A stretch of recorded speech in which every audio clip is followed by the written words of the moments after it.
Welcome ARKTISM.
There we go. All right, something was wrong with my mic. Mr. Mike, what is up?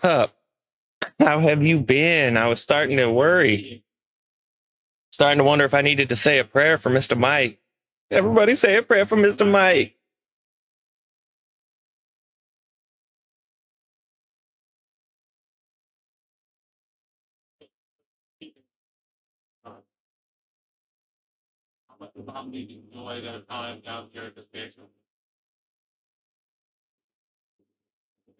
Oh, dang. Dang. Yeah, deadlines. Deadlines suck.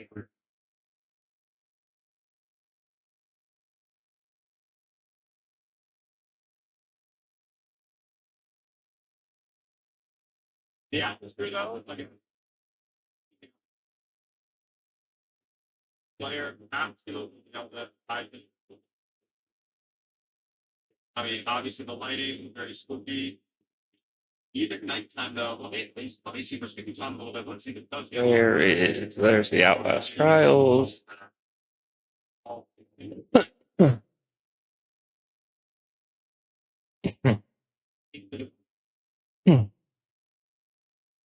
So time does matter. Why not?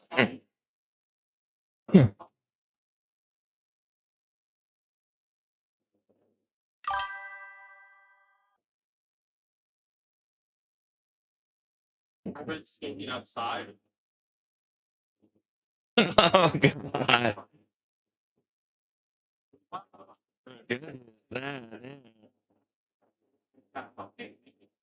Wow. Some of them, man, they got a chip on their shoulder.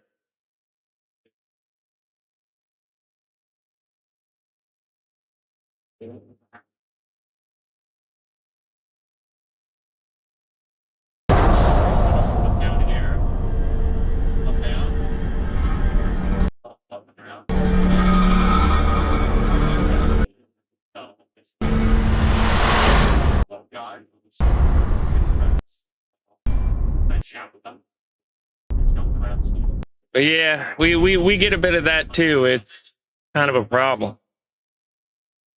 We've even got brain dead judges all the way at like the highest court.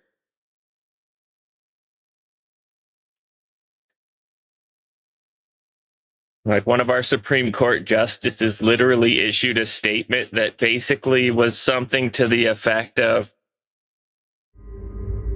illegal immigrants are basically citizens under the premise that if I go to Japan and I commit a crime in Japan, I can rely on the Japanese police to arrest me. Therefore, I have an allegiance to Japan, even though I'm not a Japanese citizen. That was literally her statement in regards to like deportation of illegal immigrants. Yeah, right? Apparently, if you do a crime in another country and get arrested, or well, no, you'll get arrested. As far as she is concerned, that's basically akin to citizenship. I don't know. I don't know. You would think judges should be smart, but it's not a guarantee.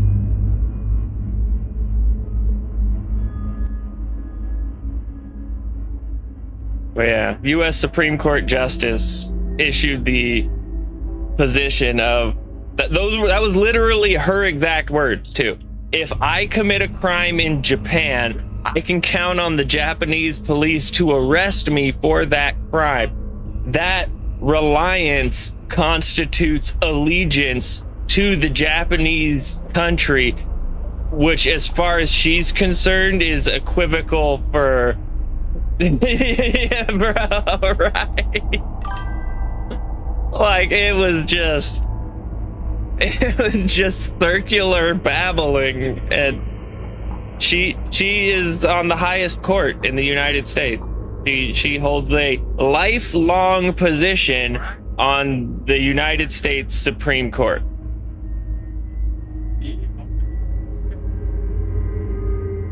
So yeah, you know, judges, they're an interesting bunch.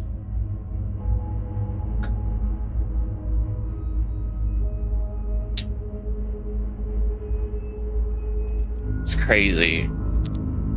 If you see a guy like him, he's fine. And like, you know, if she chat GPT'd it, hey, whatever, fuck it. But like, if they're just gonna be chat GPTing stuff, can't we just like let chat GPT do it? Like, why are we paying 9 people if like some of them are just gonna chat GPT it? Anyone who's chat GPTing, we'll just replace them with chat GPT. Fuck it. Well, you know what I mean? There's so many AIs, we don't need to make them all chat GPT. Well, we could bring in Gemini, Grok, chat GPT, Cloud. We'll just fill all 9 seats with AI, and then we'll just let the AI argue it out. Hope everyone enjoys it here. Please follow the stream.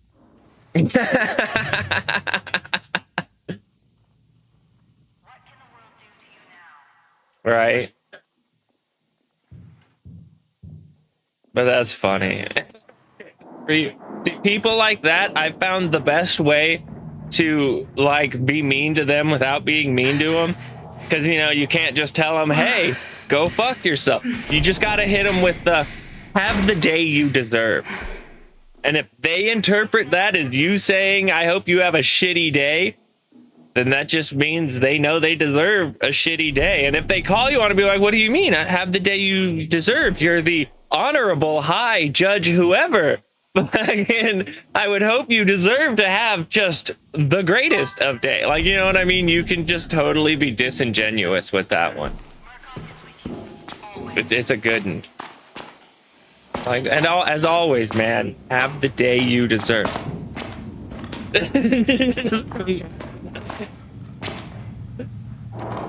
Exactly. Have the day you've earned.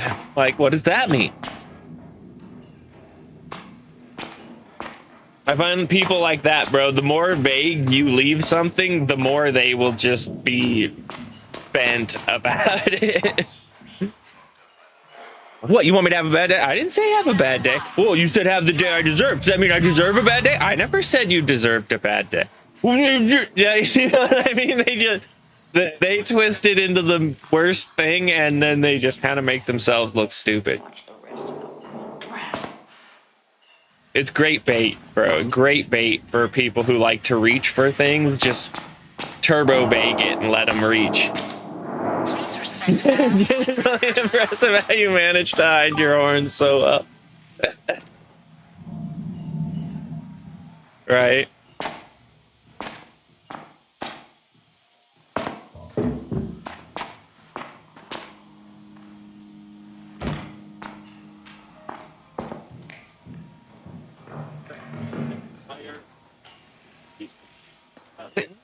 I do have so much going on that, like, bro, how do you even have like the time to like be petty and like have a chip on your shoulder? You know what I mean? Like, God, you've got to be dealing with just like shitty people all day long. You know what I mean? Like, why do you want to be shitty too?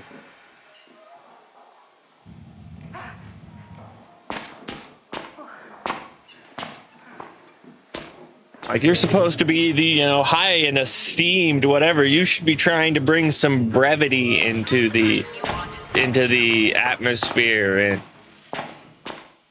give that vibe of strong, stable, firm, fair. You know what I mean? Not just be up there like, what did you say?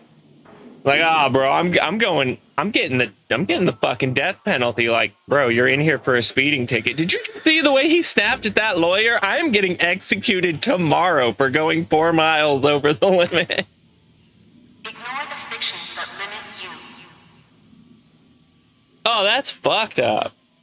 So the people who put their lives on the line and put themselves in harm's way so that judge could comfortably sit on his chair and be a butthole. See, some people just shouldn't be judges.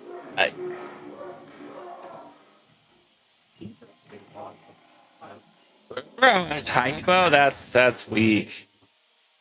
Like that's fucking weak. Like, bro, this could be fixed with some correcting fluid and a retype. Like, what the fuck? Like, nope, throw it all away. Like, bro, judges can be just ridiculous. Oh, speaking of ridiculous judges, I forget where it is, but somewhere in America, some judge did something just immensely stupid, and fucking her district or whatever it is that like holds power over judges like that basically was like, okay, and they just moved to fucking strip her from the chair. I thought that was super funny because like there's lots of judges at various levels here that just like kind of do whatever they want and like, yeah, just do dumb shit, and there's like no accountability. It was nice to see one do some like really dumb shit, and then immediately just like the wheels of justice began turning to oust her from her seat.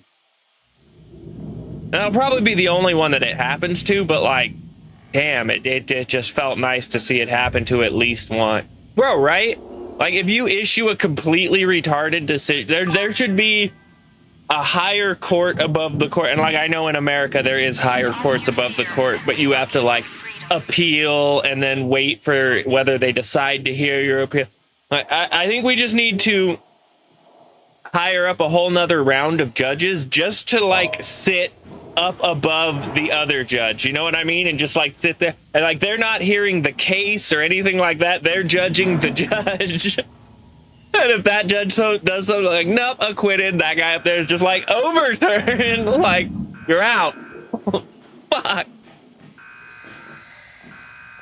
Like, yeah, there needs to be just like, you know, like an immediate process. Like, come on now, we live in 2026. Like, this could be, it could use a revamp. Like if I can be immediately fucking barred from like a public forum like Facebook or something like that for using a like pejorative term of some sort, like why can we not implement the same kind of swift like management elsewhere? Because like shit, man, I can go on Facebook, call someone a retard, and before my comment even posts, I've been stripped of my right to speak and like eschewed into a corner. So like, why can we not implement that in like things that, you know, should probably like need it? Especially like people of authority. Like by the same logic, it should apply to like the police. You know what I mean? Like if a cop like way oversteps his bounds, other cops are expected to be like, bro, you can't do that. Like, stop or I'm gonna arrest you type of thing. So like, yeah, bro, people need to just stop being allergic to accountability. I mean, I get it. You know, like being responsible and liable for some shit fucking sucks. Been there, I've done that. Accountability fucking sucks. But see, the reason for accountability is that like when you do some stupid shit that you have to take accountability for, you learn that doing stupid shit has consequences. And like, you're supposed to be taught accountability as a child, where like the things you're accountable for are negligible. Like, I spilled the milk in the kitchen. That was stupid. You should try to not do things like that. Now, accountability, you're gonna clean it. Like, but people don't do that. People don't teach their kids accountability anymore. You just got millions of adults out there thinking like, I could just do whatever I want, and then like when someone tries to say I'm responsible for it, I'll just be like, what? Like, no, let's. Oh yeah, see, your case is like even more so extreme. Like the accountability goes way beyond some like minor thing. It's not like, oh, this is a slap on the wrist, or oh, you spilled some milk. Like, bro, this is people's literal like quality of life after they made sacrifices so that you could sit here in your robe and be a prick.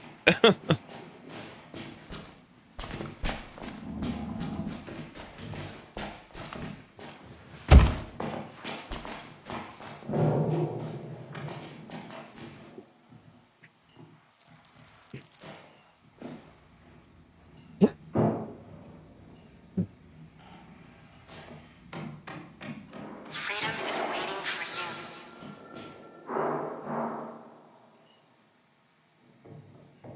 I actually got some sort of productive stuff done recently.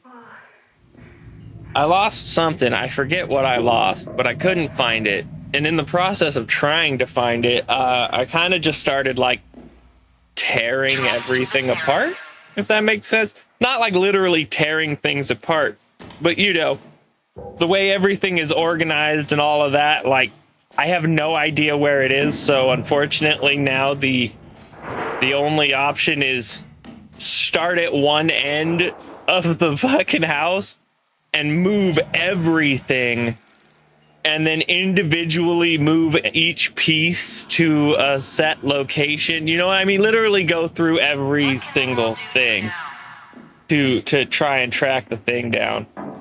So in the process of doing that, I had pulled so much stuff out and just, you know, like piled it up in the middle of the room that I had access to behind here fairly well. So I like started the process of blocking out a shelving thing I'm gonna build behind it that'll like hold all my firearms in a nice way. I did not estimate my sizes right. It's kind of just a stack at the moment, so I gotta get in there and create some more space. But at least it was a start, and that's pretty good. Because I think that's about the only way I can make it to where YouTube will be like vaguely tolerant of that, is if it's like set up very cleanly as like a gun wall. Maybe. They might still be mad about it though, but that's kind of just YouTube. But you know, at least if it's all set up in like a nice wall and cabinet, then it'll be just as easy to cover, and it'll buy me a little bit more like usable space. The autism gives me a little bit of OCD, and I like fucking hate unused space because it's inefficient. Yeah, that's my thought, is it'll be way more organized, and I'm basically just gonna kind of build the whole thing along this whole wall behind me.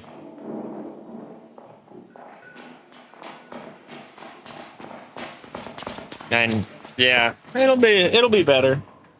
I'll probably just put the most of them behind like this same covering, and then just put the one that YouTube can't really get mad about because it's like a fucking 1790s flintlock.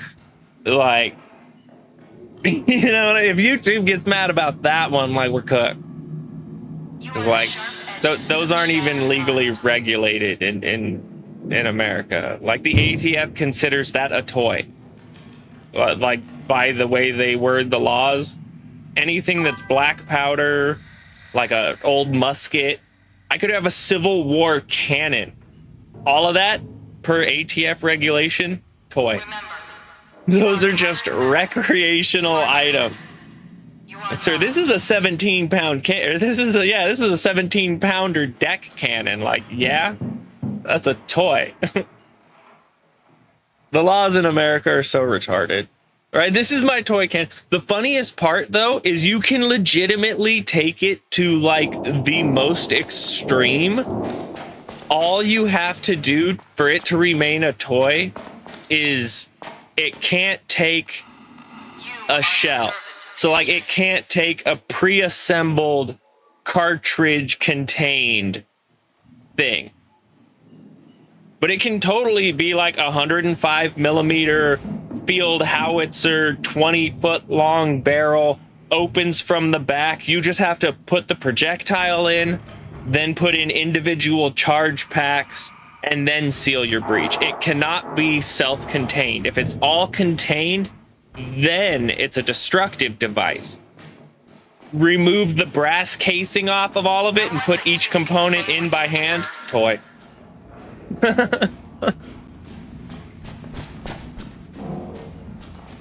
It's so dumb.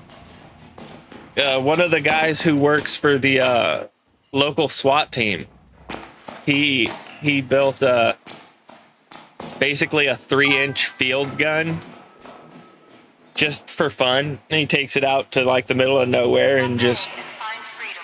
shoots large chunks of shit at, I guess, larger chunks of shit. I don't know. But yeah, when I worked at the auction company selling guns and stuff, the state police would always come in and drop off stuff to be sold, and lots of cops would come in as customers, and you just get to talking with them. And bro, yeah, the SWAT team always joke. They're like, yeah, no, our captain even says if he ever goes off the deep end, it sucks for his family, but we're not coming. He has a 3-inch field gun. Nothing we have can stop a 3-inch field gun. So if he goes off the deep end, sorry. Like, call the army. I don't know what to tell you.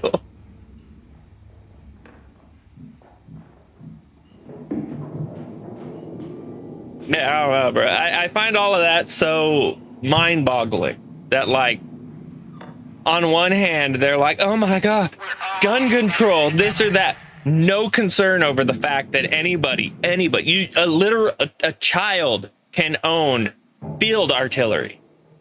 And they want to talk about, oh, the founding fathers could have never imagined weapons with the destructive power of an AR-15. Bro, children could own field artillery.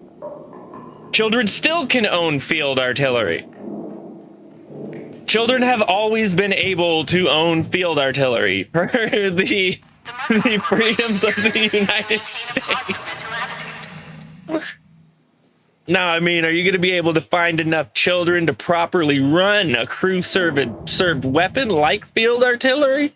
I don't know.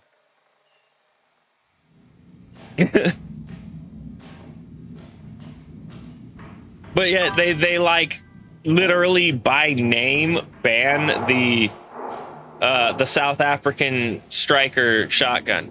Oh yeah, back in the day, yeah, an American citizen could own a fully equipped warship.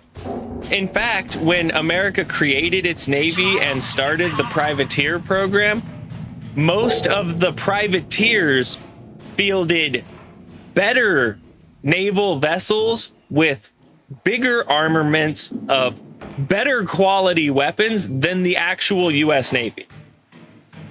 Which is why they like the privateer program worked great. They were like, yeah, bro, if you can sink pirate ships, yeah, we'll pay you.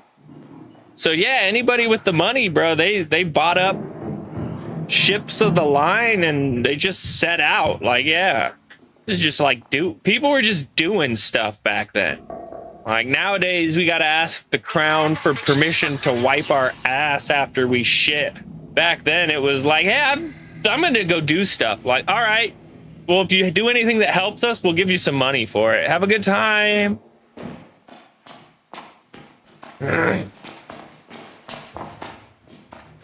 Nowadays, fucking kids don't know which bathroom to use. How we have fallen as a society.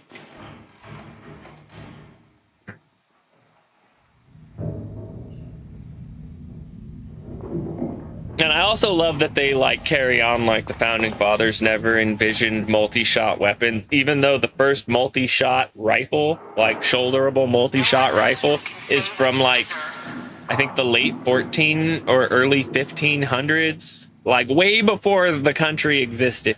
There's numerous iterations of multi-shot like hand weapon systems fucking for well over 100 years prior to the inception of this country. And I think people just look at it through the lens of like their own mind, and they're like, well, I don't know fuck about shit, so when they did all this, they couldn't have known fuck about shit either, because I don't know fuck about shit, so how could they have known fuck about shit? Because like so many people, bro, they don't know fuck about shit. They don't know shit about fuck. Like they don't know nothing.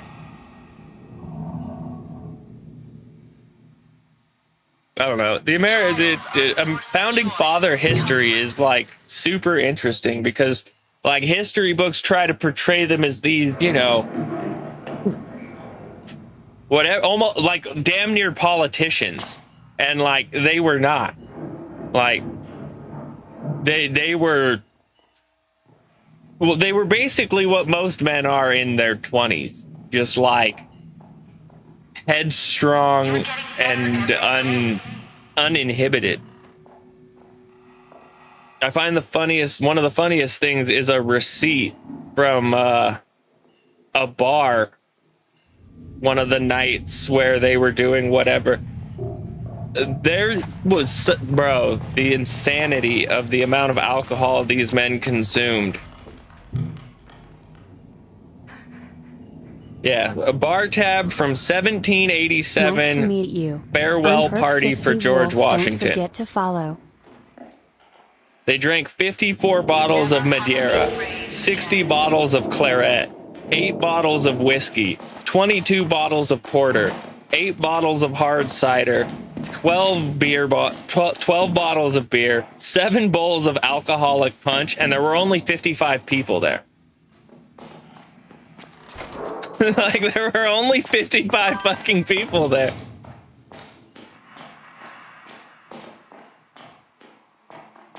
So like, yeah, just insane.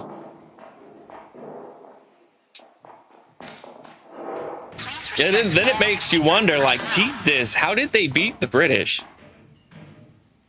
Like, they had to, like, I can only assume they were basically what I would consider blackout drunk, like 24/7. Because, bro, I'd be about dead, like a bottle in. Because, you know, keep in mind, these are like the 1700s bottles. These aren't like little 12-ounce modern beer bottles. You're talking like big ass wine bottle type bottles.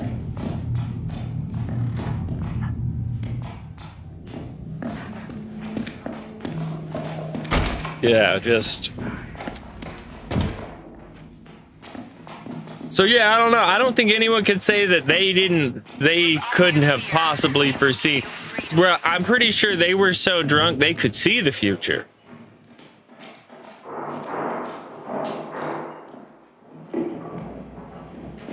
Because, like, you know, when you apply the alcohol lens to the things they were doing, bro, it almost feels like just a bunch of dudes at the bar, like, so what should rights be? It was like, you'd be able to say whatever the fuck you want. Give us your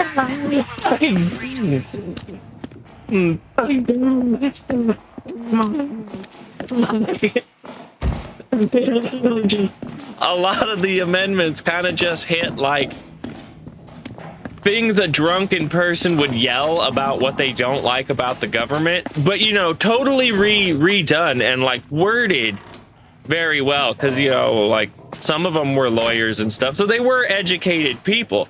But it's just funny that, like, you could totally boil down a lot of it to just like drunken call outs at the bar. I want to say whatever I want. Yeah, I want to have guns. Fucking stay out of my house. My fucking stuff. And I don't have to tell you fuckers anything. Like, it's fucking going down. All right. Say whatever I want. Don't have to say things. Privacy in my home. Firearms. You never have to be afraid. Yeah, they probably wrote it all down on a bar napkin and then they handed it to the lawyer guy and they're like, okay, make it sound good. And then he used his linguistic witchcraft and he made it something that realistically is timeless because like it doesn't confine freedom.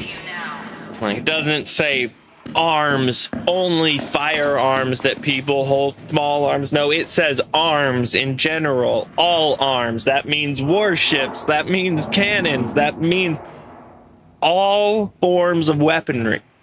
Under the vision of the founding fathers, if I had the immense pocketbook to do so, I should be allowed to own an F-22 Raptor and its proper armament. Granted, that's an insane amount of money, and then you need a whole crew to run it, and blah, blah, blah, blah, blah. So yes, you know, generally speaking, it wouldn't apply to like anybody. But like Elon Musk could be out there just playing tricks on the Chinese in the sky. I don't know what Elon Musk likes to do. I don't know who he has beef with. The choice is always yours. But he's got the pocketbooks. So like, yeah, if America was still America, Elon Musk could like own and operate his own Nimitz class carrier with just all sorts of crazy shit on her. That's the America my ancestors fought for. The choice is always yours.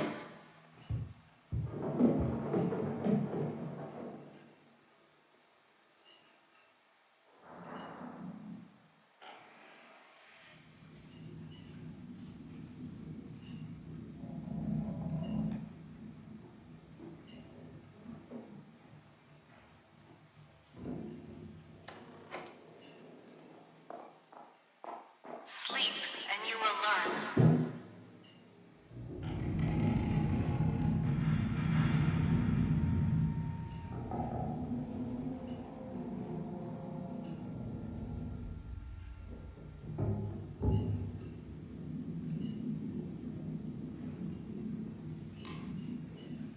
Maintain steady eye contact with fellow reagents whenever possible.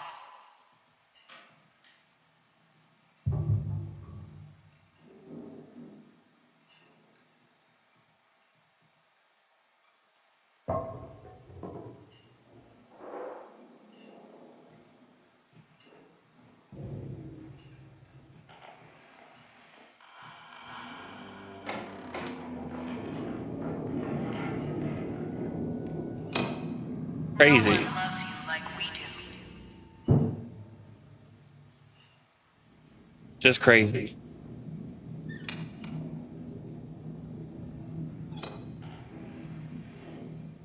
That and like Ben Franklin, all short and pudgy and bald, was apparently just an absolute ladies' man. From what I understand, while the Revolutionary War was going on, he was just like bouncing around Europe. Obviously not the UK, but bouncing around like mainland Europe, just schmoozing with fucking... We will give you freedom. What the fuck are they called? Like, they're not quite royalty, but they're like damn near.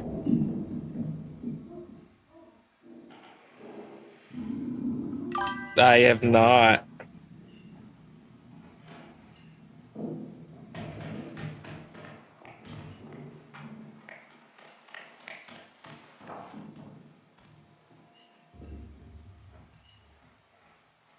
Sleep, and you will learn. Oh my god, they were all the tall hair ladies with their fucking tits all mushed out. Oh god, yeah, no Incoming wonder. Outbreak. But like he was not a pretty man. You know what I mean? I think that's more of the thing. Like you could totally understand if like he had been a pretty boy. just running around bedding down all the, God, what is the word? They're not royalty, but they're like above the common people. And you will learn. Nobles, the nobility. That's the word. He was just like running around bedding noble women and like trying to drum up fucking support. That's the word. Aristocrats. Yes, he was just schmoozing with all the aristocrats, partying and trying to get like rich people who didn't like the British to be like, oh fuck yeah, I want to cause them problems. That's how he got I mean, that's the only reason that it even happened. I forget the French guy's name.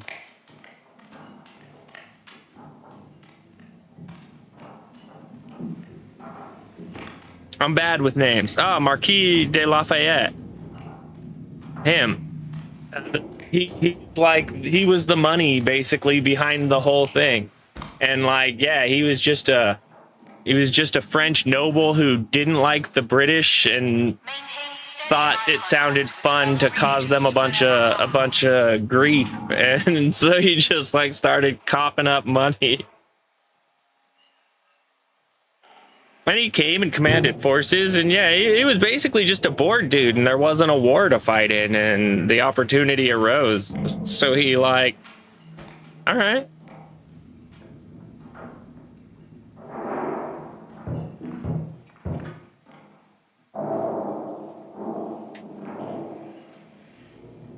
But I don't know. I find it so amusing that like history tries to paint all of it as like, you know, whatever, like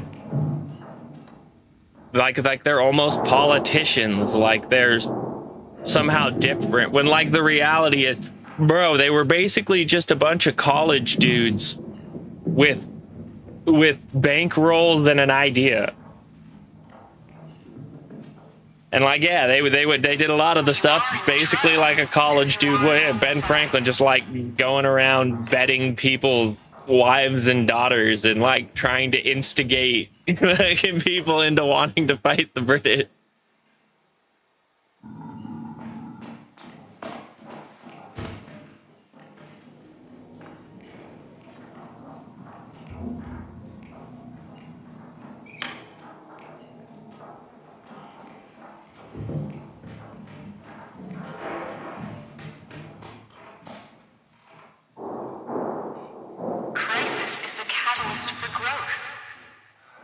Although the weird hair from back then, the wigs thing, I don't know, that one always. The wigs are weird. I gotta concede, the wigs are weird.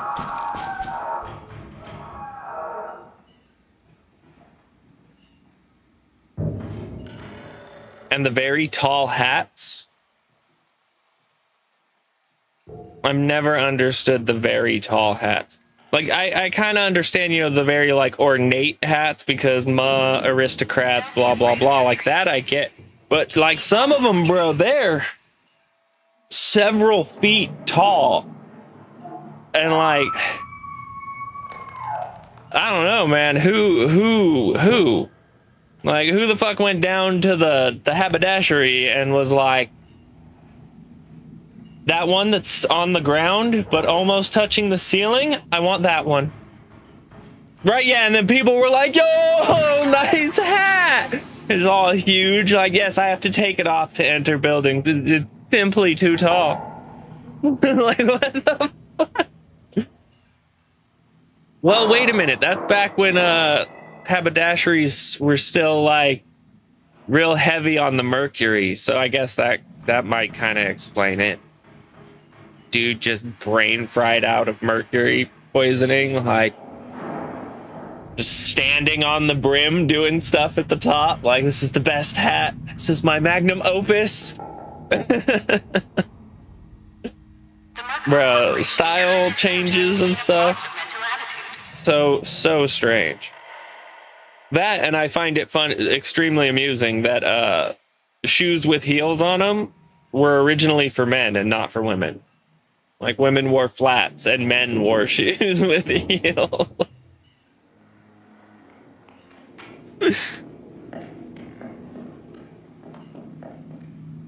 So weird.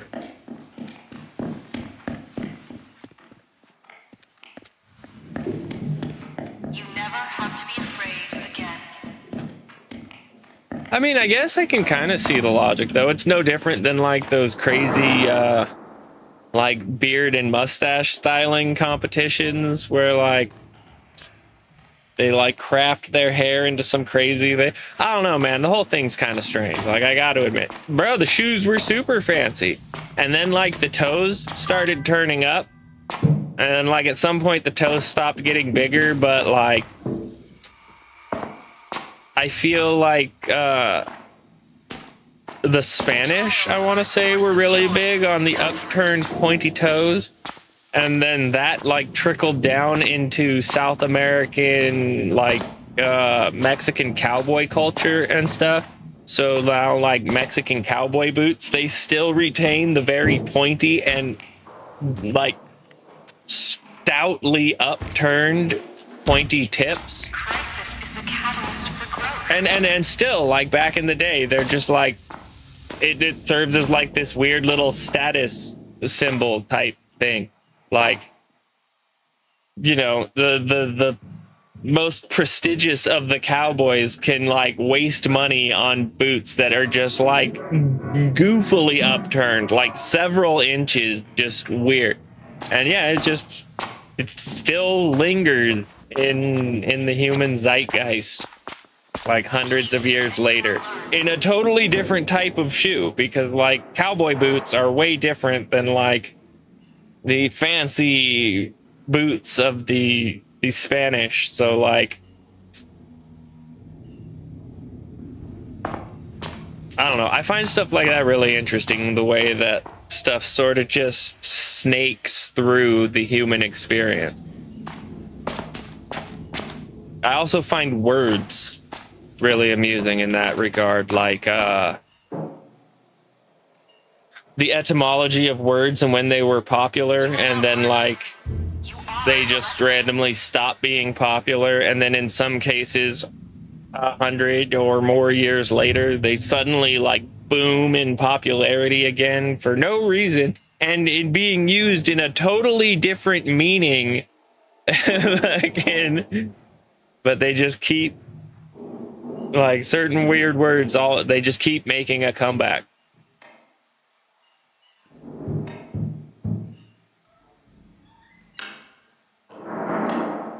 And then like you find in ancient ruins all over the world, they find like essentially graffiti, but like ancient graffiti, and like, bro, it's hardly any different than like what people do now.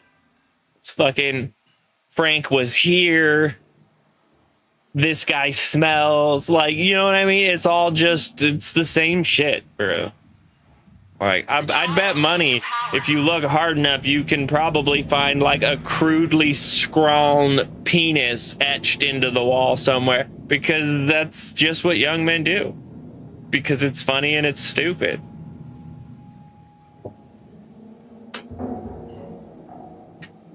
Blabdoodle? That's a good word. That's a good word.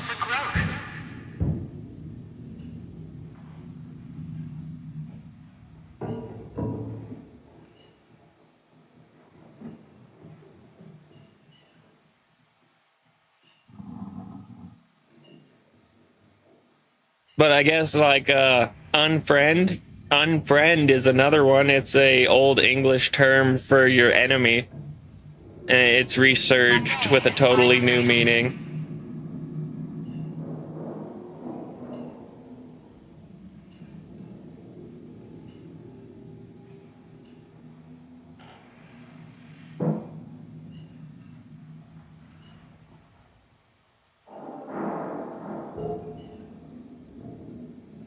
Oh god, we've got 1920s jazz making a comeback. Fucking Giggle Water and Cattywampus. Well, I've always said Cattywampus, though. Sleep, and you will learn.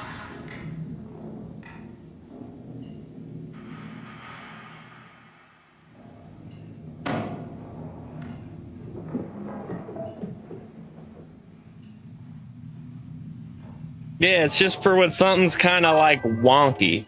Like it's supposed to be nice and like square, and it's not. And ended up a little catawampus. Yeah. Please respect Exactly, yeah. But yeah, I don't know. I find that stuff kind of crazy. There's this dude who makes videos where he just like dissects modern words through their historical etymology, and I mean he takes them all the way back to like old proto whatever it was before it was even old English, like proto Anglo Germanic whatever. Bro, some words randomly just like make a hard shift and stop being like anything even close to what they were originally. I don't get it. Like, you know, a lot of them, they have like a very logical progression. Like you can kind of tell they like started as something, and then over time, probably due to the way the rest of the language is kind of shifting and whatever, the sounds just sort of slowly shift, and then like it slowly grows into different sounding things. But some of them, bro, they're like doing the normal progression, and then it just like changes to a totally different word. Almost like someone was just like, nah, it's not that anymore. It's not cow anymore. That's fucking milk horse.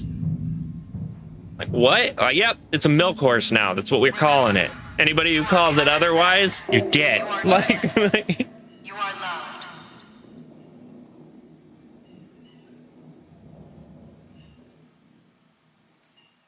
also, I find great amusement out of the like historical renaming of things, like when they were conquered.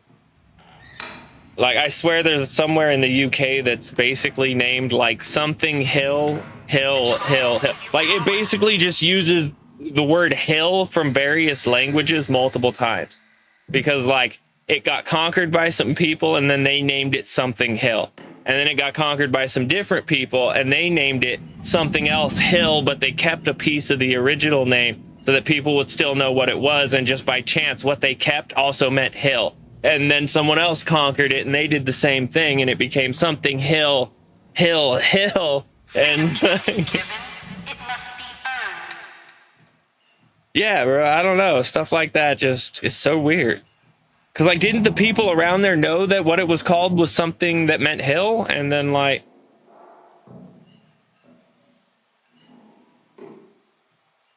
yeah, it's a place named Hill.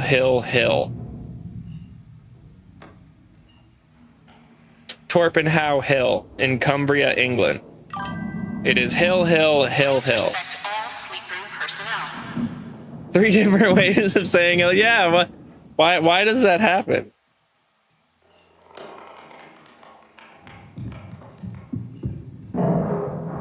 Like, didn't they know that it meant hill? But yeah, Torpen, Tor is the Saxon word for hill, and Torpen hill is hill, or Torpen is hill. Then the Norse arrived and they added their word for hill, which was something else. Someone else, like, You can always do one more you think try. someone at some point would have been like, you know, this just says like hill in 5 different languages, right? Wait a minute. Could that have been the intent?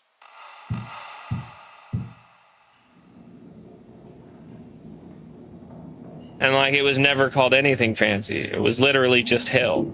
They just like wrote it in the most common languages for people who would encounter it and need to know it was a hill. Dude, that just feels dumb.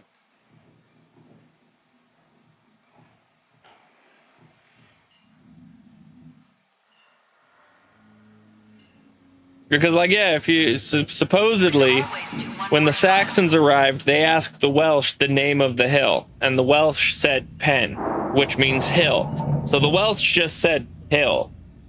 And the Saxons assumed that was the name of it, so they named it Tor Pen, which is hill. Oh, they named it Tor Pen Hill. So it was hill. Who Then the Norse arrived, and they added Howard. So then it became Torpenhower, hill, hill, hill. And the British, or the English, refined it to Torpenhow Hill. So it's hill, hill, hill, hill. It's the hill of hill, hill, hill. Like, what? But yeah, I feel like somewhere along the line, like, somebody had to have known, right? Like there's no way that nobody put together that they were just, right? Yeah, it's probably just flatland. It's a river. Obedience facilitates autonomy.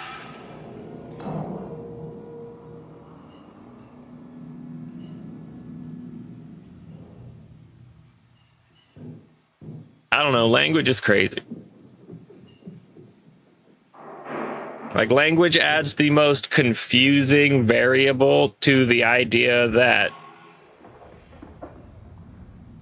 all people evolved from the same origin and migrated all kinds of different places. Because if that were the case, then shouldn't all fringe forms of humanity now, shouldn't there at least be something carried in common? You know what I mean? Like, because as you can see, people have this like proclivity to cling to portions of the old, even if they're you know, revamping it, they still tend to like incorporate pieces of what it was. So like, how did we end up with languages that share no similarity? Like, nothing.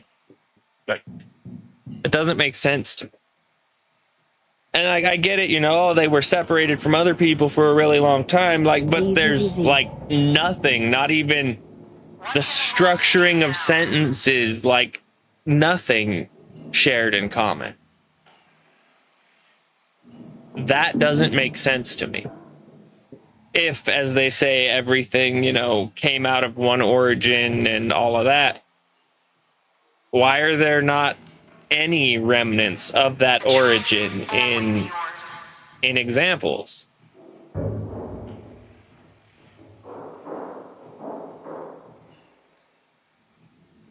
And like, as silly as it is, the only explanation that there is even vaguely offered, other than, I don't know, is the Tower of Babel. Which, I mean, given the certain things having no similarity, kind of just makes the Tower of Babel make more sense. It's like, I'm going to punish you by giving you a whole bunch of languages that you can't communicate to each other. All right, fuck off. Because, you know, they tend to meld and like they have a traceable lineage, but they don't trace back to the grand origin, at least the theory of a singular origin. No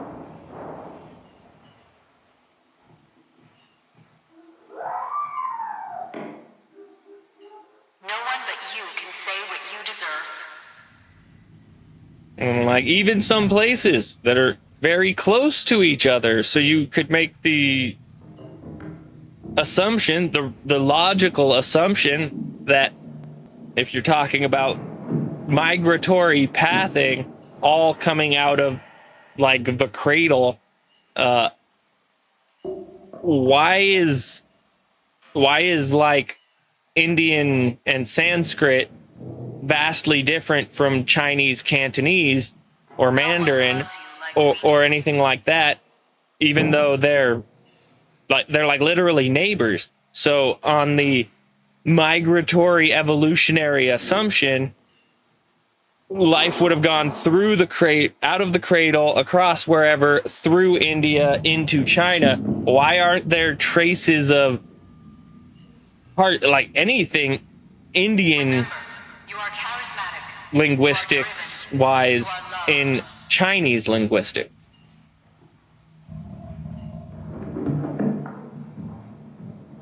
Unless they, like, you know, there were multiple cradles that humanity crawled out of. That would explain it. If there were multiple origin points, you could have entirely independent languages spring up on their own because they were isolated. But I don't see how you could explain migratory whatever and no like linguistic tracing to it. Like, you can make the argument, oh, well, over time languages change, blah, blah, blah. But, you know, and you look at Europe and, like, yeah, the languages change and they shift and they distort a little bit, but they carry a lot of similarity even through their changes and alterations. If you start with the very first term for it and the most modern term for it, you can almost always see how it makes sense. Just through, like, the shaping of the way people pronounce and stuff. I don't see... Yeah, like, somewhere down the line, it's all... There's similarity that, like, weaves and stitches through the whole fabric of the language. Even though it's British and German and Danish and, you know, all of that, they still have the lingering bits that you can see that they all stem from some original line. And then you have, like, Sanskrit has nothing in common with the European, Proto-European languages.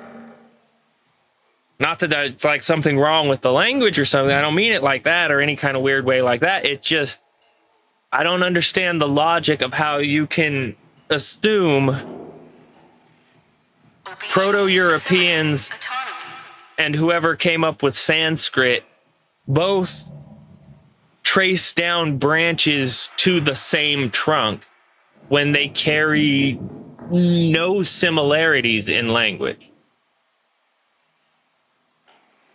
Because I would argue language is kind of the thing that most gets drug along with us because we have to communicate. So it kind of paints the history for you to a certain extent, not like devoutly, but for the within the scope of this discussion, like. So I don't understand how you make the jump from multiple languages that don't share like any similarity and create the theory that they all stem out of the same origin point.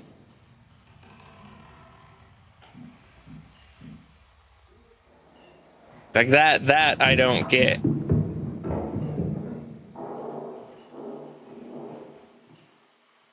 And then science doesn't ever want to talk about like hashing out the details. They just want to be like, oh, yes, well, it's what we determined. Well, I don't care. Like, it don't make no sense. Make it make sense. Otherwise, don't try and sell it to me like it makes fucking sense. Give us your fear, and we will give you freedom.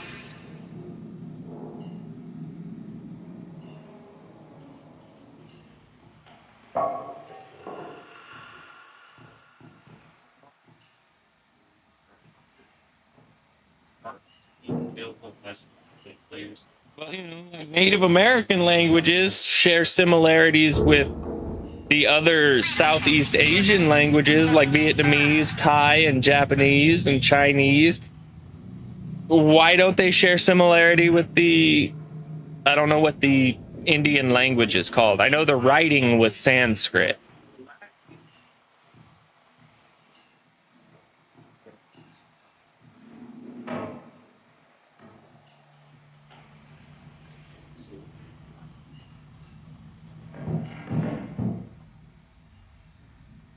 Maintain steady eye contact with fellow reagents whenever possible.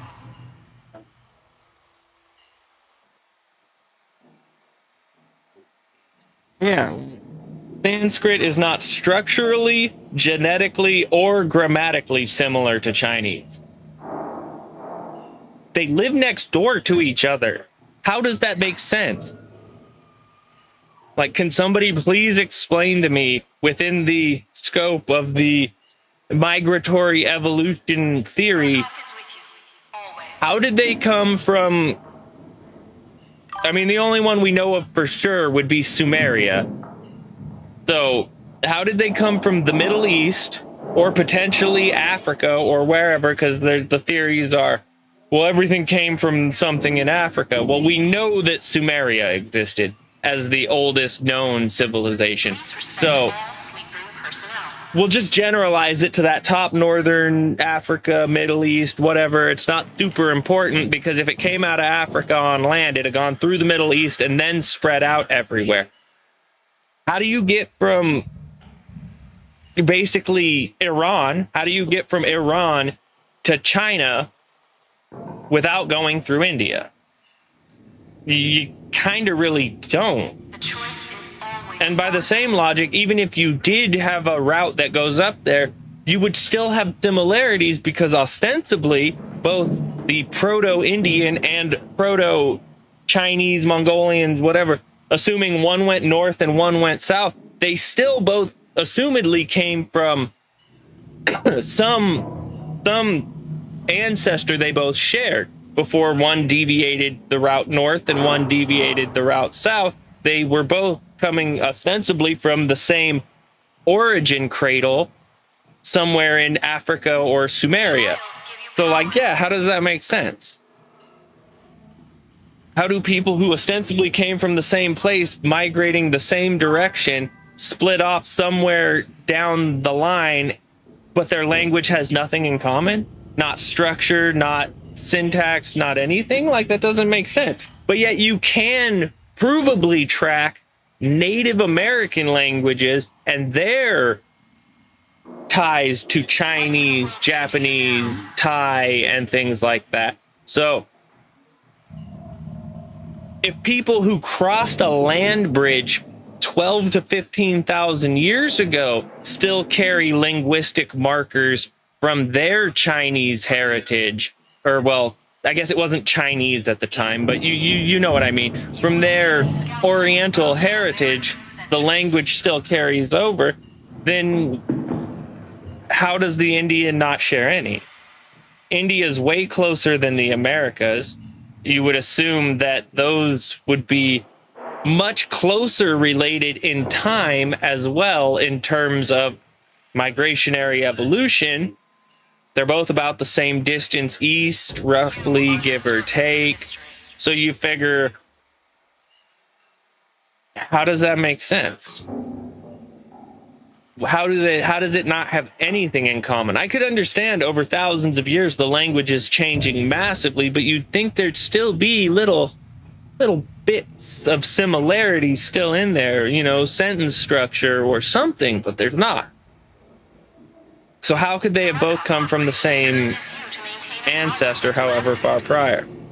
Right? Yeah, they just walked through and just didn't say a word. Nah. But, like, you get what I mean. You can trace the English word root origins back more than 1,000 years into the BC. So you'd think thered be something.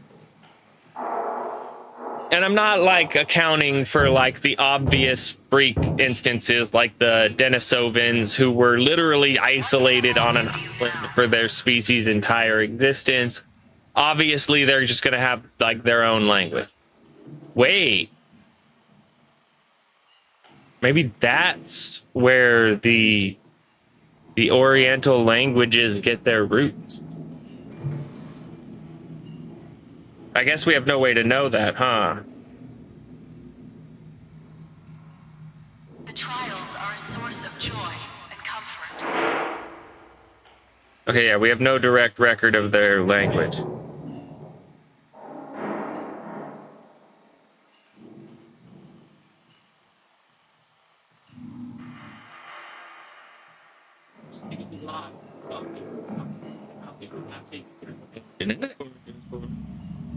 Okay, it was not similar to Chinese. A positive mental attitude. Incoming ad break.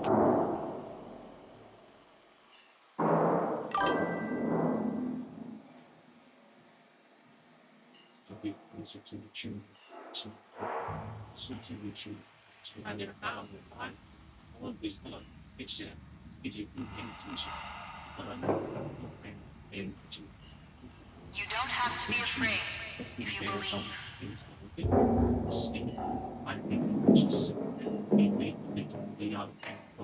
Another good example of the fact that language has a tendency to kind of just string along forever. You have the like extremely like primitive pop and click languages of like some of the African tribes.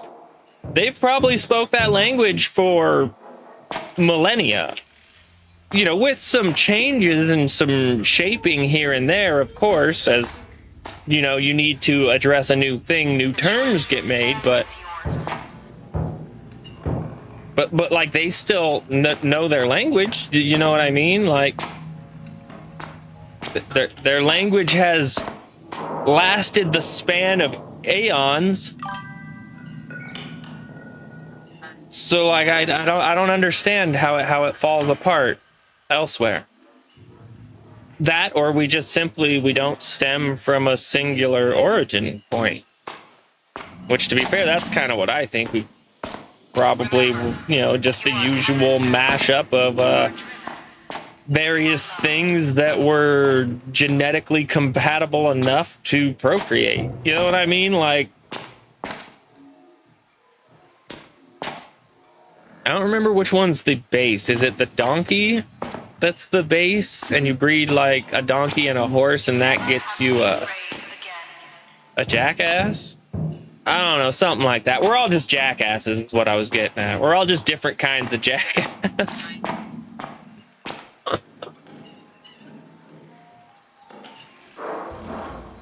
Because like long and short, we're no different than animals, and if there were similar species that were compatible enough to sort of procreate, boom, there you go. That would explain it. So I doubt that we all have a shared ancestor outside of like, yeah, maybe a proto-monkey type thing, but we all branched off into various things, and then those various things all interbred, creating even more jackass homunculus hybridizations. And so, you know, I don't really consider that we all come from the same place, because like by that logic, yeah, we all come from the same single-celled whatever that fucking got ejaculated into the primordial soup. Are we all fucking single-cell amoebae? Like, no. But if not for that single-celled amoebae, we wouldn't exist as complex multicellular organisms, because without the single cell, you never achieve the multicell. So technically, we're all just amoebas, arguably. Like, if you're just gonna bastardize the connections and the logic, fuck it. We're all just the primordial soup, bro. Just, you know, try not to get nutted in, and then you won't spawn new life, I guess. Fuck, I don't know.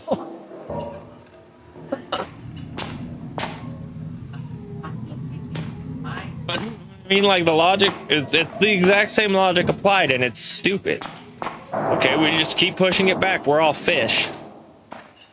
What's it like to be a fish today, Mike? How do you feel as a fish? To like, we all had to have come from a fish. There were fish before there were. So yeah, I find that logic immensely stupid. We all come from the same pre-proto-human. Yeah, and all humans come from the same proto-human monkey, and all monkeys come from the same proto-monkey whatever the hell it was. And all of those things came from the same fucking whatever branch resulted in them. Yeah, and then it all winds back to a fucking amoeba that nobody can even prove exists or explain. Because science wants you to believe that on a planet made of nothing but dead mineral and chemical material, suddenly, somehow, something mustered together the 151 necessary genetic sequences to create single cellular life. Right, yeah, we're all just a lobe fin fish. Ignore the fictions that limit you. But yeah, if you actually like look into the science of the claim for abiogenesis, it doesn't make sense. Because the rate at which DNA evolves is way longer time frame than the rate at which DNA decays. So something wouldn't be able to just evolve and compile enough DNA to randomly assemble the 151 necessary markers to sustain life without basically also compiling millions of billions of unnecessary useless genetic strings, which would have overfilled the cell to the point of explosion.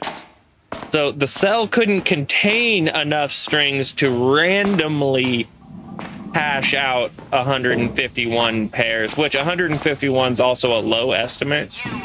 The most simple genetic life we know of has 300 genetic sequences to keep it alive. So they want me to believe that a bunch of not alive shit just sitting there randomly compiled more than a cell could hold to create the first living cell. That doesn't math for me. I mean, don't get me wrong, I understand RNG and like, yeah, it could have just gotten lucky every single roll of the dice. But the first single cells without life aren't big enough really to even contain the 151, let alone the 300 that we know are in the simplest of life we know of. So like, how, as I understood, science isn't supposed to like inadvertently lend credence to the anecdotes of the Bible, but like the more you dig into like the origin of life science and like human origin science, the more it tends to, I mean, it doesn't prove it, but it's kind of weird when like the anecdotal claim in a 2,000-year-old book makes more sense than like the scientific breakdown. Because like the scientific breakdown just gives you more questions. You're like, well, then how the fuck did that even happen? And they're like, I don't know. Like, well, then how do we know that it happened? Well, we don't. Like, well, that. Okay, well, what about language? Like, we don't fully understand that one either. Like,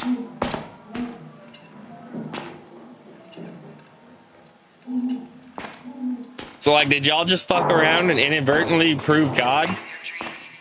I mean, not like totally prove it, but like I feel like the evidence is stronger stilted towards the existence of a divine creator, of some intelligent creator at bare minimum, more so than just like, yeah, bro, nat 20, 151 nat 20s in a row. Like, really? 151 nat 20s in a row with no whiffs? Like, what?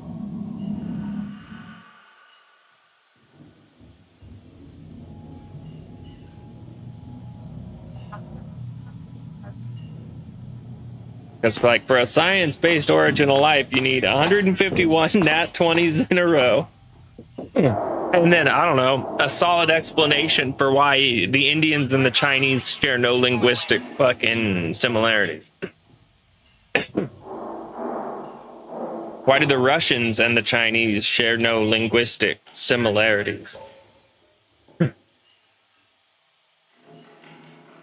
Or they might. I don't know if they do or they don't. Ignore the fictions that limit you. I don't know about a lot about Russian. No, yeah, they share virtually no linguistic ties either. Why does China not have linguistic ties with any of its giant neighbors?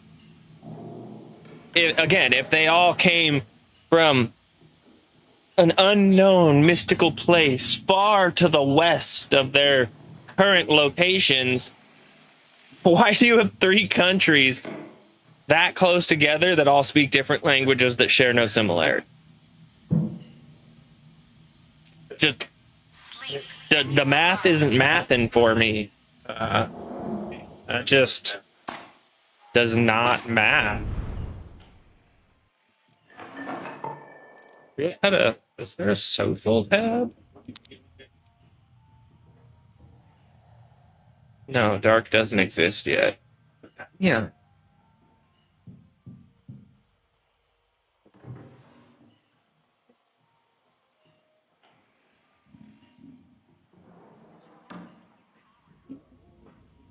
You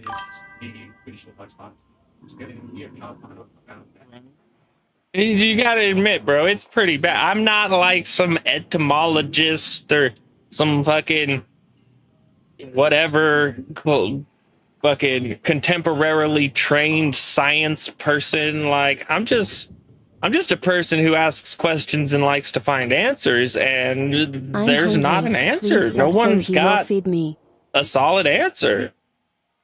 But yet their theories basically rely on there being some form of a solid answer. Like, you can't answer questions about, or like doubts about abiogenesis with, well, if it didn't happen, you wouldn't be here. You don't know. You can't prove it happened. You can't prove something else didn't happen. And if logic and science doesn't support it happening, wouldn't that mean logic and science would kind of be leaning more towards the side of like, yeah, something probably intervened? Doesn't necessarily mean it's a fucking all-knowing, all-seeing, omnipotent being that created the entirety of everything. Granted, that's what religion tells us, because that's what, according to them, the creator told them.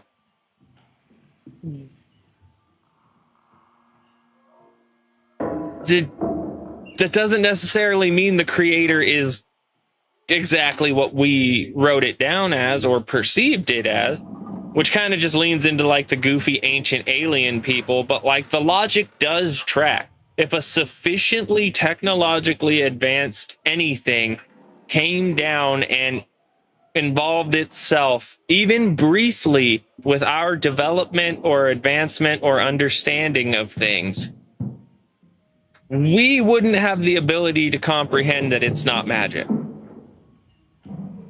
You know what I mean? Like,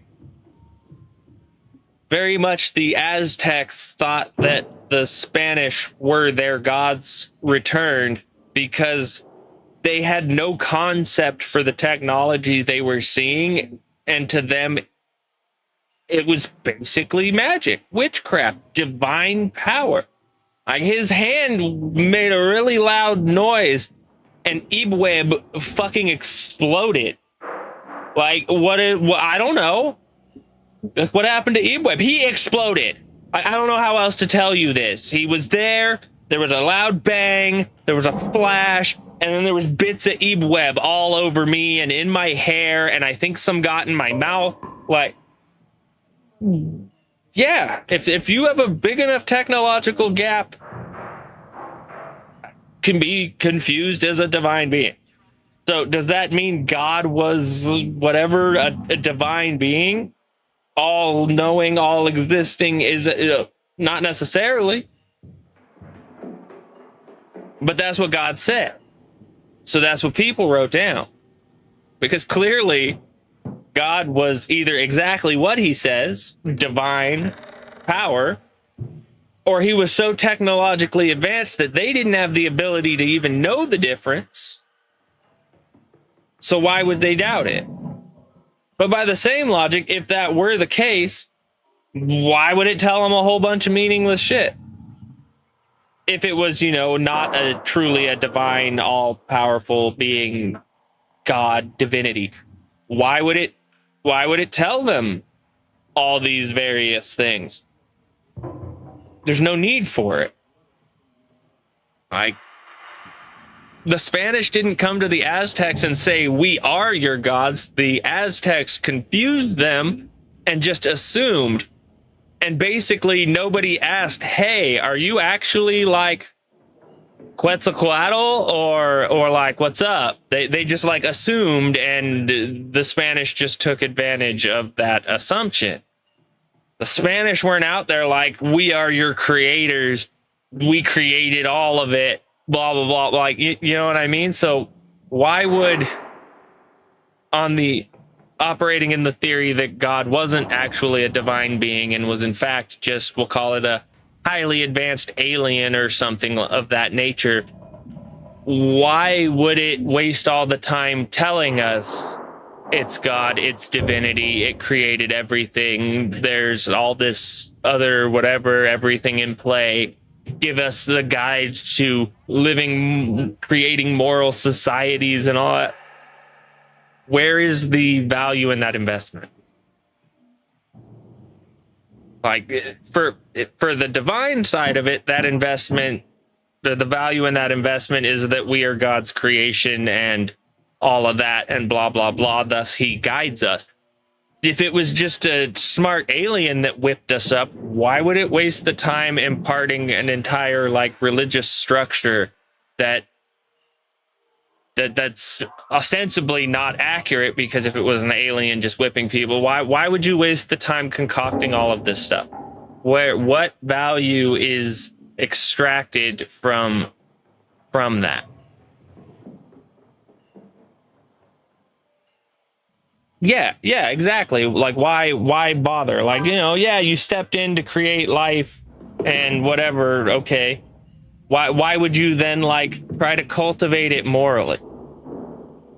What does an alien species gain from trying to cultivate humanity into being moral and decent and, I want to say industrious, but it feels like the wrong word. But you know, the Bible is like, those who don't work don't eat. So like, why does the Bible want to encourage people to be, you know, imparting change on the world around them? Like, why would all of this have been constructed and construed if it was just some advanced alien race?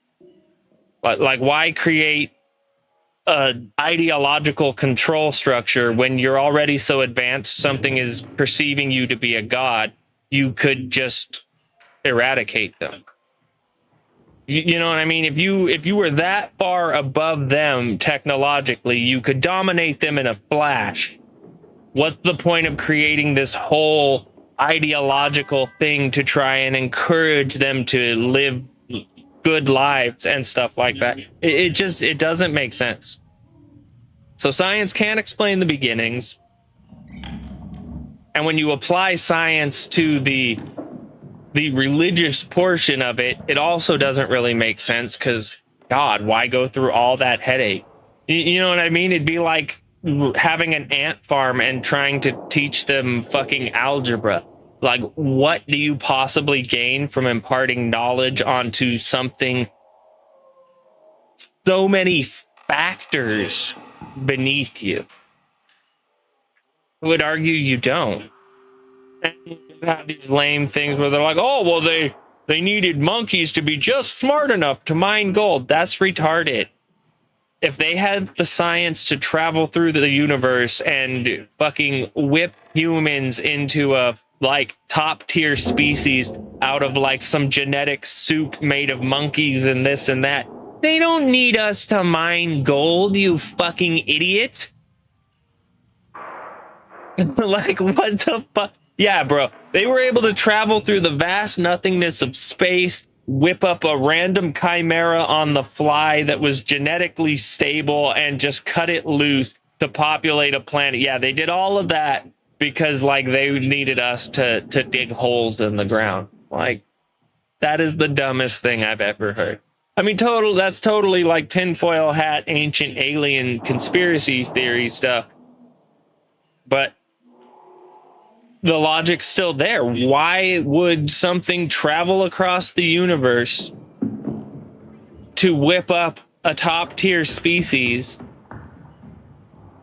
and then impart the like ideological control structure for it to inspire it to be good. Like what? What? I'm pretty sure generally things don't just whip up brand new species with like good intentions. You know what I mean? If you're concocting some freak chimera, that's usually like military type stuff, right? As far as like our current understanding of science would be.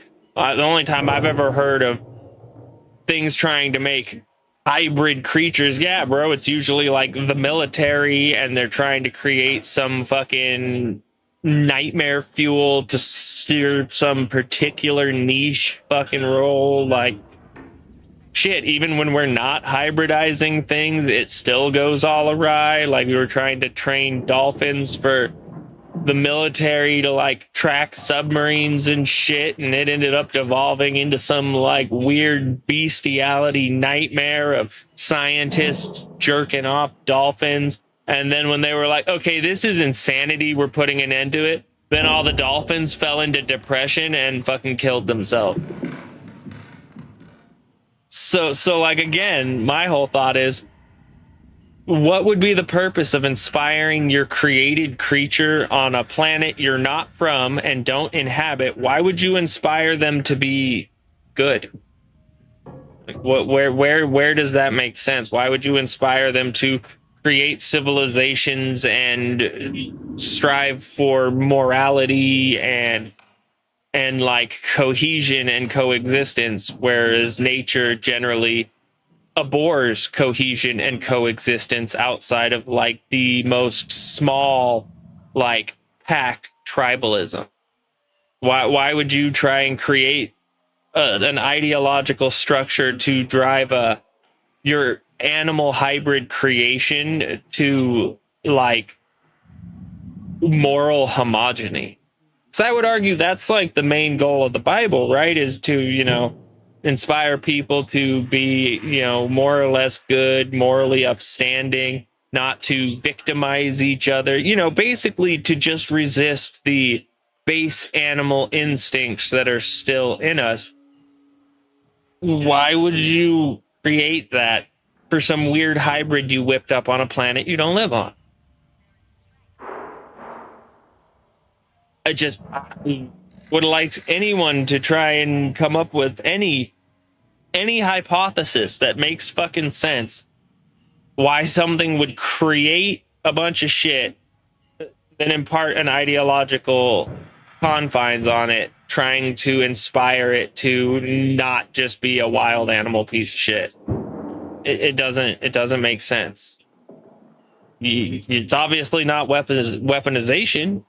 If you're, you know, the whole structure is to inspire it to be good and kind, you weren't seeking to make weapons from them.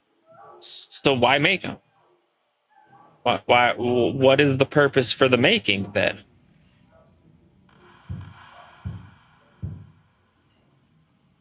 Yeah, see, that's the problem I have with it. Like, I like science, but science falls short, and there are a lot of things in science where they don't even find an answer, and then they all just kind of agree. Like, yeah, that's probably the answer. You didn't even find an answer. You proved nothing. You proved nothing. You said, well, maybe, what if, and then went, yeah, probably. That's not science.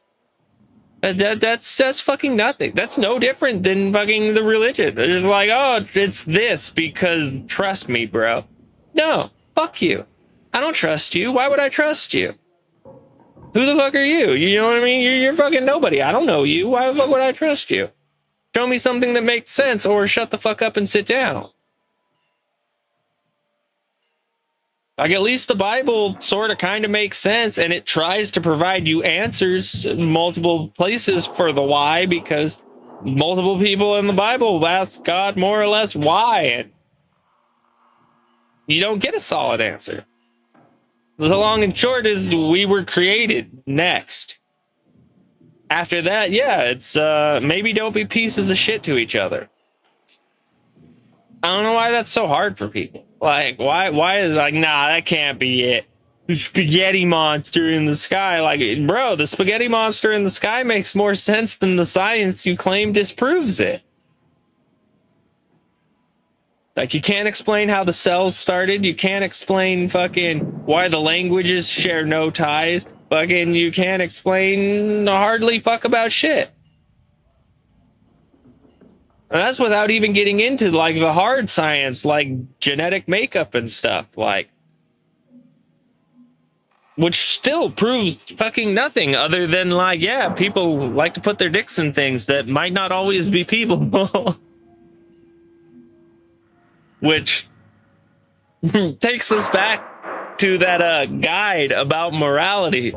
You're not supposed to put your dick in things that aren't people.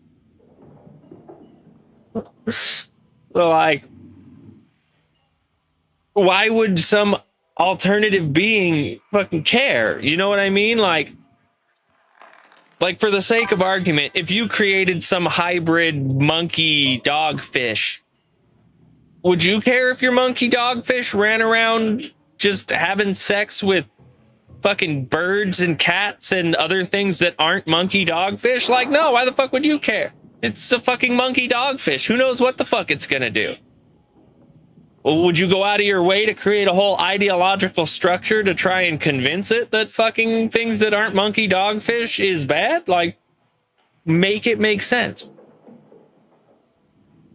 I don't see anybody out there yelling at the seals that are raping penguins like, you're not supposed to be doing that. Let me create an ideological structure to explain that this is bad.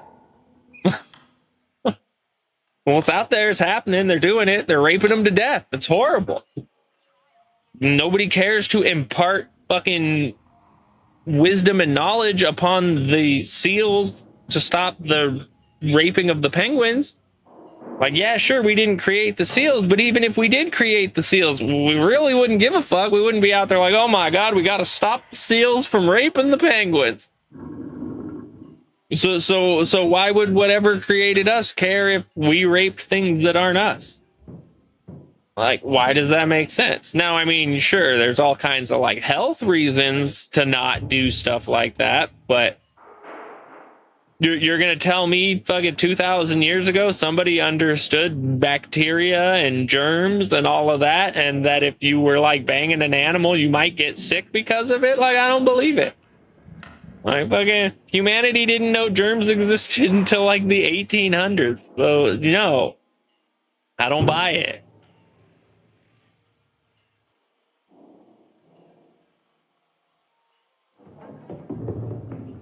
By the same logic, if God's not real, why did someone care so much that they needed to create an ideological structure to tell people, hey, don't fuck your sister, and don't fuck the goat, and don't fuck other dudes? You know, maybe just try not to think about fucking anything at all, like, ever.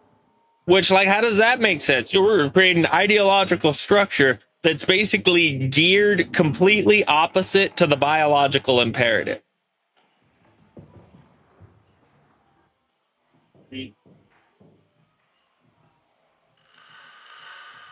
Like, there is no logical reason that explains that other than simply just because. Like, I made it and I want it to do what I want it to do. Simple as that.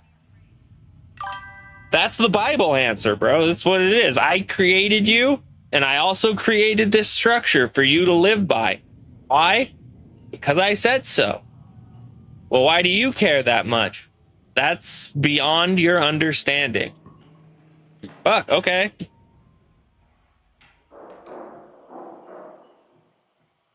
But if it was an alien, why would it care? And if it was just an ideological structure created by us to impart control upon us, well, why the fuck would you? Why would anyone care? You know what I mean? Why would you care if your neighbor's fucking a goat? I mean, yeah, if you have to see it, that's kind of like, oh, bro, do that inside your cave. But, like, beyond that, what do you really care? It doesn't affect you. So why would a human concoct this whole grand thing to inspire everyone else to be moral and to not fuck their goat? And It just Incoming doesn't ad make break. sense. Because there's really nothing to gain from it. It's way too much investment into something that you gain nothing. And then even on top of it, there's the free will aspect where people can still just go, yeah, but I have a really sexy goat, so I'm going to disregard that. So the vast investment versus the no returns makes no sense through any lens other than a divine lens.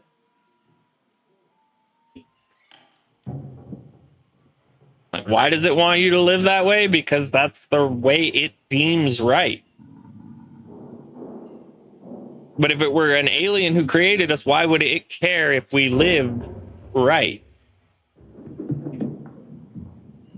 So a lot of it just doesn't make sense. And it all just falls into the, yeah, bro, it's way beyond our understanding capability. But at the face value, that's at least a more answer than science has, because all science has is, we don't know.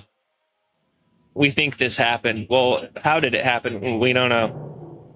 Well, mathematics, which are pretty, pretty much hard science, like undeniable hard science. Mathematics would suggest that it's basically impossible. 151 nat 20s in a row. But, and yeah, you got the whole, well, with enough fucking monkeys and typewriters and enough time, they'll write Shakespeare. Like, yeah, but there's other problems to the abiogenesis, like the fact that a cell probably couldn't be big enough to contain the amount of extra data that would come along with evolving that much genetic coding. But even if it did, where did it get the compounds to build the genetic code? Where did it get random strings of DNA on a planet that had nothing living? I invite someone to show me the DNA of a rock. No? Okay, then show me the DNA of one molecule of water. I want to see its DNA. Doesn't have DNA? Show me the DNA in gold, silver, platinum, any other element on the planet. You show me the genetic structure in that could break down and become free floating to then be absorbed by the first cell, which they claim was not living at the time until it had absorbed enough genetic coding to create life. Where does genetic coding come from in the absence of life? There's no DNA in rocks. There's no DNA in gold. There's no DNA in iridium. There's no DNA in carbon. There's nothing in nitrogen. None of the elements contain DNA. So where did this hypothetical first cell find DNA to begin compiling? Did it create the DNA? Explain to me how something not alive uses stuff that's not alive to create genetic coding. You can't get amino acids and proteases and shit without the breakdown of cellular life. Where did it fucking pull DNA from? I mean, sure, it could have just come from like a rock that hit the planet and was, some form of life from somewhere else. Totally.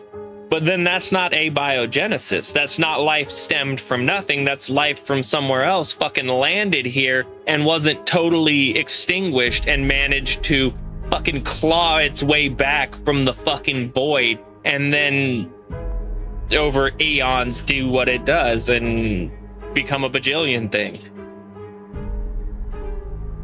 Well, like, it can't just come out of nothing. But the current scientific standard is basically that it just kind of boop, oh, there's a cell now.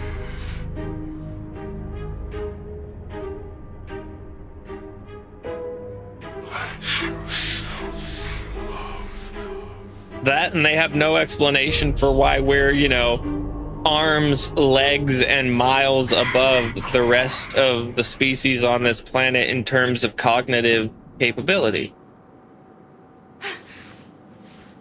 I mean, you know, I'm not knocking all other species on the planet. Like, I believe monkeys and chimpanzees have recently entered the Stone Age, like, officially. Like, common use of crafted stone, like, you know what I mean? Altering sticks and stones to use as tools, not just simply picking up a stick and poking a random stick into a thing. They've actually begun tooling with sticks and stone. So they've officially entered the Stone Age. It must be earned. Why are we like tenfold more mentally capable? Science would tell you it's because at some point we found out that if we broke open bones, we could eat the marrow out of them. And marrow is extremely nutritious, which led to a better developing brain through our growth phase. But I don't really believe that. Because if that were the case, just start feeding some chimpanzees the bone marrow and extremely highly nutritious food, and oh, they haven't, like, gone up by factors of intelligence? Well, then how does it make sense? You're just, like... And that's not even a hard thing to test. You could test it on, like, any number of species. Test it on rats, which have an extremely small life cycle and extremely high reproduction cycle. So you can stack generation on generation on generation within a single year. If the logic is there, then you should be able to replicate it in another species. So if we started feeding rats bone marrow and an extremely high nutrition, perfect balanced diet for their biology, shouldn't rats become exponentially smarter within, we'll call it a 1,000 generations? Which for rats, you could pretty much knock out 1,000 generations in probably like 10 or 15 years. But that's within a single person's like ability to measure. Granted, 1,000 generations for humans would be like 20,000 years, roughly, like 10 to 20,000 years for 1,000 human generations. But you could like mass produce it in rats or something else that has a, you know, similarly like very short maturation cycle and short gestation cycle. So yeah, I don't know. I think if the science is as solid as they want us to think it is, they should be able to replicate it in something that lives on a shorter time frame. You know, if you could run shit, even 500 generations of rats, that's still roughly 5 to 10,000 years for human development. That's a massive time frame of generational stacking, which is supposedly what evolution's supposed to be, is small changes over generations stacking up, slowly building the pinnacle of what humanity is. So then recreate it in something small and fast. And if it can't recreate, then the logic doesn't track.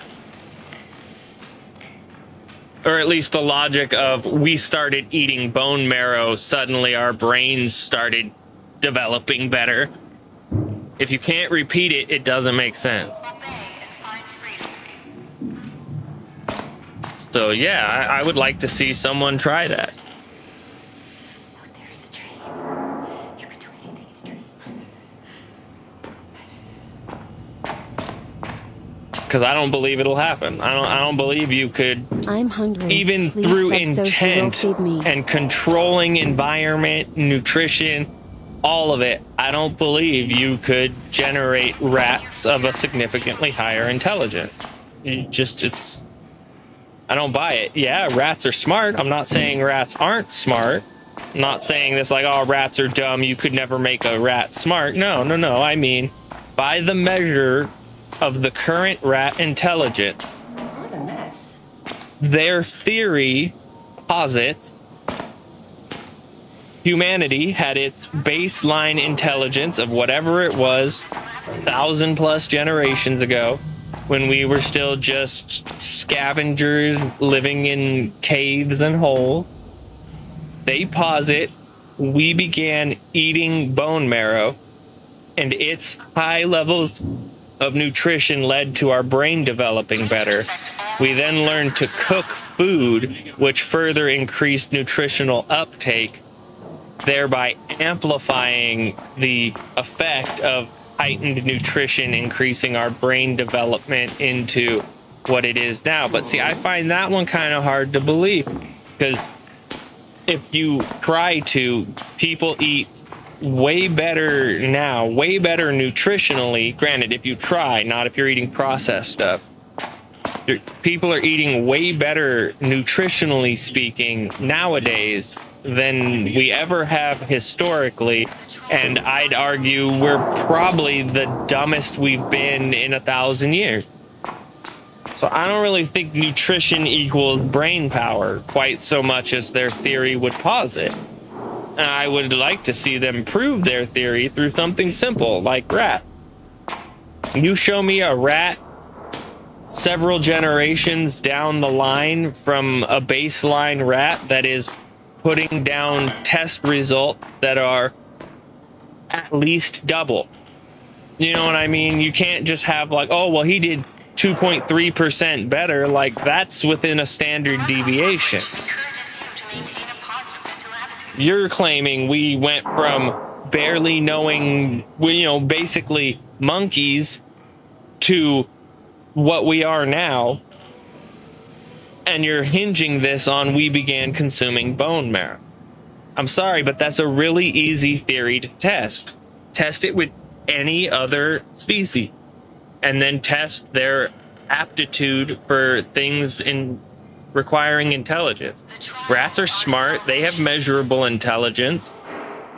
Show me one that measures 50% better, 100% better, multiple factors better. Because I mean, realistically, we're over here whipping up computers, got lightning in a fucking box.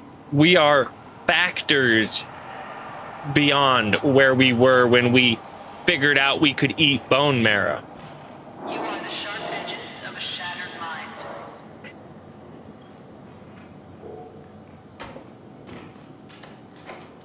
If other species can't undergo the same, I'll call it a brain bloom.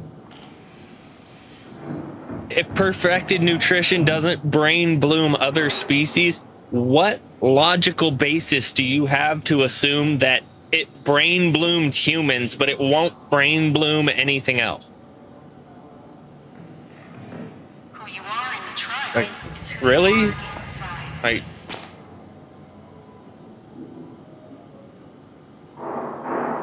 I find it weird that they want so desperately to like disprove the existence of God, yet they require more faith in the unanswerable segments of the science than the Bible requires. Because to be fair, the Bible doesn't require you have any faith in it. You're free to do whatever you choose, believe whatever you want. It just simply tells you, if you don't put faith in it, you will reap no reward. There's no reward to be reaped from fucking putting faith in the science, and the science requires more faith. Why? What makes sense about I gotta put more faith into this belief that there's nothing and I can go fuck myself? I just don't see it. It doesn't math, man. It just does not do the mathematics.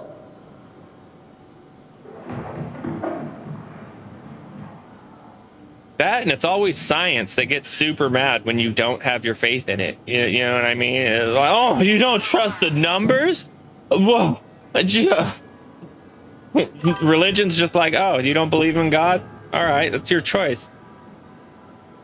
Wish you the best. Good day. Like,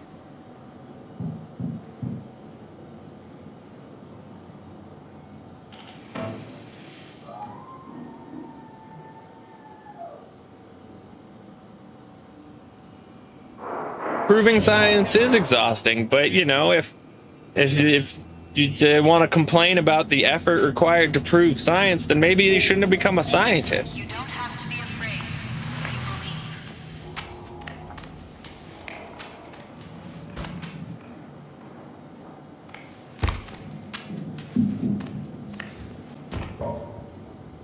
Right? Yeah, exactly. Like, if you didn't want to be the one to prove the science, then you don't complain that it's exhausting. Like, you chose to be a scientist. You volunteered for that shit. You don't get to complain now.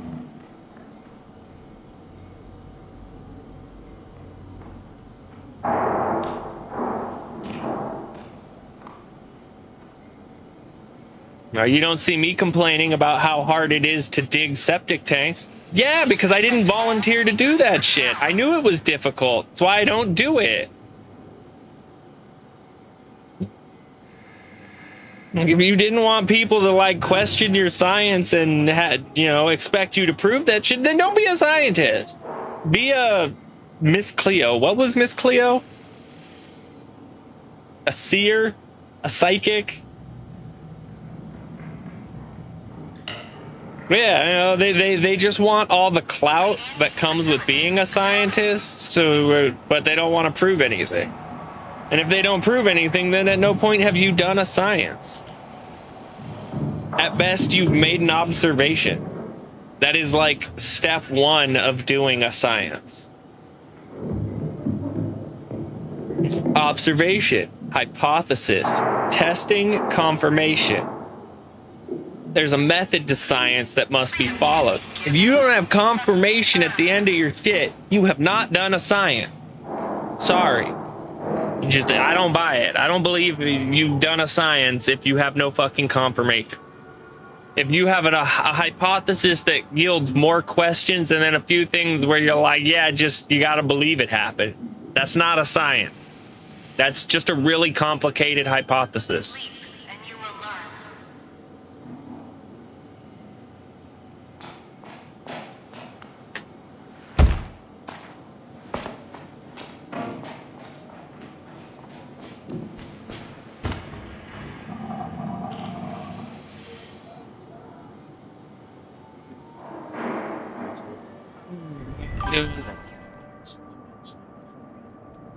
Trust me, bro.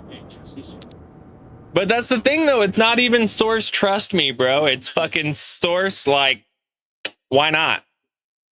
Like, whoa, no. You're the science guy. That's your thing. Your job is to prove what it is and why it's not other thing. Not my job.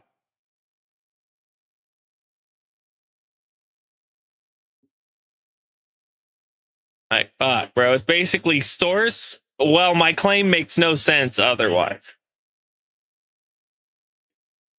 It's like, got it. So then your claim kind of just makes no sense. Like, no. It's actually the currently accepted scientific thing. Like, okay, so everyone's retarded. Got it. We're cooked.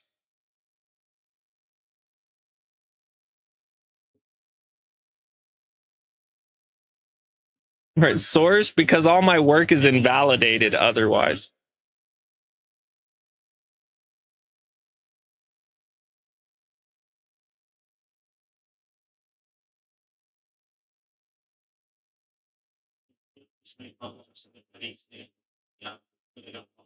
That annoys me, low key, because like I was always of the understanding that pretty much the whole point of science was to prove and disprove shit, not to like you ask for faith. Like science was supposed to like prove what things are and disprove things aren't. Basically it. If it doesn't prove or disprove, it better be fucking math, because fucking outside of math there are not just functional, like, yeah, we don't know what this is, solve for X. Like, yeah, fuck you. You don't get to solve for X on fucking human origin theory, you piece of shit.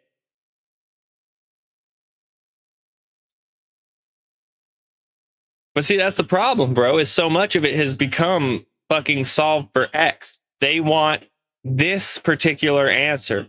solve this in a way that disproves God. Then when they fall short of it, they just add in more variables like math. They're like, oh, well, see, but it does equal X when you also have W, Y, and Z. Well, what are W, Y, and Z? We have no idea. But if you include the hypothetical W, Y, and Z, the answer always comes out X. It's like at that point, you have way too many. You've made more variables than inputable data. Like, how did the cell thing happen? We don't know. Okay, W. How about the language thing? Oh, we don't know. Okay, why? Like, how about fucking any of it? How about the fact that some people don't have any genetic markers that other people have in abundance, yet you claim they all come from one place? I don't really know. Genetic variation, may okay. So D, we've got 3 variables and basically no data to input as actual data. Because according to them, basically 1 plus W plus Y plus Z equals X. The assumption we all come from one particular origin point. That's basically all they got, one origin point. Cool. So 1 plus W plus Y plus X, or plus Z, I mean, equals X. That's just not how science works. I'm sorry. You can't just 1 plus W plus Y plus Z equals X. It doesn't work that way. There is not enough information there to deduce anything. All you've done is create a bunch of bullshit where anyone can speculate fucking anything they want. And then you're going to tell people like it's fucking staunch, hard science. And I'm sorry, it's not staunch, hard science. It's a bunch of variables that you can't even begin to hope to prove. The logic doesn't even support the claims you're making.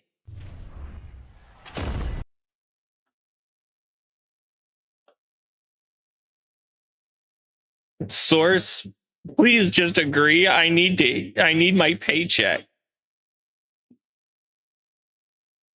Like, nah. Put the fries in the fucking bag, bro. You're bad at science. You're fired.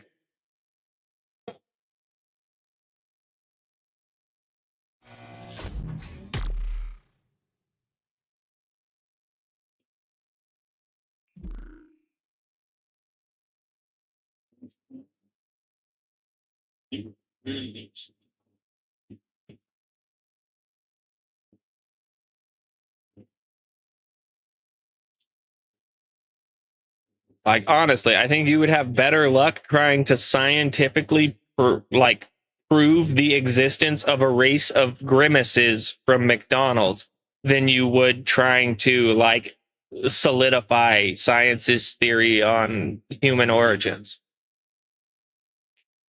Like, at least proving a race of grimaces, that's only going to have one variable, which will be the grimace genetic structure. Like, yeah, but we kind of just figured that it existed.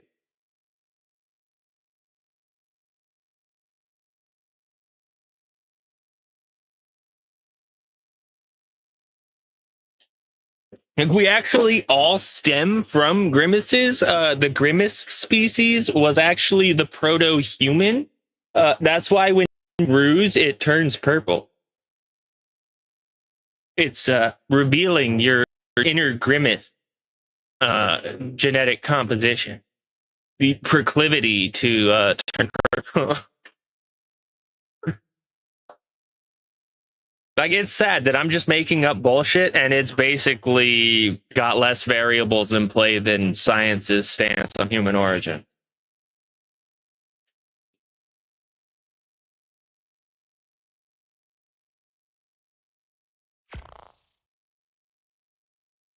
What happened to all the grimaces? Duh. Ronald ground them all up for hamburger meat.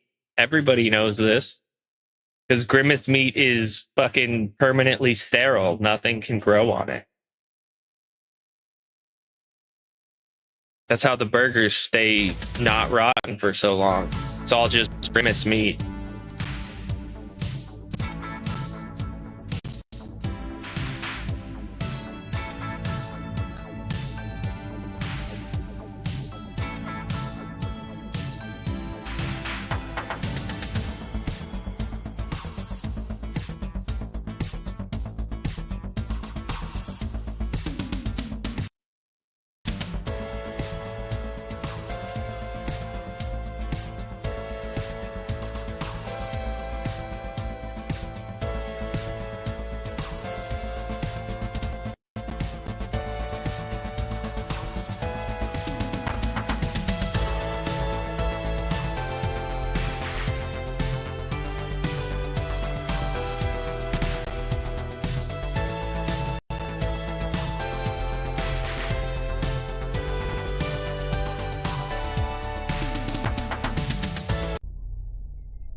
Check out the Pondo Pet Cafe to feed or play with me.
Incoming ad break.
Hope everyone enjoys it here. Please follow the stream.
ZZZZ.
Got that. Had to go water my gooses. I forgot to water them, and they got all super mad. They were screaming at me and doing that evil thing they do with their wings, where they're all like, "Fucking monsters." The one poofy one like rushed me. She's funny. She's like the most majestic looking goose. She's a Sebastopol. It's all like poofy and goofy looking, and she just is super protective. So it's always her like charging you. Like the prettiest of all of them, just fucking murder machine.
Incoming ad break.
Genesis loading. I know you were probably overstressed the first time because I cleared all my preloaded shaders because I don't need 100 gigabytes of preloaded shaders plugging up my OS drive.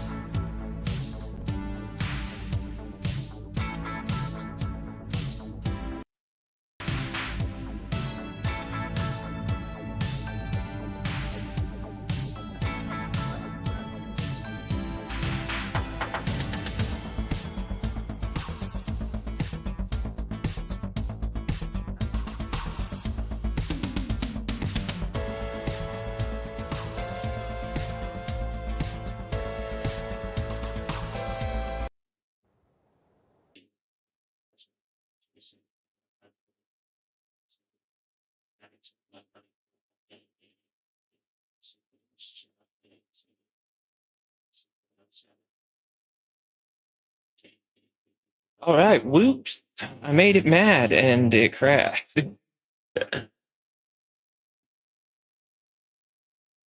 Fucking thing. Why are you being dumb? Oh my god, fucking OBS, bro. You gotta be stupid. Bro, why are you being dumb?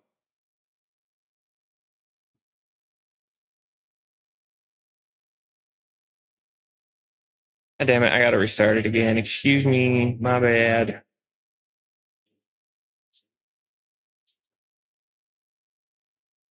All right, we back? Très bien?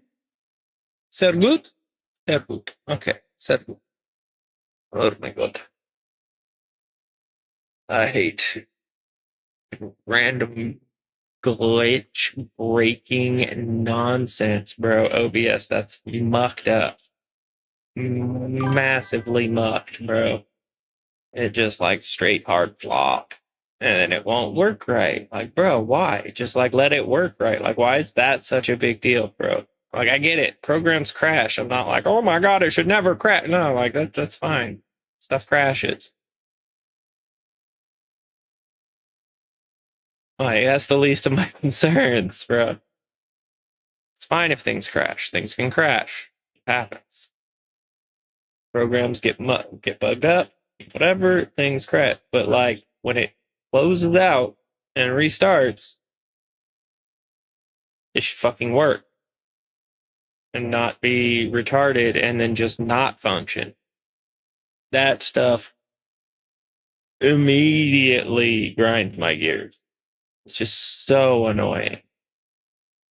Like, bro, you coded the thing, just like code it to work. Like, why does it bug out and totally break just because it crashed once? Like, I get it, things crash. I'm not like, it should never crash.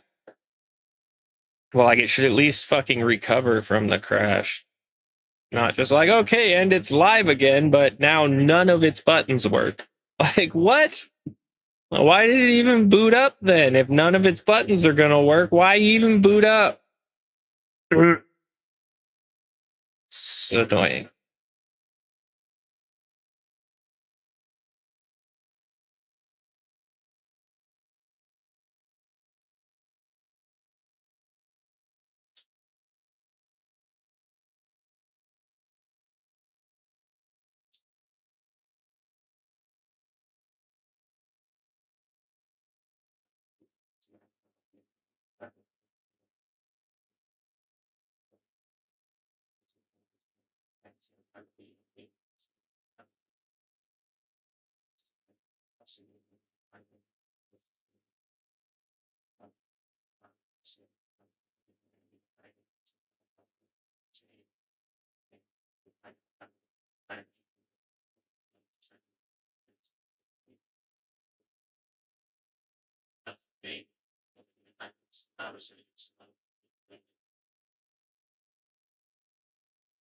All right, let's see if I can get the game to start without it being like whatever paid attention to by the streaming software. If it'll actually like, dude, Rumble, what the fuck? What the fuck?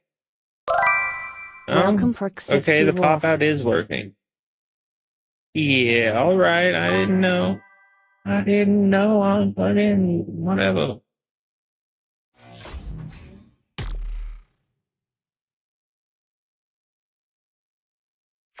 Let's see if it'll load this time.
Upcoming ad break.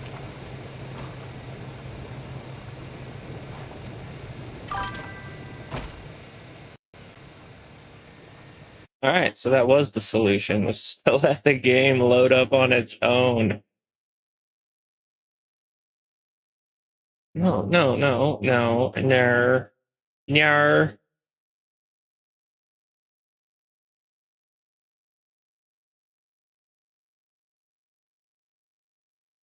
Check out the Pondo Pet Cafe to feed or play with me. All right. There we go. All the buttons are working again. Great success. Sorry about that, everybody. Sorry about that. But it was not of my choosing that it collapsed on itself, but I do apologize all the same.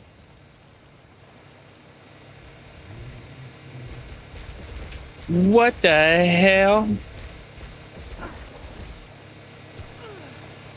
There's a man on an octopus.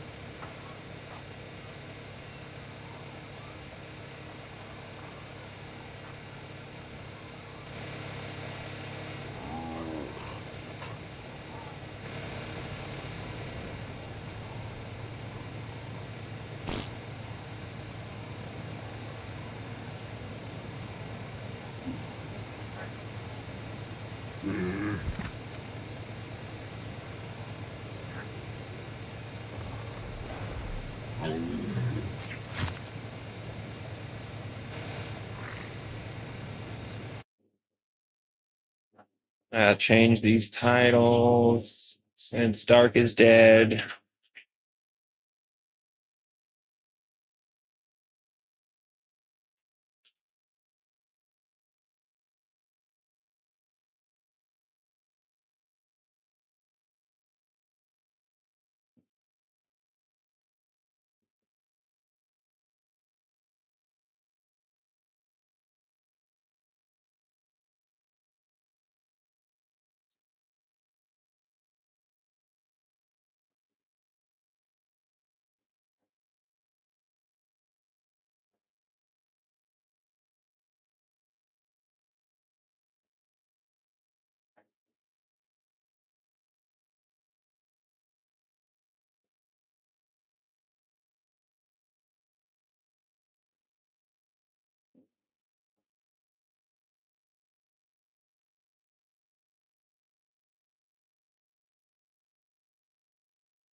All right, here we go. Titles are fixed. I think some of the game settings still may be wrong, though. I forgot to fix that one. Shoot me. All right, my stupid face.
Here?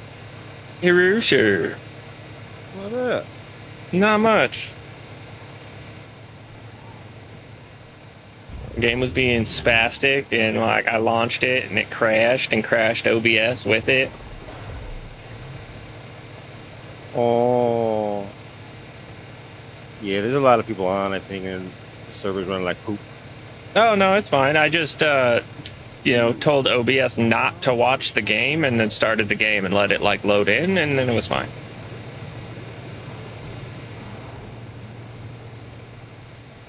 It just didn't want to be watched.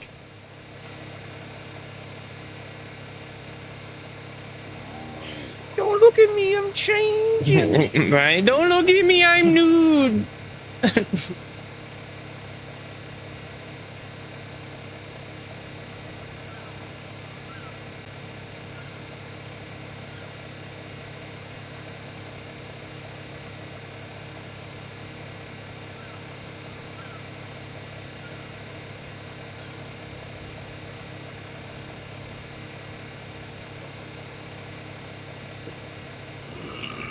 Yeah, there's some pretty flowers. Yeah. That was from the Easter event. It's just a skin. But when it starts to go empty, the flowers look dead. That's kind of cool. I mean, like it is. An indicator that's kind of cool.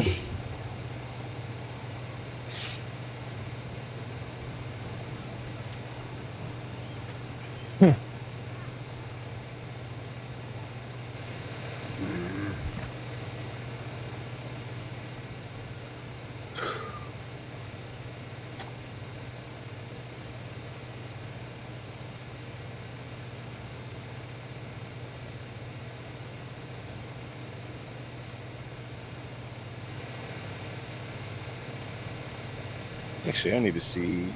I'll just go to this boat. Oh yeah, there's 2 boats.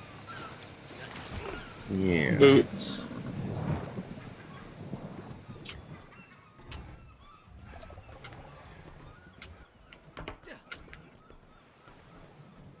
The old poop sloop. The fuck? Because I got 3 skills, yeah, so now I can put my own on this one. Okay.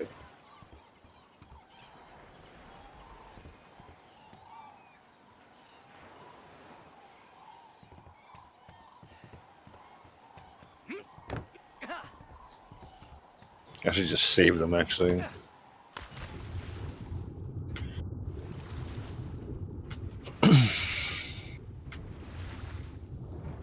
Yeah, I don't fully understand the points. It's kind of confusing. Yeah.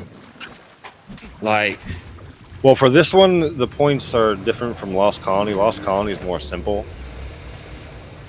I don't have Lost Colony. The Lost Colony one is just like the same thing, but the points go actually into stuff like reduce the weight of like, structures in your inventory, like fucking leveling you, harvesting. yeah. Yeah. It's weird that they're And there's, like like, other bound shit. to the boat. In this one, it's bound to the boat. Yeah. Yeah, that's fucking weird. And I don't know fully who yet thought that was is- a good idea, but it wasn't. Because we've already lost at least 7 boats. Well, Or, like, 2 yeah, brigs yeah, and but probably, you like, don't have 5 to like, sloops. yeah, but you don't have to like level up the boat, if that makes sense. No, it doesn't have a level. It's just a boat. Yeah, yeah. So like, just because the boat got sunk doesn't really matter. When you build your next boat, you'll just have that many points you got to put into the new boat. That's what I'm thinking. When you get the boat, that boat's destroyed, all those points that were in it go back into. Well, but see, that's the thing though. The points That's why I don't don't know. really like go into. Because I don't know how that works. Because if I'm able to put points on it, and you're able to put points on it, and the boat's destroyed, who's getting all those? How does it? Where are those fucking points going? No, okay. I think I understand how it works.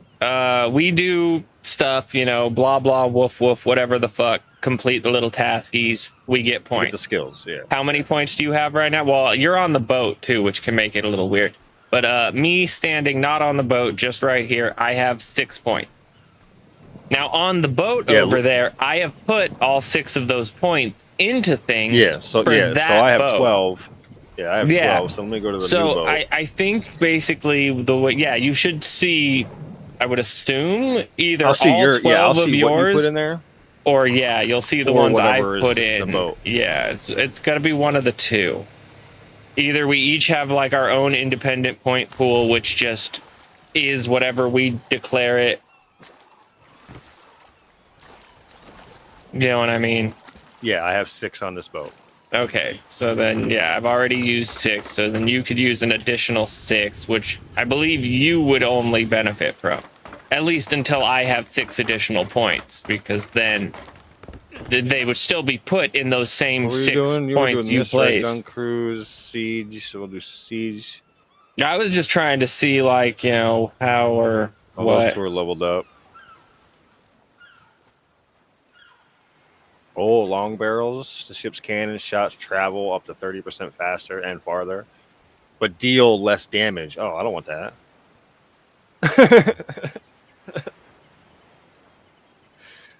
Well, all the damage. Tag dinghies is interesting.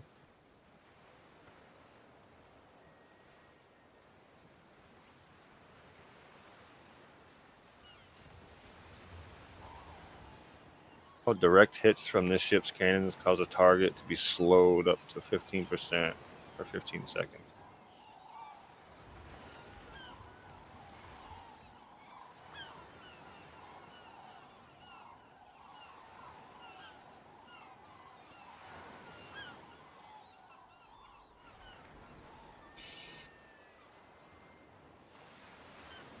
Oh, long-range salvage. Hitting enemy ships with this ship's cannons heals this ship for 5% of the damage dealt. So I'm gonna unlock this one for this boat.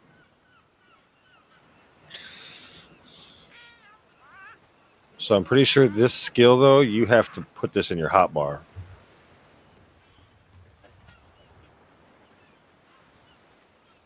Yeah, the attack dinghy one, you have to put that in your hotbar to use it.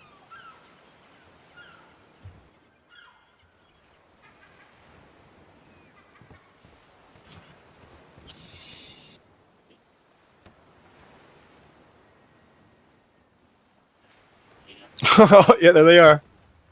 It's 2 rafts with cannons on it.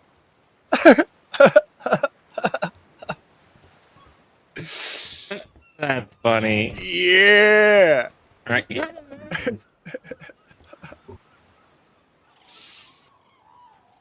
That's great. It says you can pilot them too. Yeah, it's attacking your target, but you can also pilot it. Can I shoot it? Oh, you can, yeah. Oh, that's fucking cool. Not gonna lie.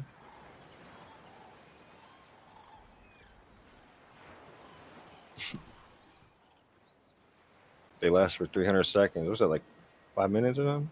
3 minutes? Was it 300 seconds?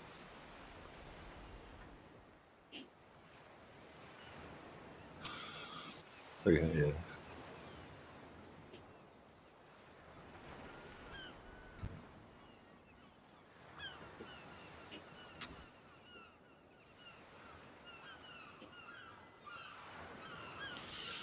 So those might be useful. Maybe they'll take the aggro onto them. Stop shooting at the main boat.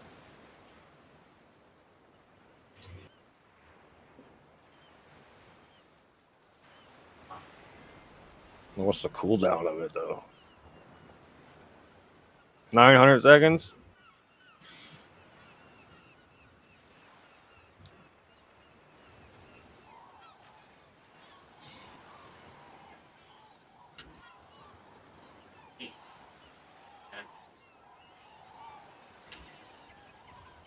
I'm hungry, please sub so he will feed me.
I can't use my spyglass. What the fuck is happening? Because you don't have eyes. Gotta have Okay. eyes to spy. What the hell?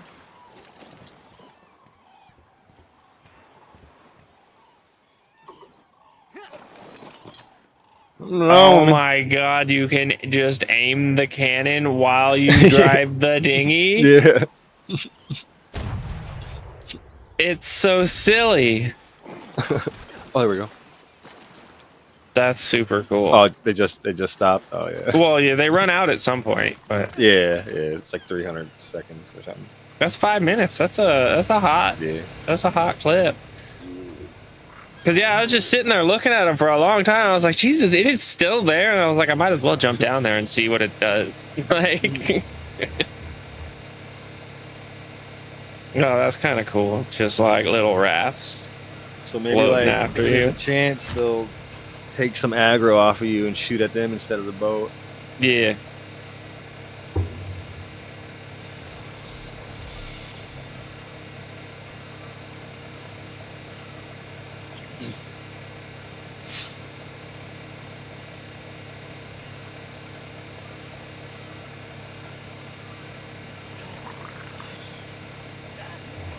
What's my next shit? I got complete 3 gamma missions, 1 beta mission.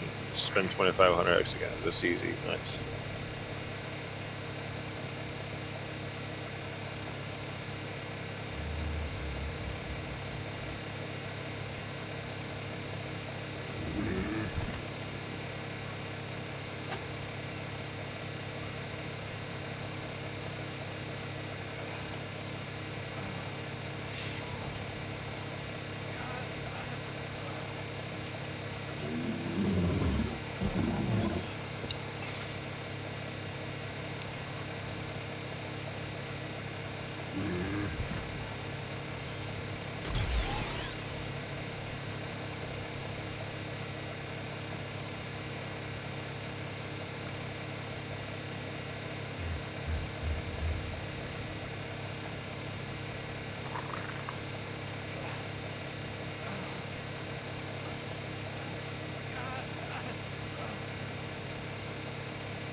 Oh, okay, I see. So I was like, what the fuck is this little piece of paper? That's how you get the eye patch. You can get an eye patch, a peg leg. I already got the eye patch, I think. Yeah, I had it too, but I lost it. So I left the server with it. But you can, I guess, re-unlock it, I guess. But no, I think I got it. Is it a cosmetic? It should be in the cosmetics, right? It wasn't in there for me. I mean, they have the actual, like, paid for one that ties a fortune. Wait, not spyglass, eye patch. Peg leg?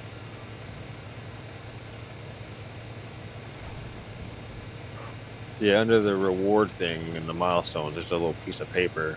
I'm assuming you get a cutscene. There's a cutscene.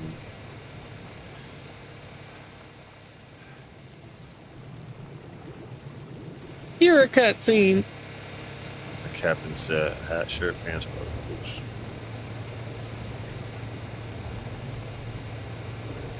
I just don't know what that piece of paper meant. What the fuck is that piece of paper?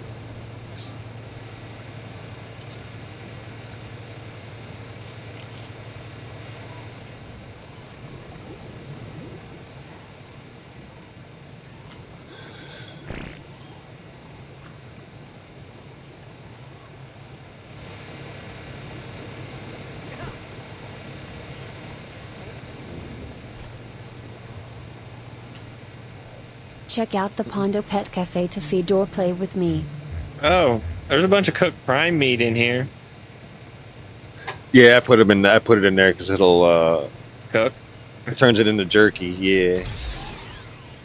That was my other favorite thing about the Pyromane, is they're just like the best, like, one tame living. You just kill everything with it. It cooks all your food. Turns your food into jerky if you keep it in there. Right? Yeah. Turns the food into jerky. Because we have this thing right here. It's the little fucking The Jerkinator industrial preserving 9000. bin. Yeah, but people can come and turn it off. Oh, that's fucked up. Yeah. How you just gonna touch another man's Jerkomatic? Yeah, somebody already did it once. It's like, whoa, I'm jerking here.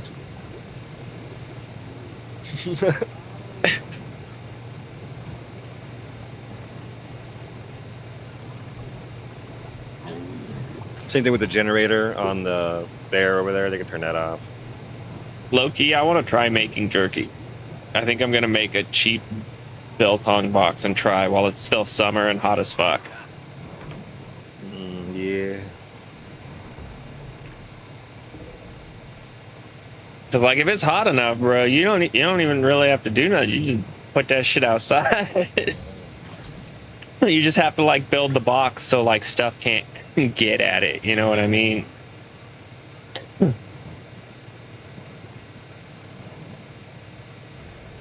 Otherwise, you need like machines and things and shit. Like, I'm lazy. I like the idea of maybe build a box and put it outside.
Incoming ad break.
I mean, you're thirsty, a thirsty Ray.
Thank you for the follow, Sapper.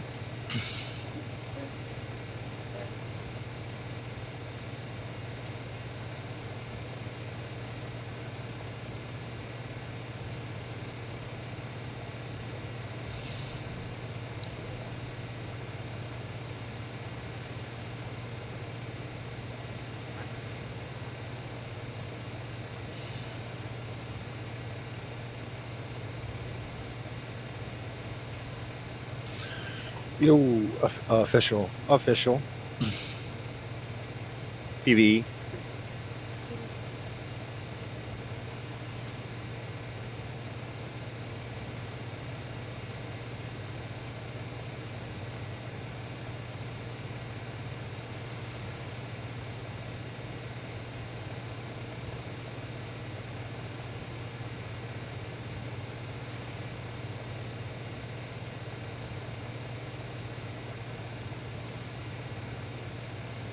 Incoming ad break. What the fuck? I'm just gonna leave them. When are you gonna join the dark side of unofficial? No. No. I'll just play single player.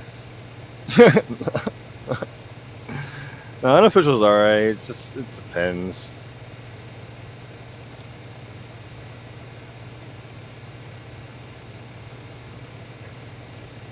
I've been playing official since the first game.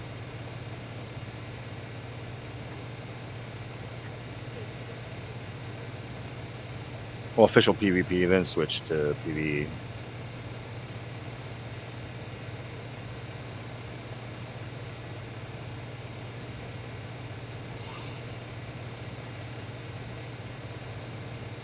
I run 29 servers, always out. Holy shit. Jesus.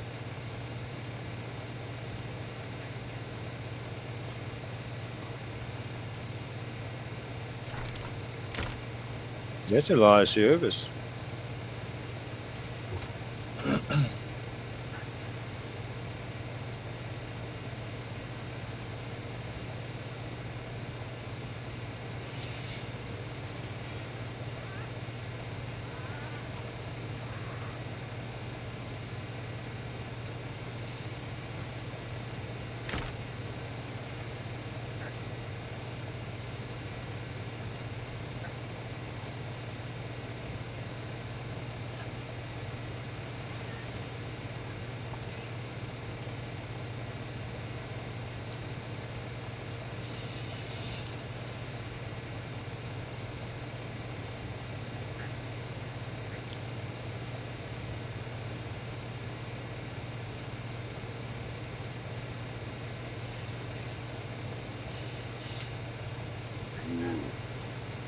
Nice to meet you. I'm Perk60 Wolf. Don't forget to follow.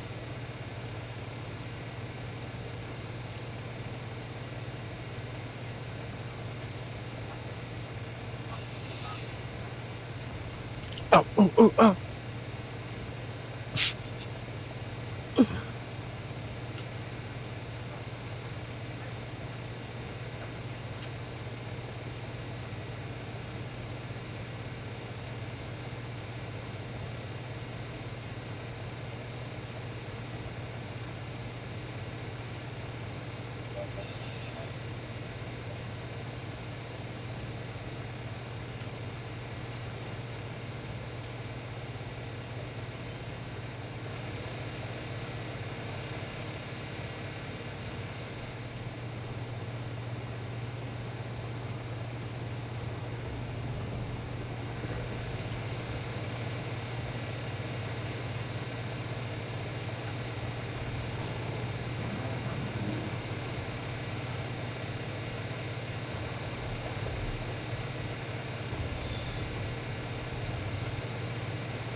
Mosasaur. Yes, Leo.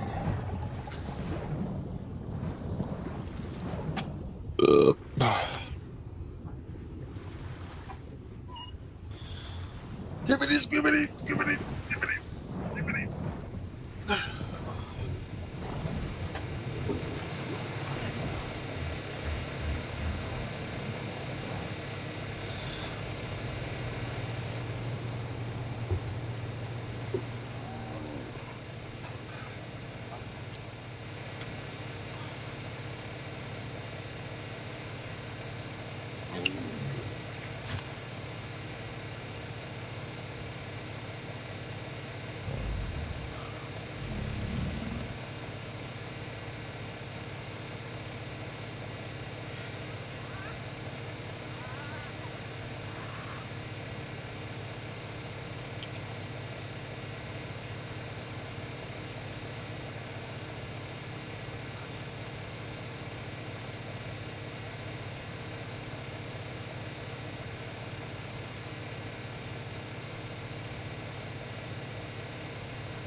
Yes.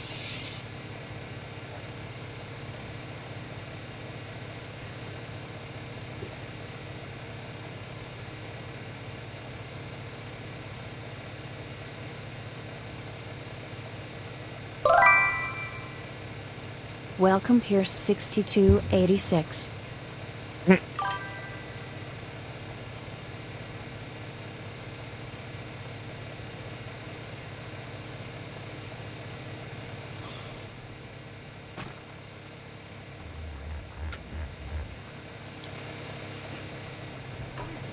I will be right back. Indeed, sir. I need to go Indeed, sir. downstairs.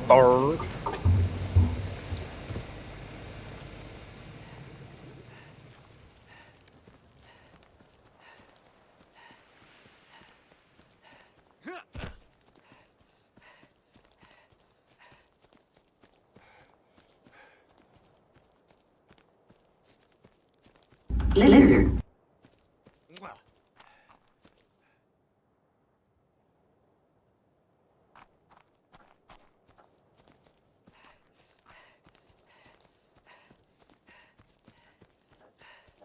How big is this island?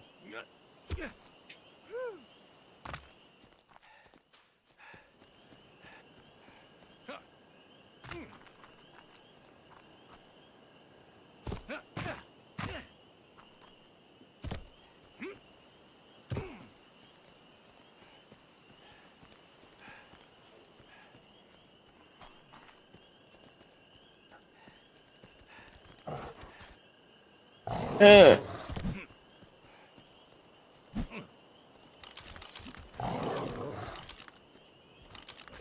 Please stop biting me.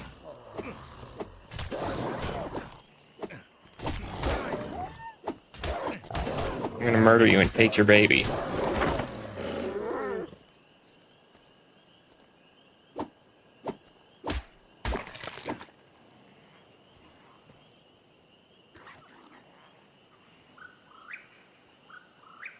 Free baby.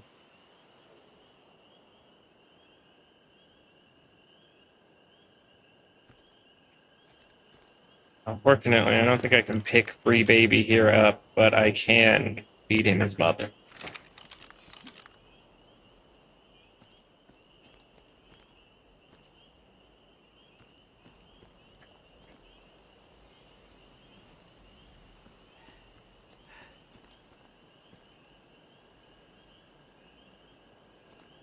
That was a little weird. Free baby. Come along.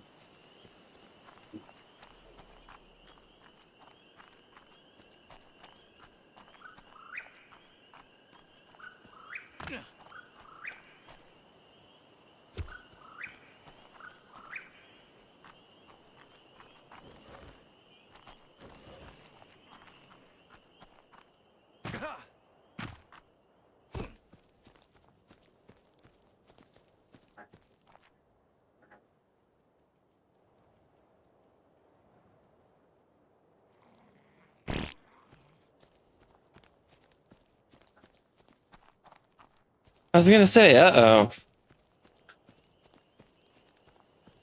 Is that not good? He's flying. Flying's not good. Are wolves supposed to fly?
Oh.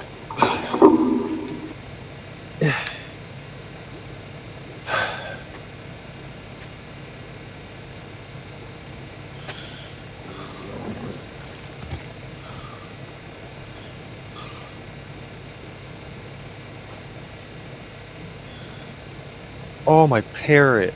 Oh, I forgot. Where did he go? Did he die? I don't know. He did not. He probably floated all the way up. I forgot about the parrot. Yeah.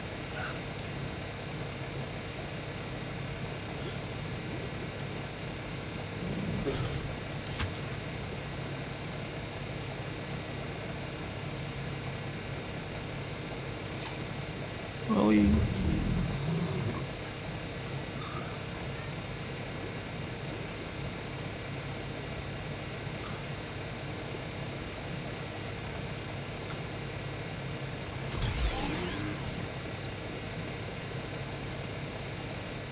This is like being shipwrecked. Just without the ship. Or the wreck.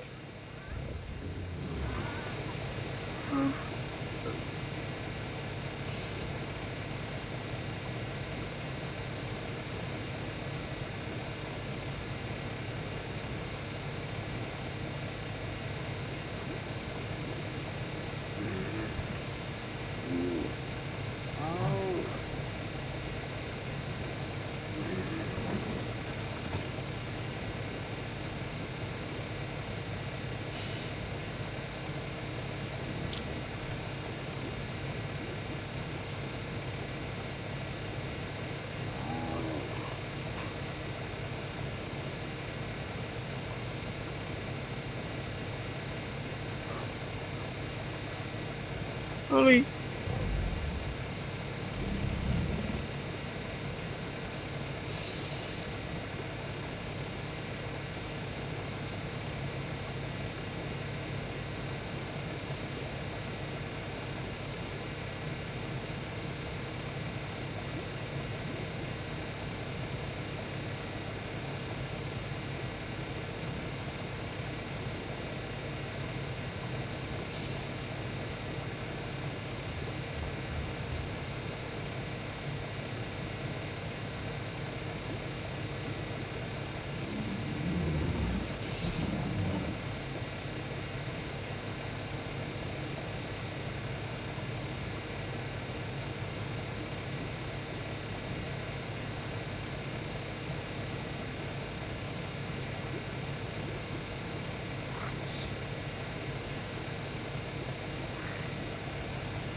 Hey, baby.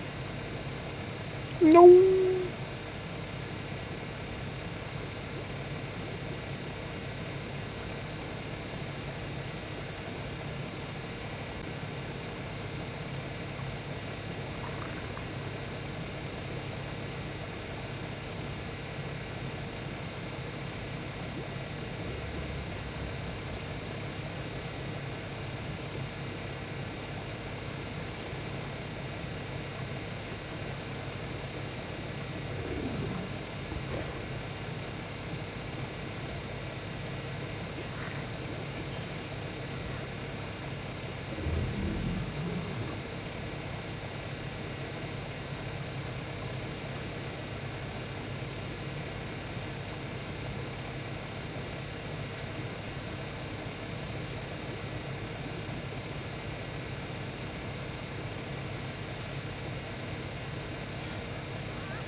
What?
Whoa.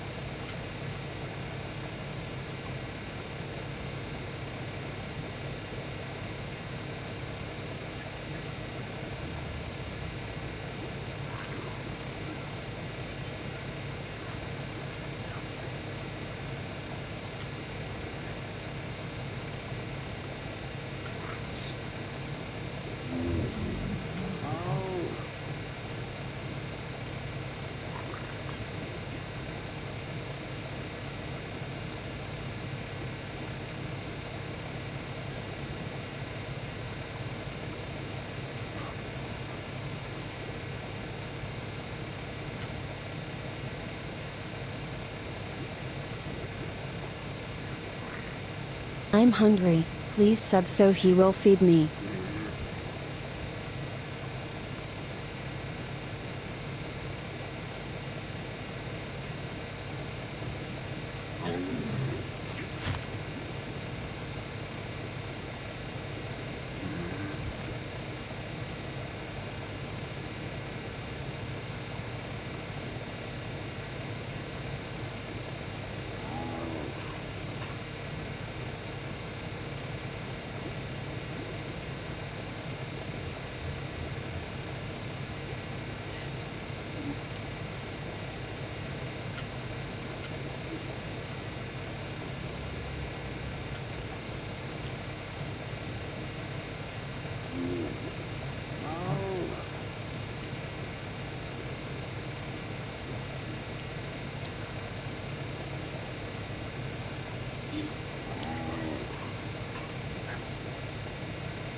Incoming ad break.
How is everyone doing today?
ZZZZ.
Troublemaking diamonds.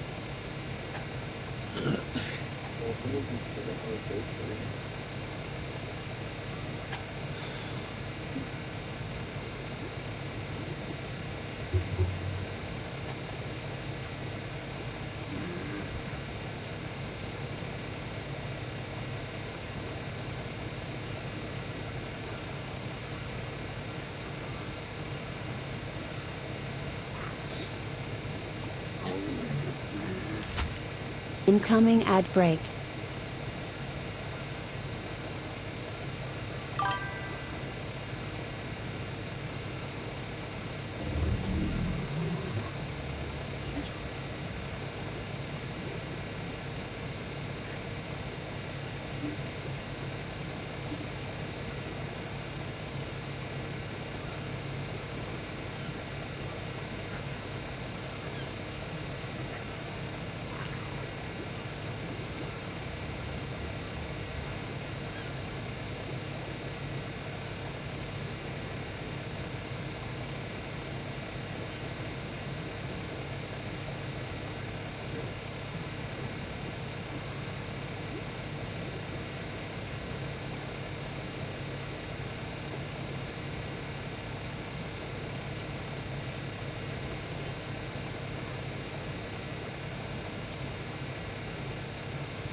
Dog is stinky.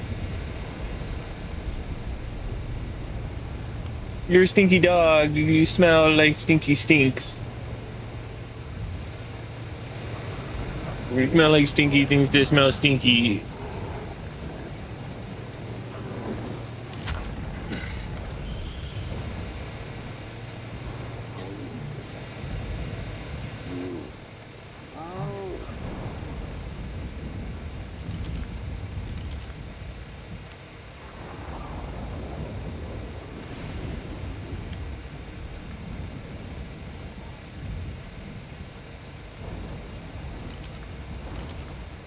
All right, good. That free baby died.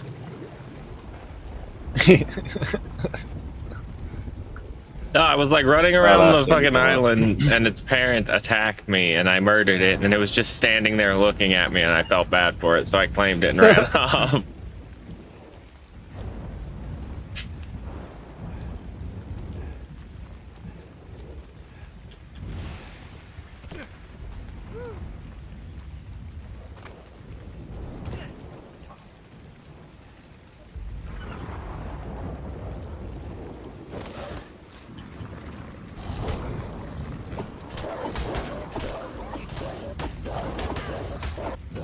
Doesn't have much left.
Is there a way to like fix the boats? Oh yeah, you got to put them in the. Apparently, you can have the stuff on you. And you can do it, or you have to put it back in the dock. Because this boat's fucked up, and every time I look at it, it stresses me out. Like, I just remember Atlas, like, the longer they sit, the more they decay. So, like, it's just sitting there and just sitting there.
That's local, isn't it? Fuck, I forgot which things do which. Or wait, oh no, it was global. Never mind. Fuck you people, come get your moss chops. Oh yeah, it's been there for days.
feel free to chat, this stream engages with viewers.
Your bird pooped on you.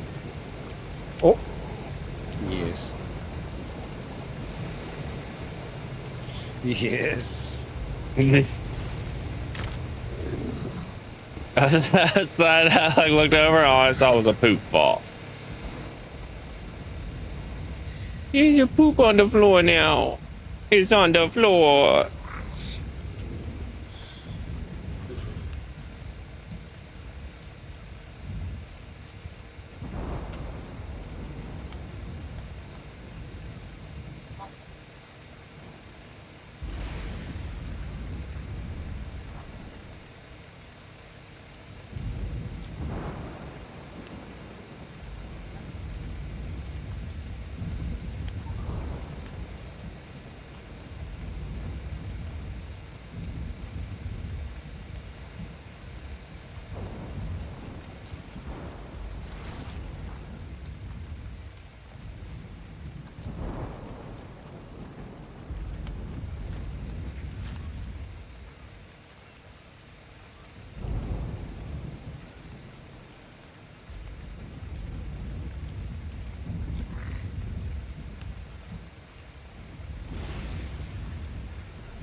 Incoming ad break.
Yeah, usually the things people what you eat in there.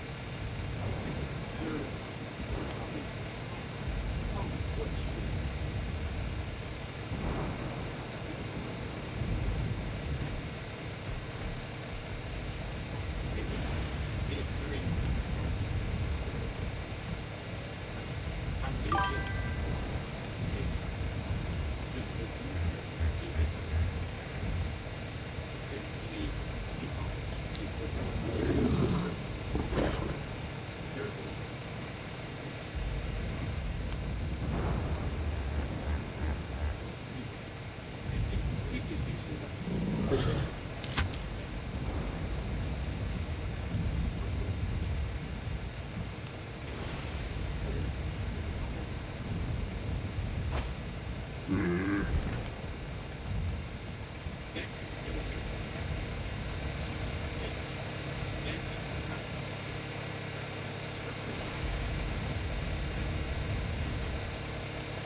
ZZZZ.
Porn.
ZZZZ.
Incoming ad break.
I'm hungry, please sub so he will feed me.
Hello in there?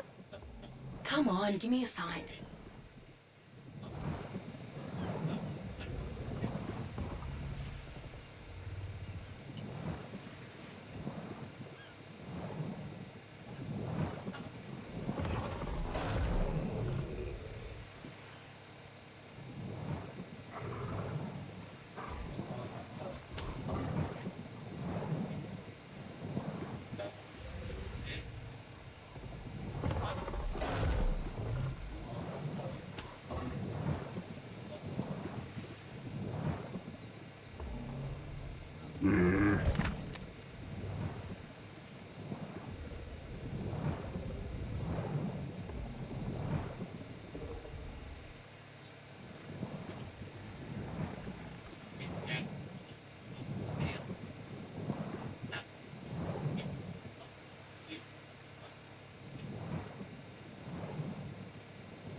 Jesus, that mosasaur grows slow. Oh yeah, they're like, well, it's 2 times. Now 2 times. I think they're like 12 days. Jesus Christ. So it's like 6 days now.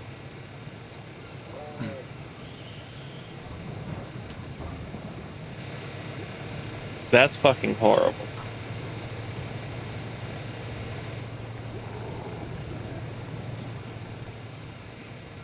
Like 12 days is horrible.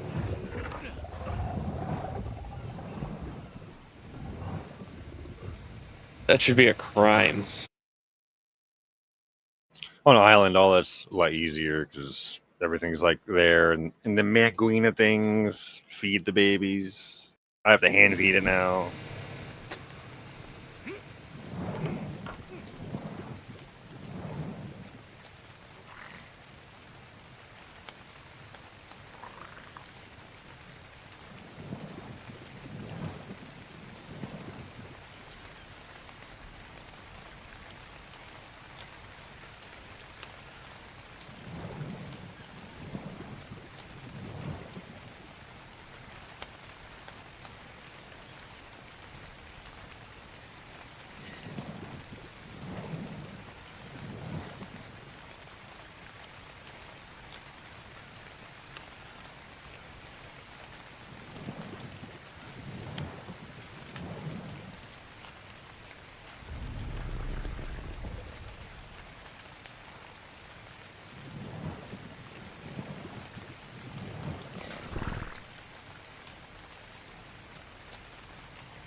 Check out the Pondo Pet Cafe to feed or play with me.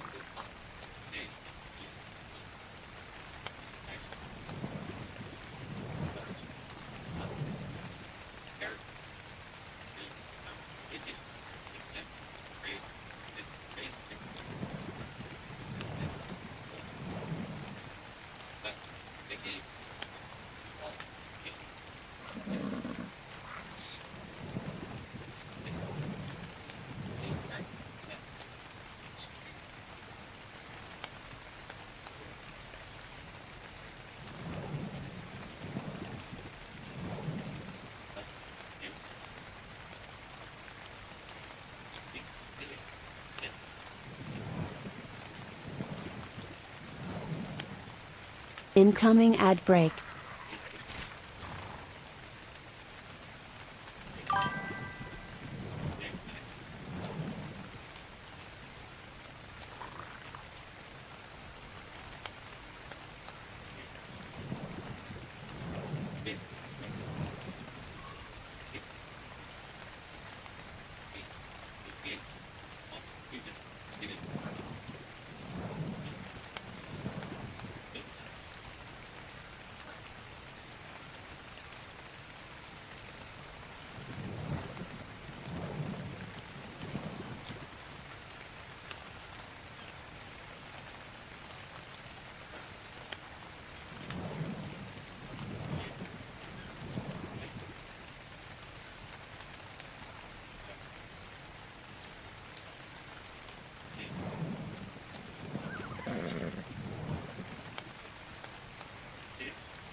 Nice to meet you. I'm Perk60 Wolf. Don't forget to follow.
Ow.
Made the game angry and it did peepees and kicked me out of the server.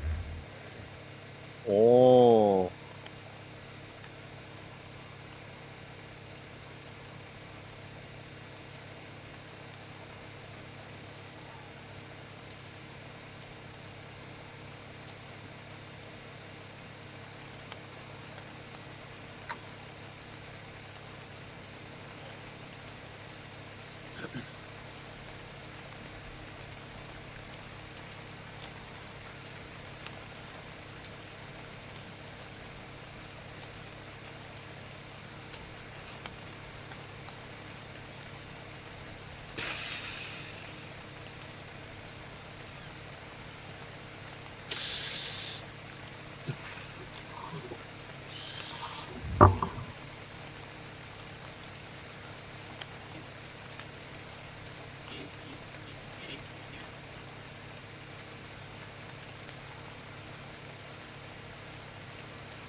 Incoming ad break.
Welcome, Purple Cannibal.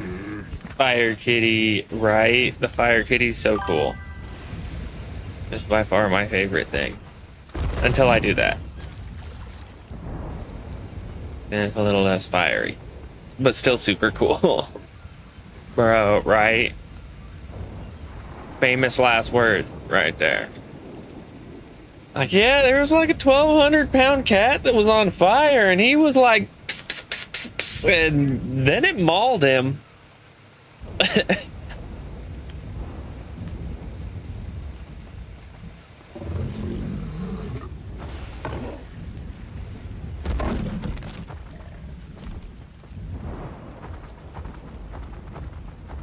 But I mean, on some level, it's the right choice.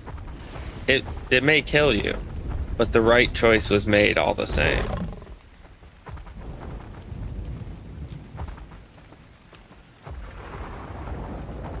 Dang, this island is way bigger than I thought it was, Kevin. I thought this island was all like small, and it's like... That's a solid point. That's a solid point. At a bare minimum, not on hot days. It's already bad enough on a hot day. I don't need to ride a fire cat.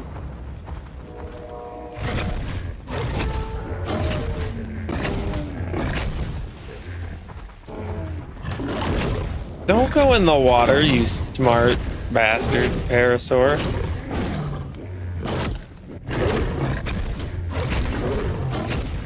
Apparently it stayed on fire, though.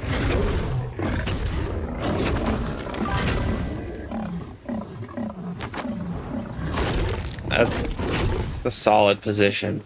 Understandable.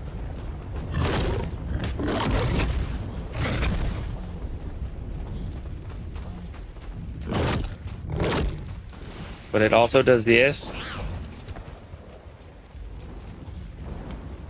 And then it just hangs out.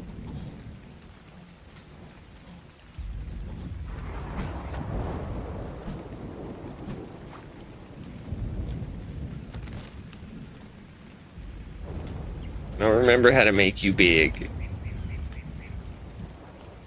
Control C. That made him That's what it small. is for me. Yeah, you could do it. You could do it when he's back on your shoulder too. For some reason, control for me is punch. Oh, you gotta be on him. Like put him back on your shoulder. I mean, I'm trying. I'm trying to press pick him Control C. back up. Picking up.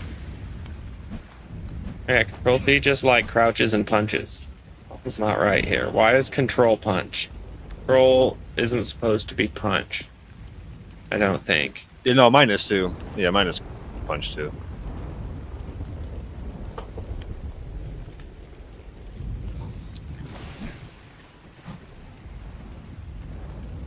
Hmm. Nah, then you have to hold R. That's Hold the R. way. And then click the thing. And then the big. No, that's throw. There we go.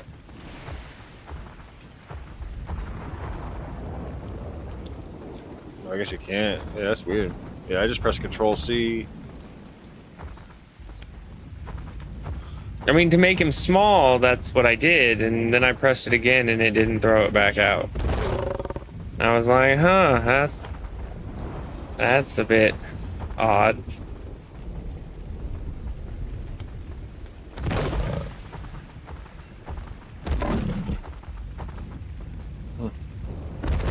Not very many things spawn here, do they? Nah, rarely. Kind of Unless somebody noticing came through that. and killed stuff. I found like 3 parasaurs. That was it.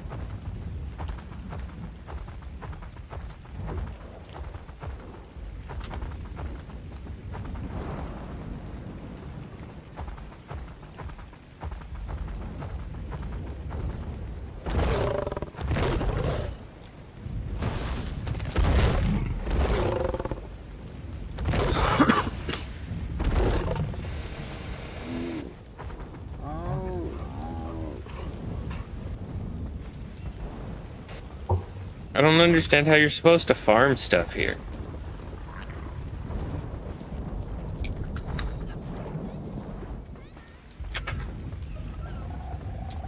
This island doesn't have much.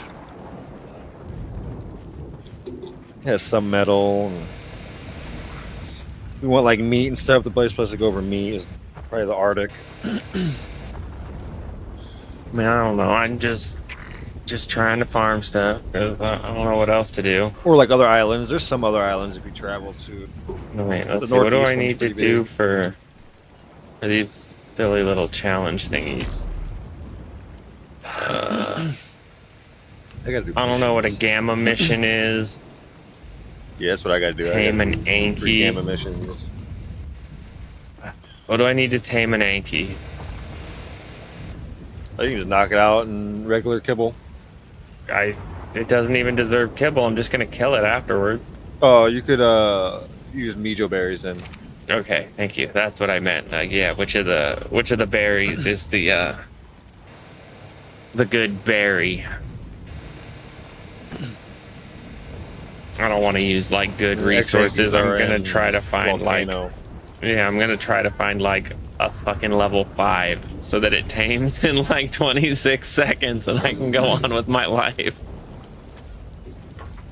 Since that one I claimed last night didn't check it off. Yeah, it's weird that didn't work.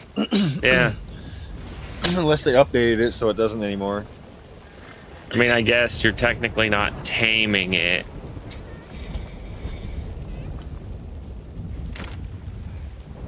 I feel like that's kind of splitting hairs, but you know, whatever.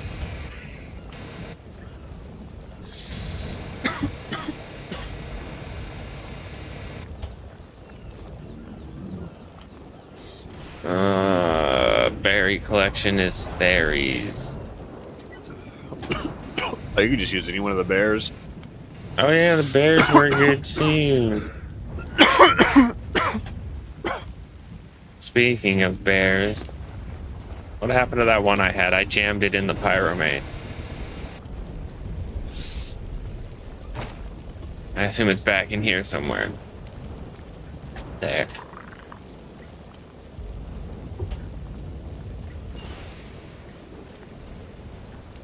It's the Moses that storm. 191 something. Yeah, I seen it in the cryo fridge. I think that's what it was, anyways. Yeah, it's like a 190s. Really? What game has this potential to be hilarious? Because some of them games, they go hard.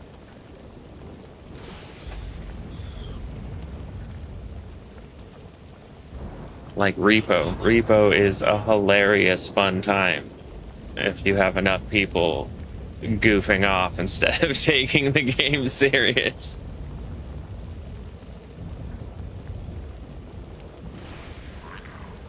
I don't see a one now. There it is, 198. I'm blind. It's called We're So Dead. That sounds like it could be a funny game.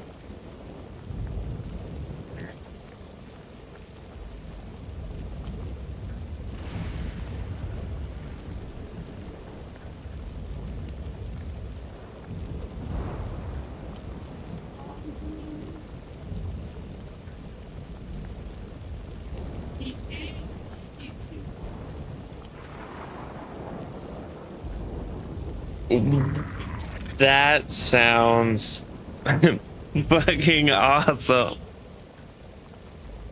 A co-op seance horror game where one of you died first and only you can see what's killing the others. Your only voice is a Ouija board your friends keep misreading. Guide them through a haunted house and banish the demons. That sounds like chaos. That sounds like hilarious chaos.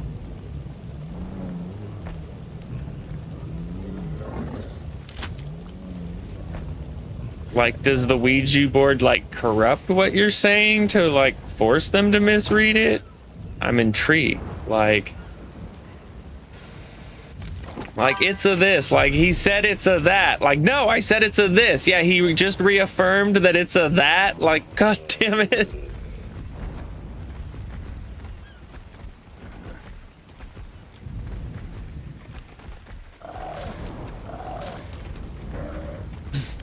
Yeah, that's what I mean. Like, it's just changing it, mildly adjusting what you're saying to make it confusing.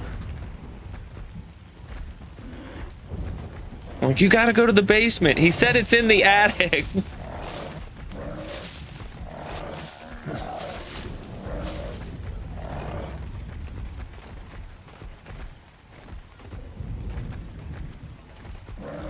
No, that has some serious potential. You're correct. That could be hilarious.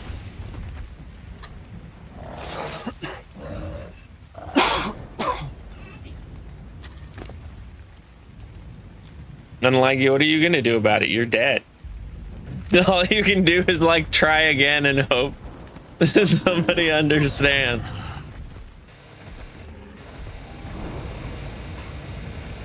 That's a cool idea. All right, what do I need? I have to knock it out too, don't I? Yeah, there's a crossbow in the first box in there. And then there's trank arrows in the second box. You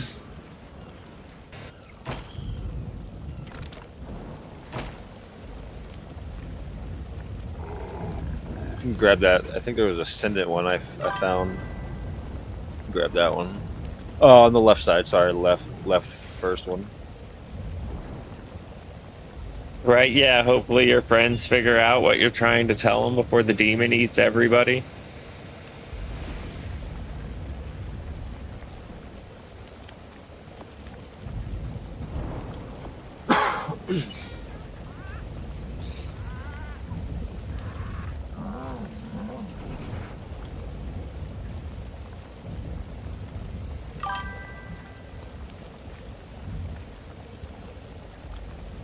Oh, that's cool too. I was just gonna say, that sounds way more amusing than Phasmophobia. Phasmophobia is weird. I don't even know what you're supposed to do in the game. All I know is I just keep getting killed by something, and like I don't know how I'm supposed to even understand the stuff.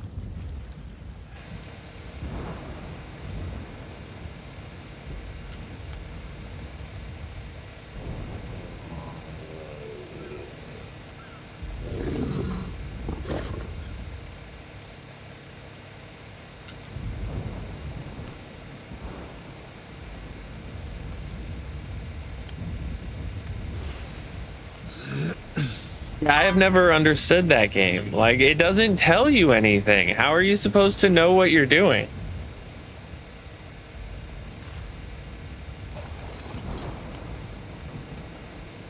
Like, you've got all these things that do stuff, and like that's basically all it tells you, is that like things do stuff, and it doesn't really tell you anything, and then like there's fingers in your eyes.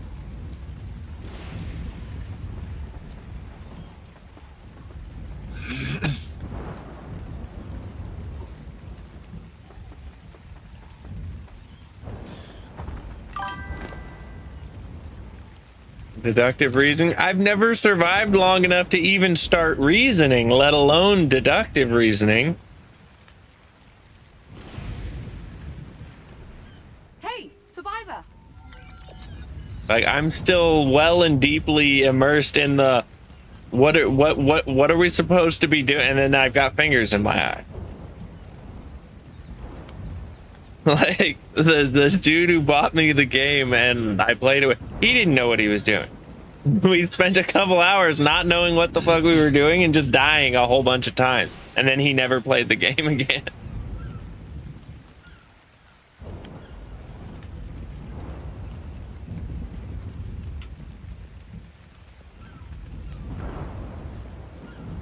I need to go to fireplace.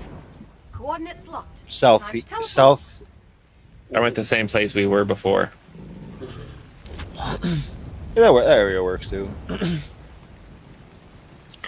We're all around that area. You snap your own neck? Is that what happens?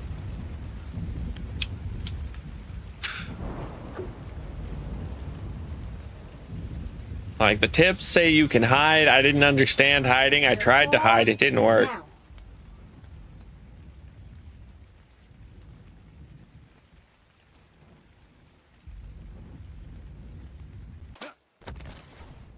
Here we are, right on target. Like, I don't even know what are like potentially things to, I mean, some of the things are obvious, like, to take note of, but there's like nuance and stuff. I like the Outlast Trials where like it's super, super obvious. I can see the thing coming after me. It's actively telling me that it's going to do horrible things to me.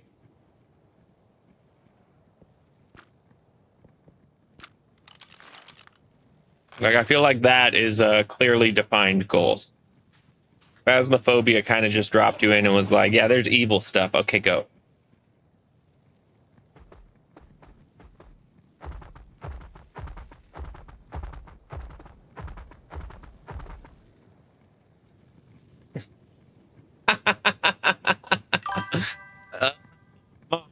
Among other things.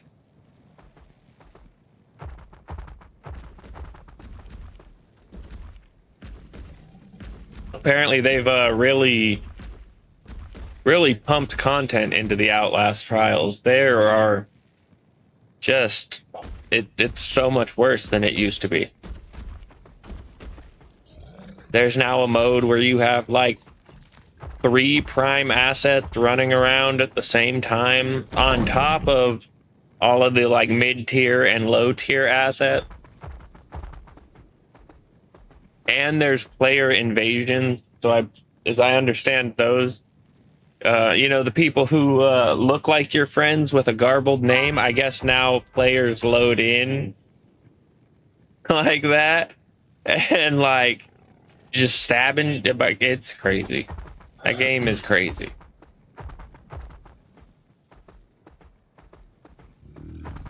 And I like that it kind of, sort of, you know, in the like lightest way, lets you attempt to defend yourself.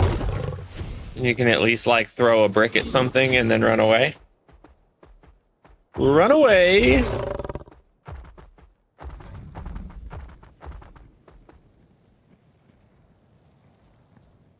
I don't know. I like the Outlast trials. It has really like interesting lore, but God, finding out the lore is like impossible and just ridiculous.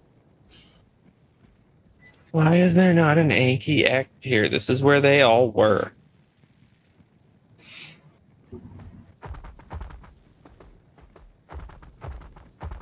I was trying to find a high level one to tame. I gave up. Searched for days. They're terrible. The levels are terrible on this map. Well, yeah, because this is the easy area, bro.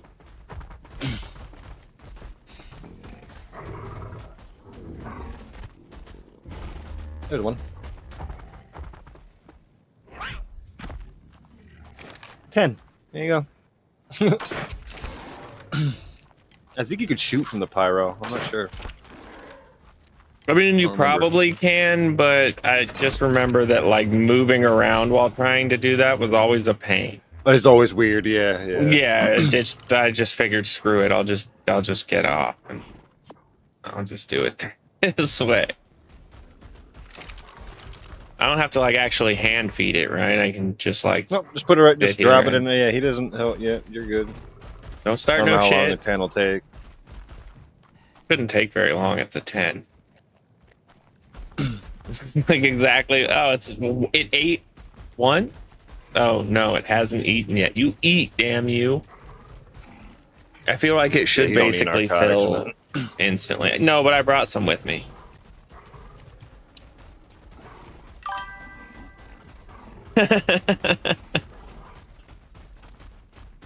No, that game is gratuitous with the penises. I don't know if I still have the clips, but there were a few of them. You're just like hiding under a desk, and it's just standing there at the desk. You're just like face to face with its genital, and it's just like talking smack. And there's nothing you can do. Like you can't come out of hiding. So yeah, you're just like sitting there, looking at its genitals. Like this is messed up, man.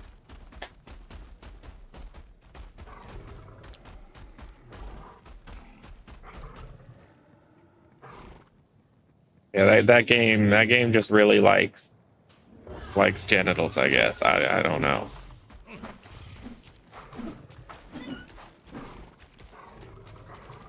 Well, like half of the evil things have their wieners out. Like half of the people you're like doing horrible torture to all have their wieners out. Like there's just a lot of wiener in that game. Right?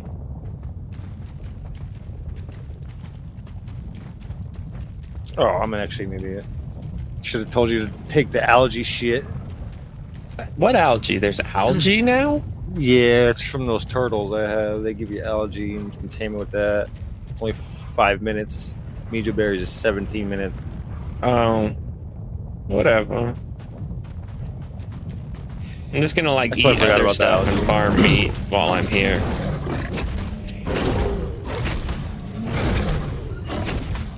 You want me to see if I can find a decently high level Anki X for you?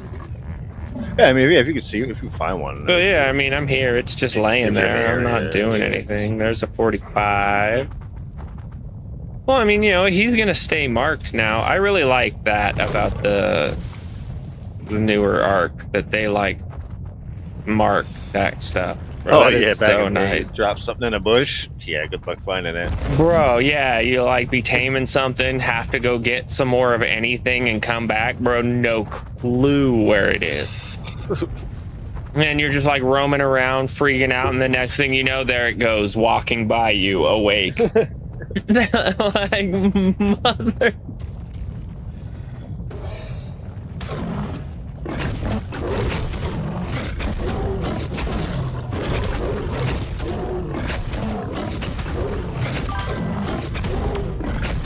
I mean, yeah, maybe. But like some of the giant monster people are like for ladies, and if I remember right, they all turned into like weird, freaky, callous monsters. If I remember right, according to the lore, all of that has to do with, I think, something to do with syphilis. It was either syphilis or gonorrhea or something, and it's like, yes, in the story lore, it's like some rare variant that causes like weird, like disproportionate growth or something. That's what I mean by that game's lore is just crazy, but they don't like, they don't really put any of the lore like out there like that. It's all in like notes and little whatevers, recordings, and like stitched across I think 3 or 4 games. Yeah, one day I actually just like caved in and I went and watched someone's YouTube video on like breaking down all of the lore and like putting it all in order. That whole game universe is just crazy.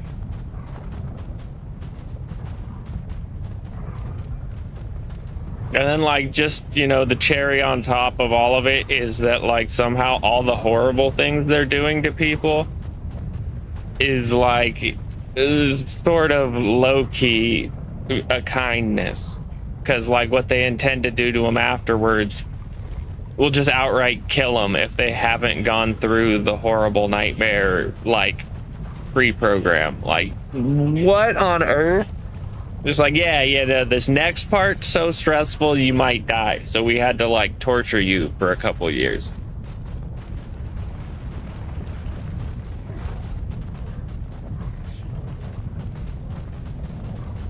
Like, who just comes up with that as like a story for their game, bro? That's crazy.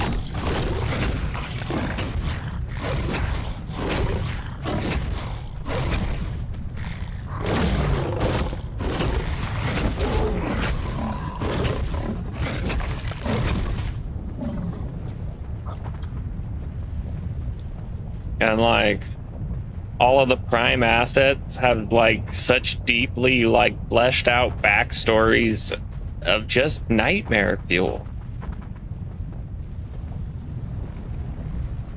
Like Coil and his like laundry list of murdered ex-wives. Like, what the hell, bro? Who concocts this shit?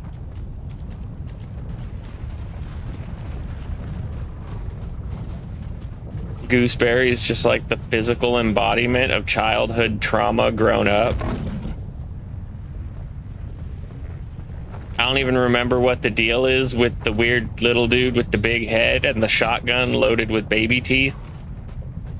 But like, yeah, just that in and of itself, I feel like is more than enough backstory for someone. Yeah, I don't really even know, bro. He's really small, but he's kind of got a big ass head and a freaky baby fetish. Oh, and like this sawed-off shotgun full of baby teeth. Like, what in the hillbilly nonsense?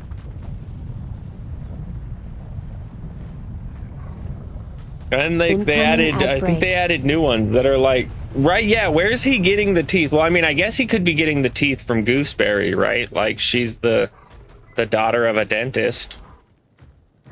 And like half of her psychosis is tied to like her basically being abused into childhood labor by her dentist father and like sinking into insanity, and then I believe killing her father, suffering some sort of mental break, and now her freaky puppet with the drill in it is in her mind like a continuation of her father. I don't know, it's crazy. Like I want to know how they came up with some of the crazy stuff that they came up with. And then there's the new one, which is like two Siamese twins that like commit incest regularly or something. I don't know. Their dialogue is heinous. They like be talking about being inside of each other and shit.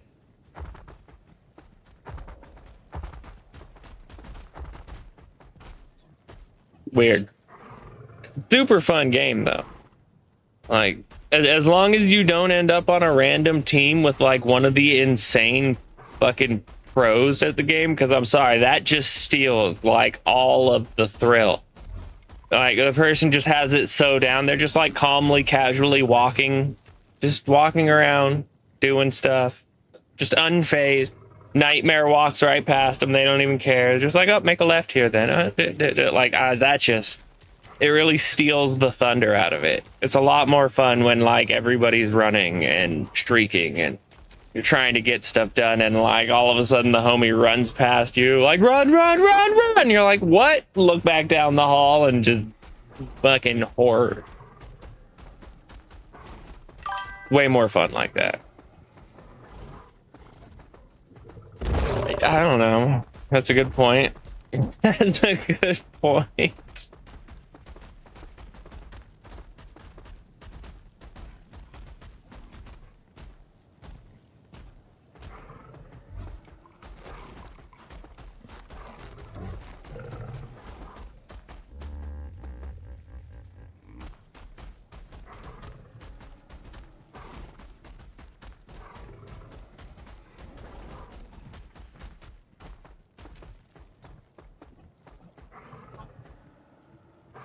But it is a good time.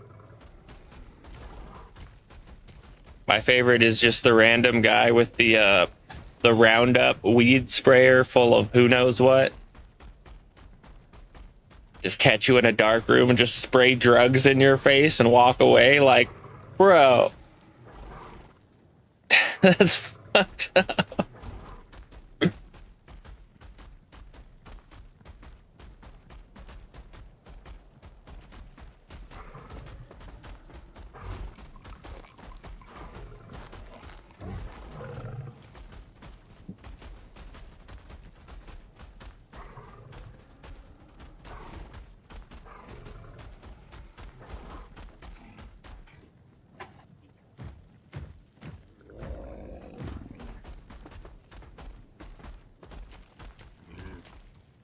Gallimimus, what are you doing? Why are you like inspecting my Anki?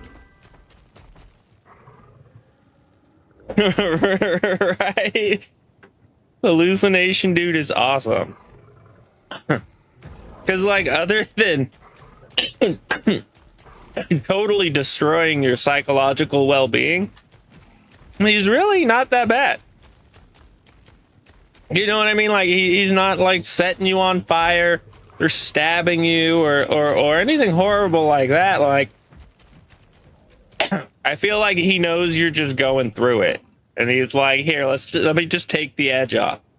But like he's been in there for a long time, so what takes the edge off for him sends normal people into just like raw schizophrenia and the fucking Skinner man, the Pinar Ripper man.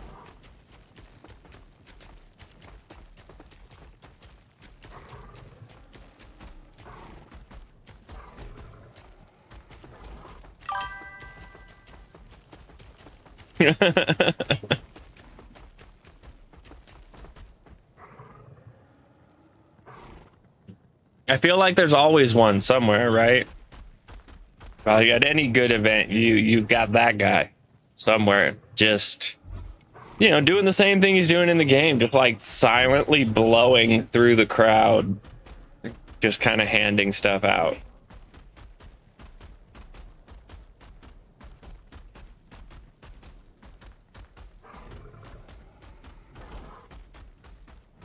But the whole invasion thing sounds really cool. Getting to invade other people's trials and just like be the random stabby person.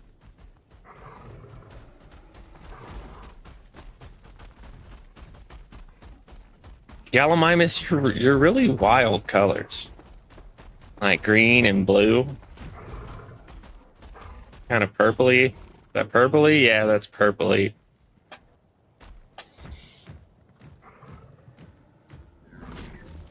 Right? Taking the shortcut.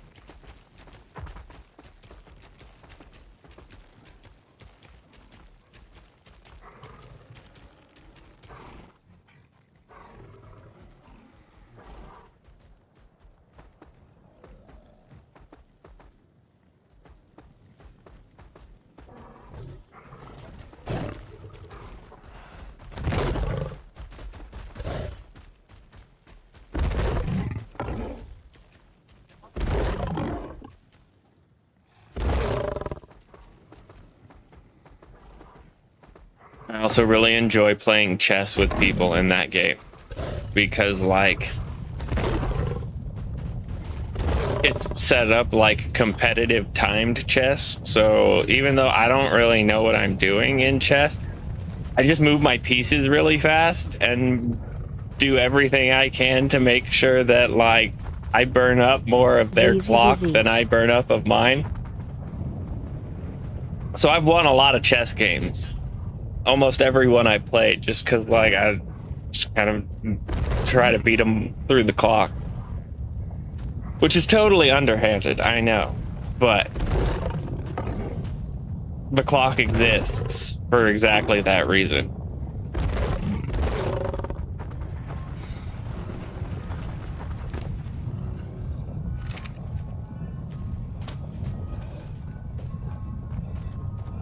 You got it! You've been doing well so far. All this live, thrive, and survive stuff here in the Genesis simulation seems to suit you. And good thing too. That glitch I just fixed of someone increasing test difficulties across the board. No idea why anyone would do that. Doesn't it make the data all bodgy if you change the rules halfway through? No worries for us anyway. We'll pass every test they throw our way. Weird little computer thing, you confuse me, buddy. I don't really fully understand what you're talking about. Wait, is that the voice from the, like, notes?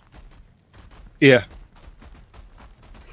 Oh yeah, the lady who integrated into the system. Yeah. Yeah. She's not a people anymore, but she was a people. That's right.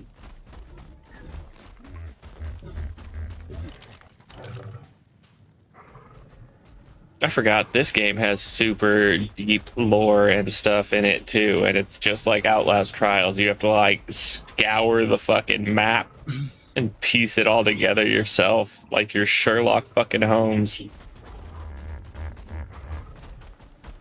Although I don't know what they want us to do, because, like, a bunch of the notes in this game are in other fucking languages.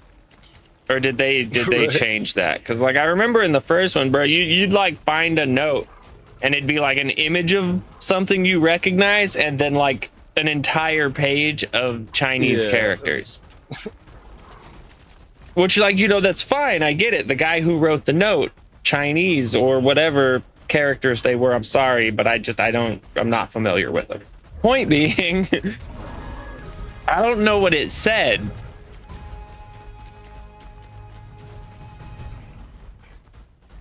So, you know, how was I supposed to Sherlock Holmes the lore when I can't even read it? Like at a bare minimum, they should have like had a you know, pop-up translation, subtitle, something. All right, I have arguably the worst ex-Anki ever. His name is Weak because he is that.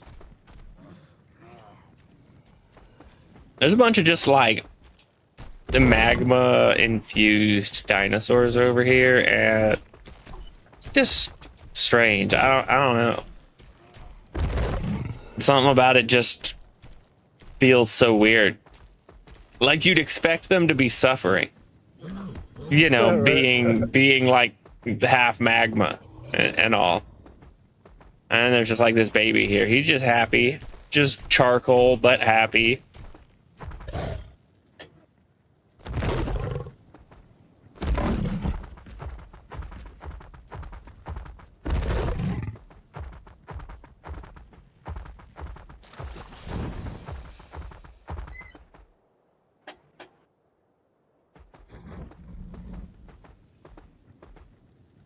Oh, it's an oil rig.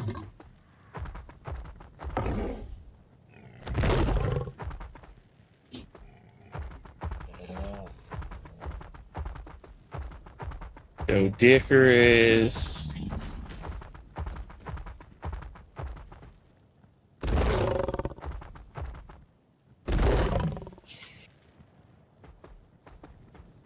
What is that thing? Big freaky like flying saucer pillar bullshit. Hold on. Oh yeah, I have no idea. Yeah, I've seen it too.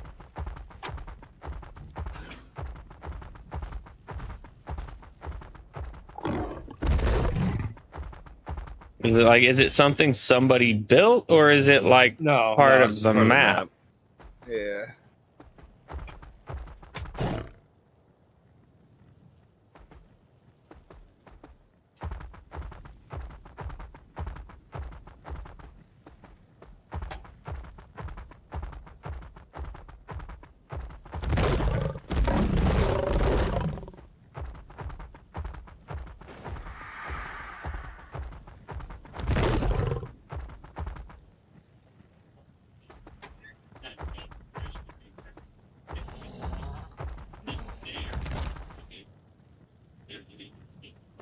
It's just like a random floaty thing?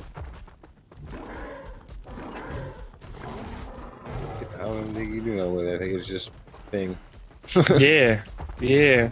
Well, it doesn't touch the ground. It's like floaty. Oh.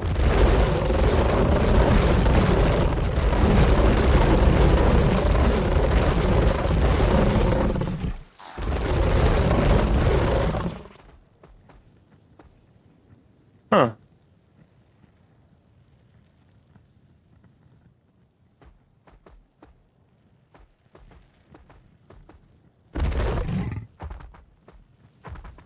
Some interesting little environmental thing. I don't know what its deal is.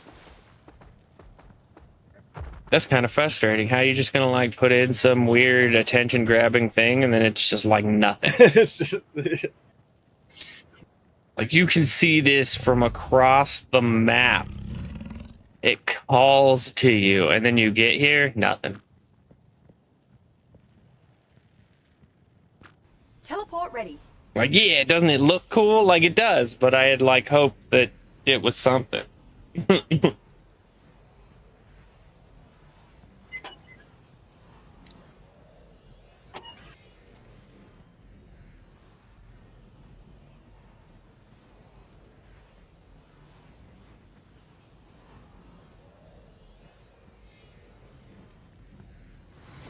Here we go.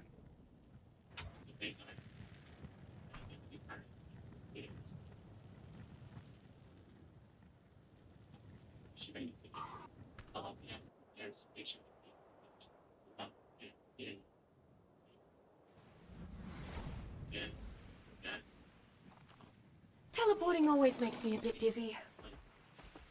Oh, but how do you get dizzy?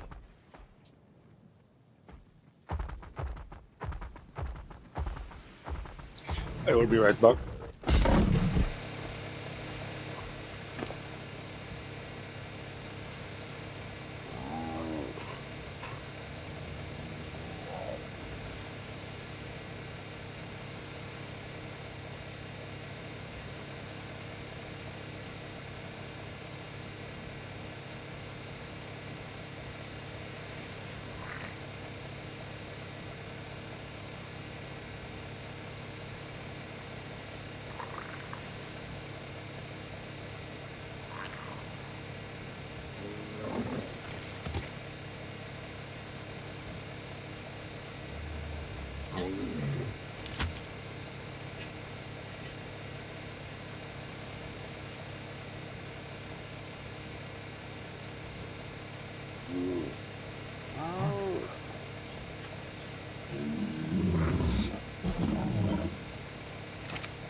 Are you looking at the sky?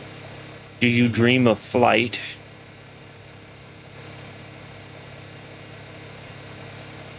Or do you have brain damage? I think he might have brain damage.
The bed up here?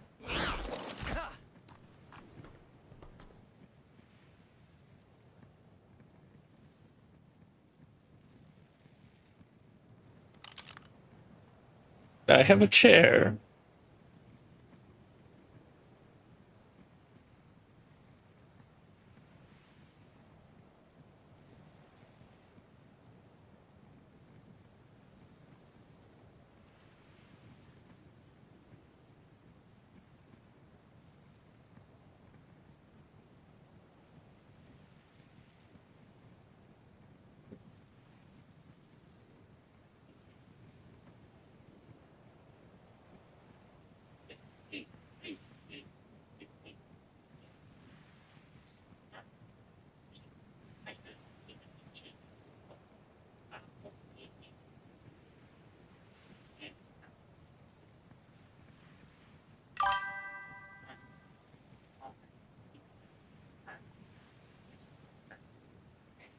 No, I haven't, but I'm intrigued.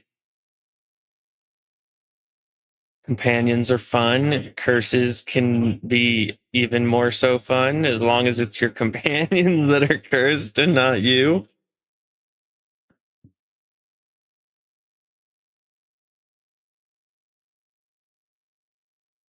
Oh, that's the one where it's all based on what you say. So like if you accidentally say fireball, fucking fireball. I think. Or there's one where it's magic, but like the same idea. But I think this is it.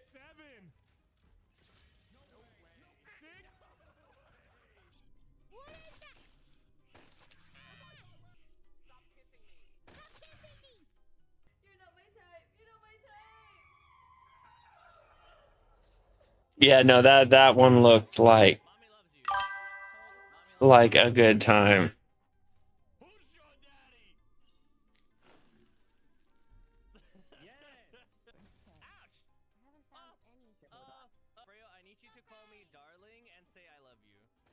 Oh, darling, I love you. Thank you. Oh, it's because she said, I love you. It's because you said.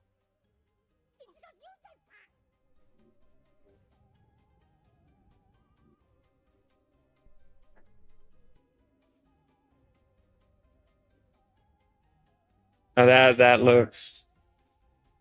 looks like a solid chaos game.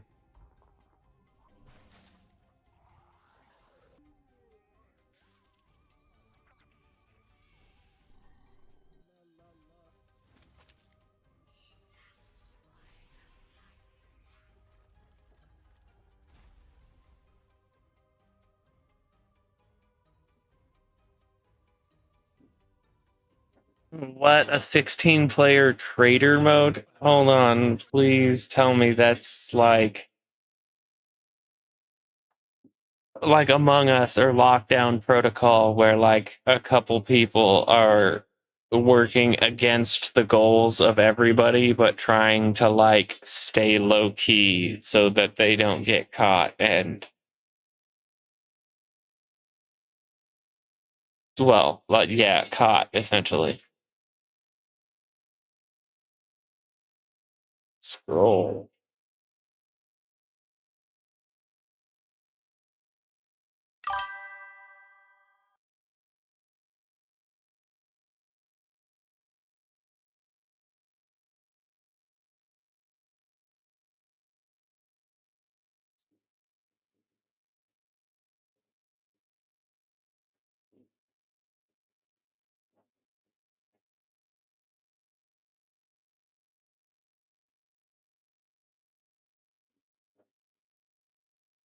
That that looks like a good time. I'm adding that to my wish list.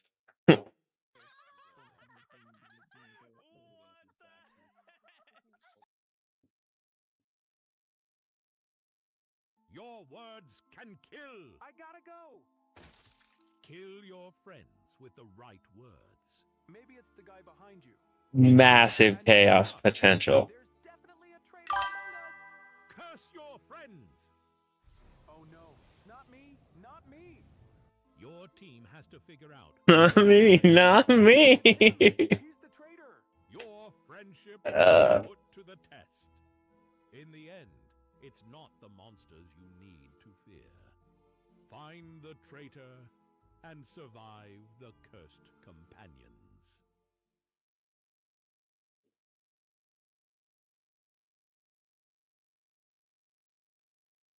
That's the problem I have with games like that is lack of people to play them with as well. It's like I have Repo, I have Lethal Company, I have Baz, I have what's the weird space one where you're like recapturing an asset from a species unknown. That one's a fun one too. It's less funny chaos and more just I wouldn't really call it horror, but I guess it would technically fall into like general horror. But like you have a gun though, so I feel like horror becomes less of a factor when there's like weaponry, even though for the most part, like the guns you have don't exactly do a whole lot. But you know, still, like you have weapons. I feel like horror is out of the equation more, and it's like action oriented.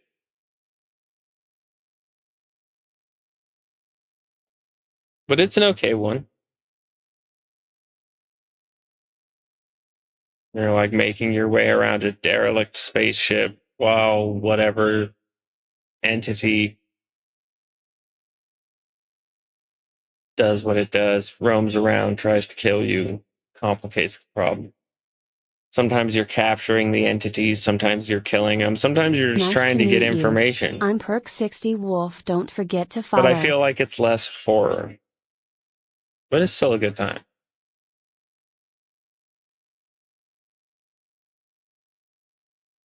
I'm a big fan of those instances where you're just like quietly, you know, doing your own thing and someone goes like running by screaming, followed by like the main antagonist, just like, oh, that is unfortunate.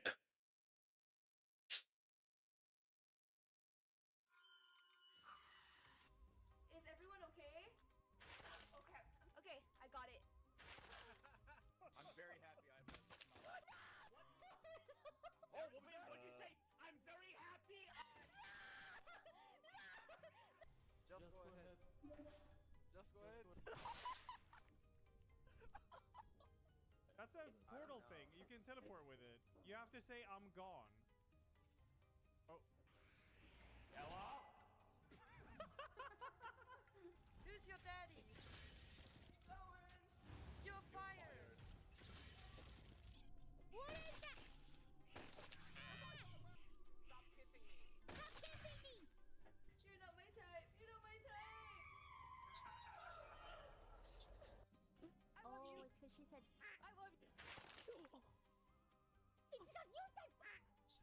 I got your back.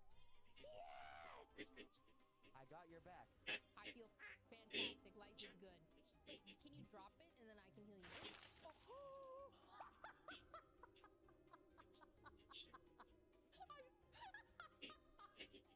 me baby. Call me baby. Call me baby. Oh my god.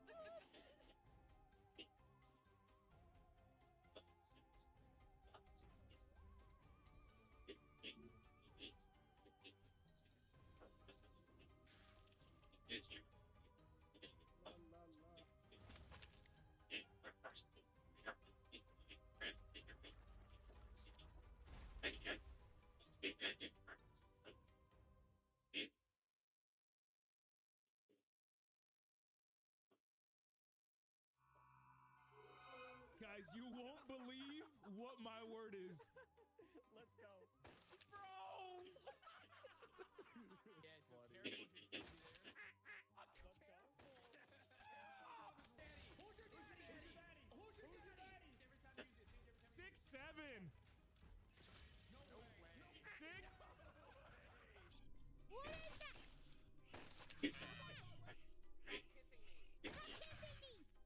You're not my type. You're not my type. What is the word for healing? Mommy loves you. Mommy loves you. Who's your daddy? Yes. Ouch! I haven't found anything. Freyo, I need you to call me darling and say I love you. Oh, darling, I love you. Thank you. Wow. This video Oh, it's because she said, I love technique you. is zero. It is you. Doesn't generate basically good. Yeah, straight. It's a shit. It's probably. I mean,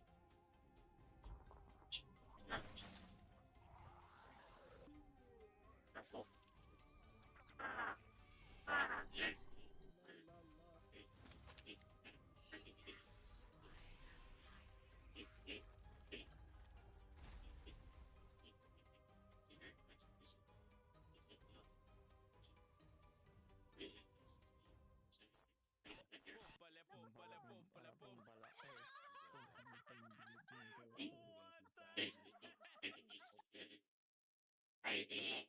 Your words can kill. I gotta go. Kill your friends with the right words. Maybe it's the guy behind you. Who can you trust? There's definitely a traitor among us. Curse your friends. Oh no, not me, not me. Your team has to figure out who's betraying them. It's him. He's the traitor. Your friendship will be put to the test. In the end, it's not the monster. Incoming ad break. Find the traitor and survive the first companions. This today. I need that. It's I need.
Very good, boys.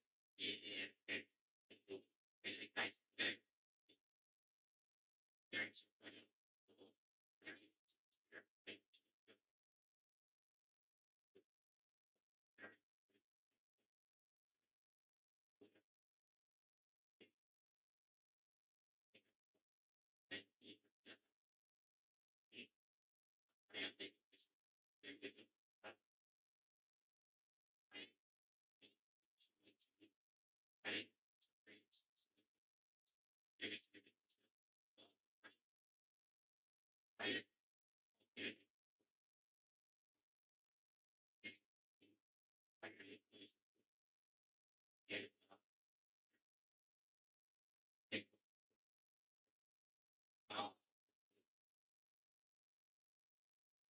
That definitely looks amusing.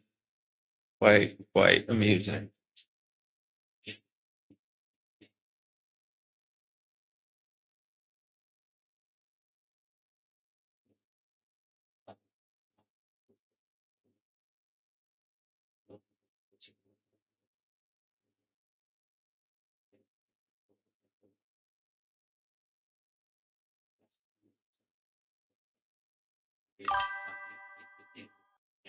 The other one, we are so dead. On to the wish list.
I'm hungry, please sub so he will feed me.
There.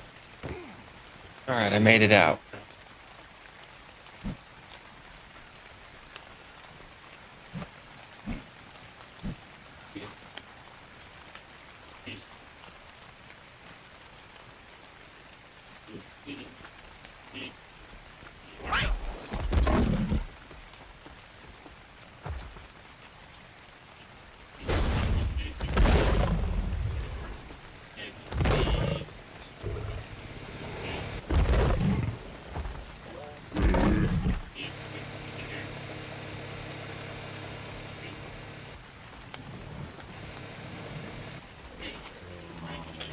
Oh, sweetheart.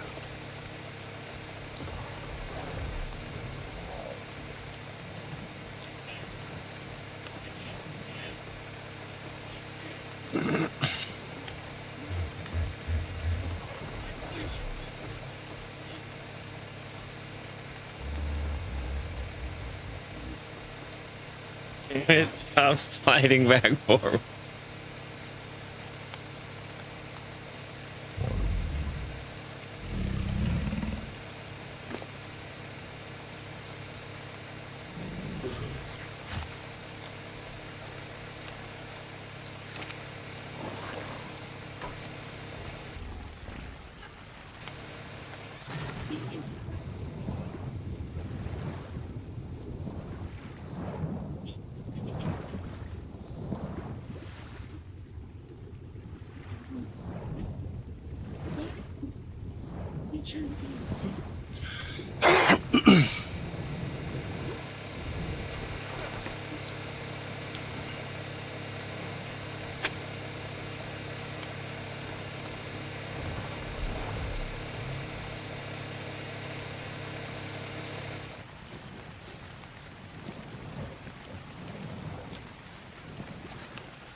Well, I'm probably gonna hop off this for like an hour or so. Indeed, sir. Indeed. Hop off that. Hop off that.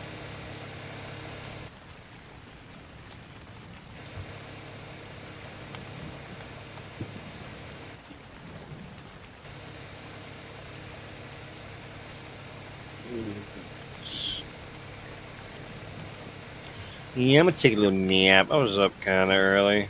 Indeed, sir. Like You an hour enjoy or your two. sleep.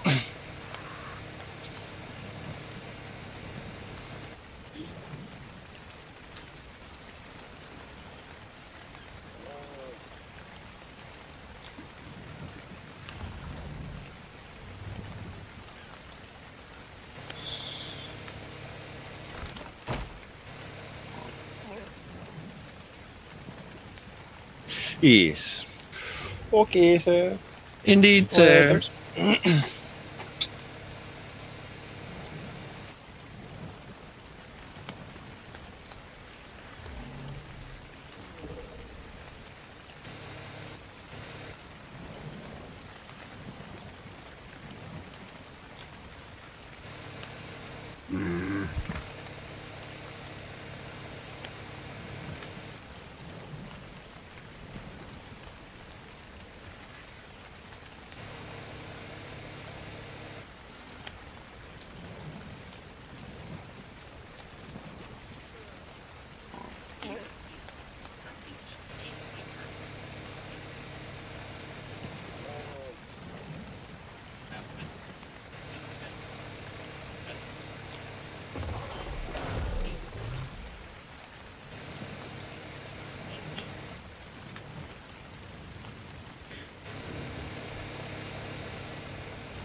Incoming ad break.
Highlight page, the corner tab, look down, lock, go.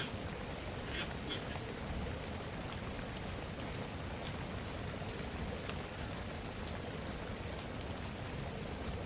Rotate it. There, Chad.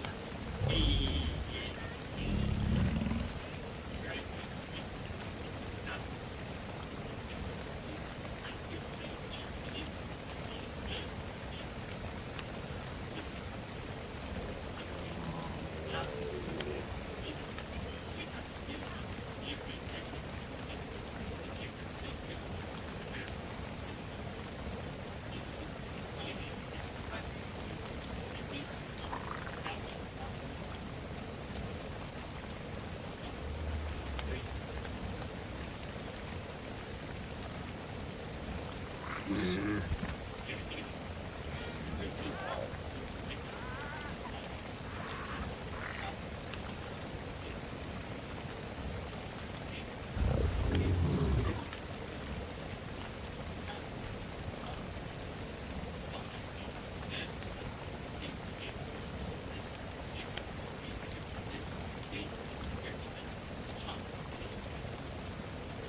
Gonna switch to something else. So I don't know what they need done on our, and I can't just wander around the island. It's not big enough for whimsical skedaddling.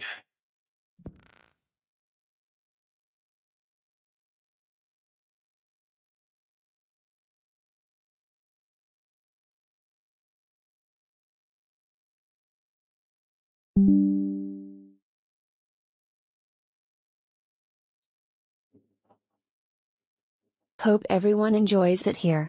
Please follow the stream.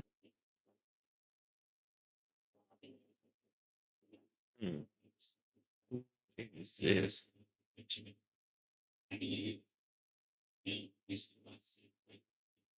playing The Sims. What even is that as an existence? Wobble deeble scorb. Uba waba. Insanity.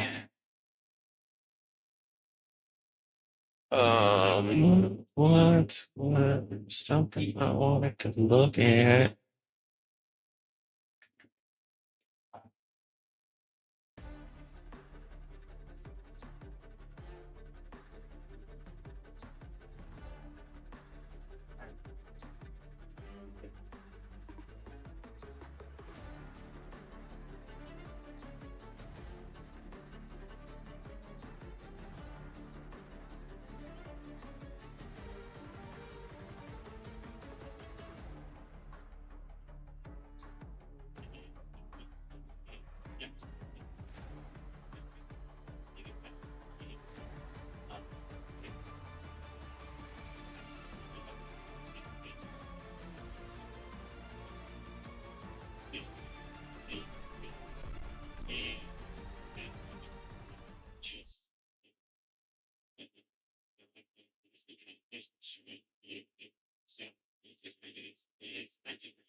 Oh yeah, the other one was Meowgic.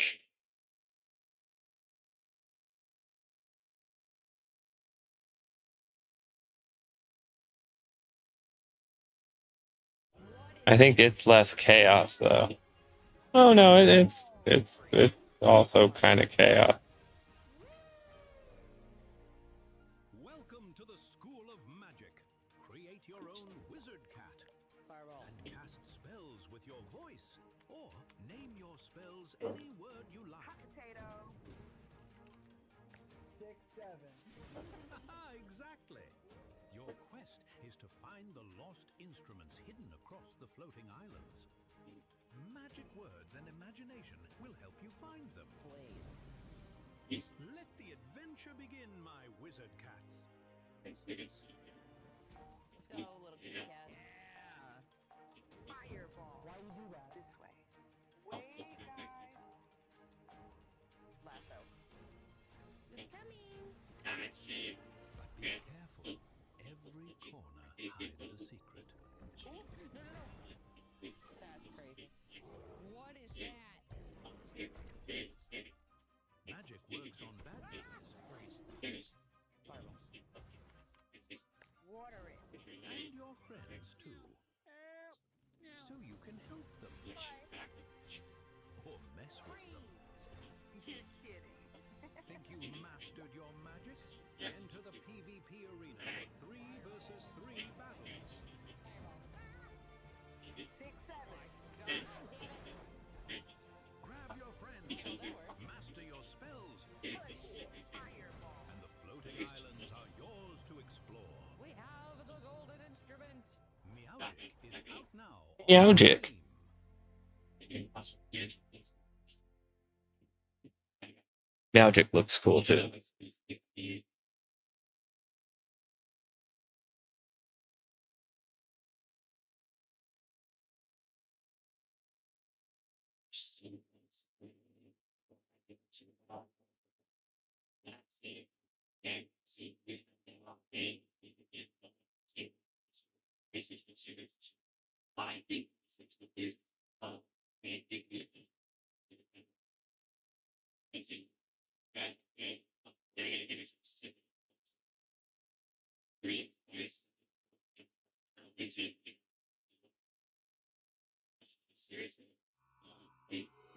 Guys, you won't believe what my word is. Let's go. Bro! Yeah, so careful should stop.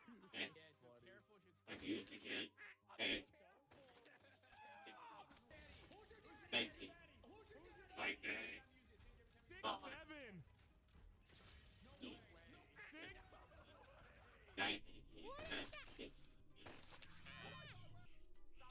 seven. Stop kissing me.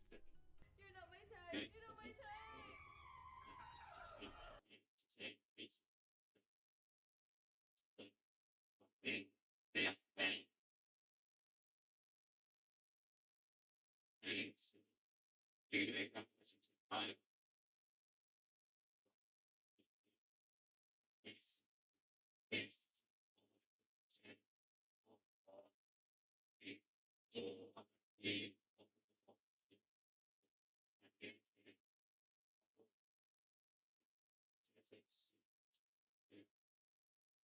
Or the whole personal calendar.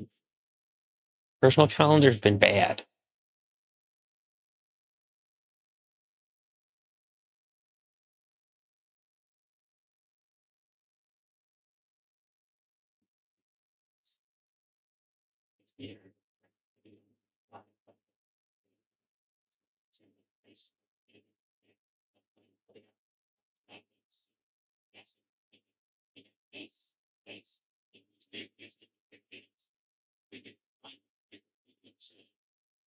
In this game, you jump scare your friends.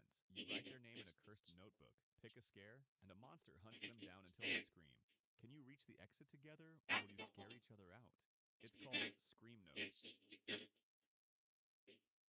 Eh.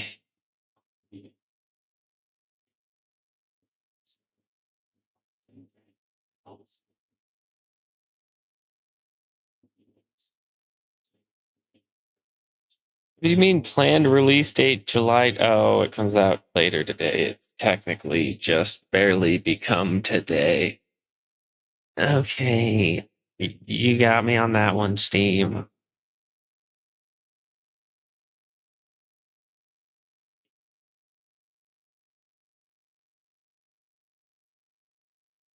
What? An airplane?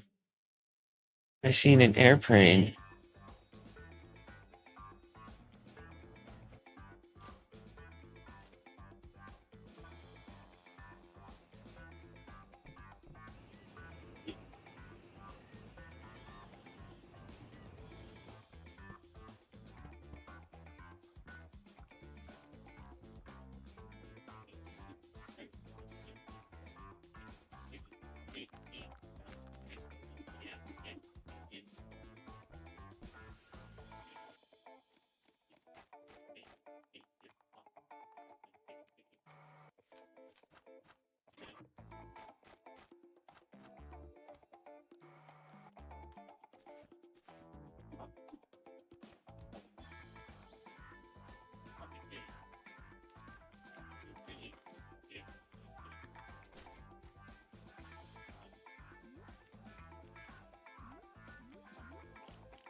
All looks vaguely Souls-like. Not really my jam.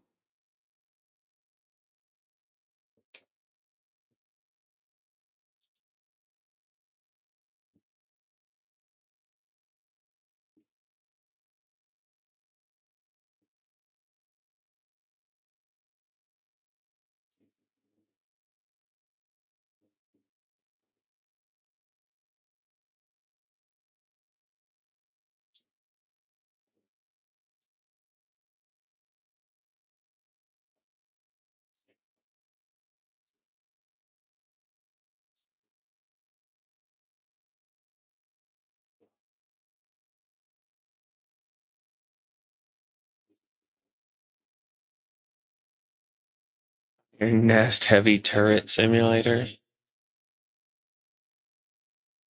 So goofy. Some of the things people come up with, it's like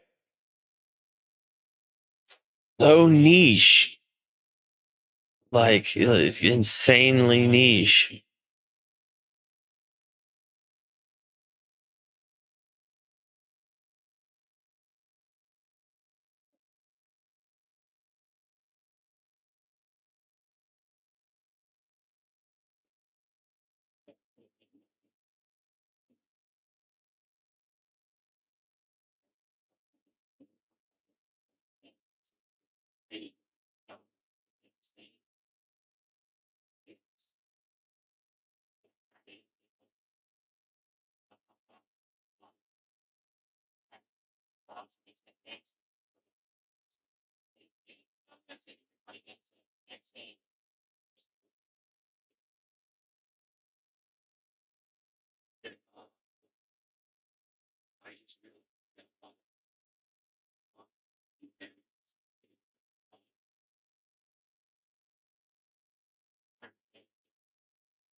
Maybe.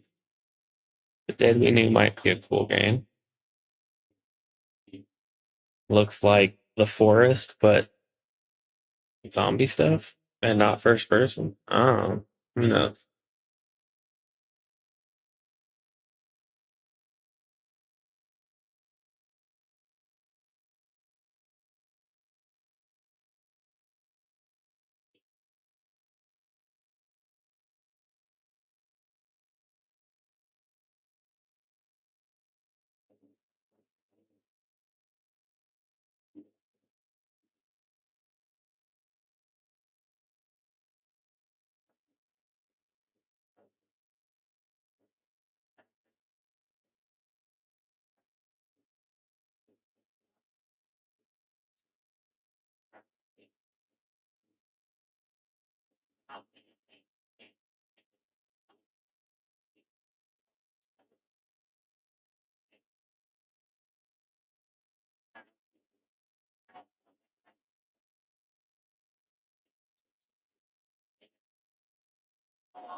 Here gets Concrete. Full name. In the name of the Father, I stand against you. Exaudi preces nostras. Your God. A microphone exorcism game. That's kind of cool.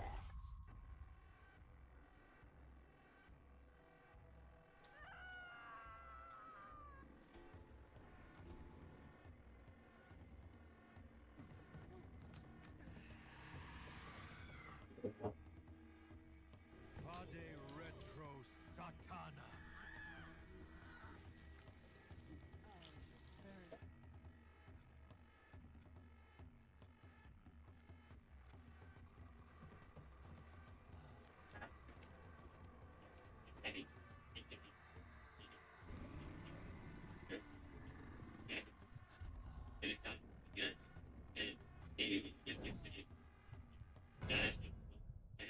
Whatever strength my faith still carries, I give it to you.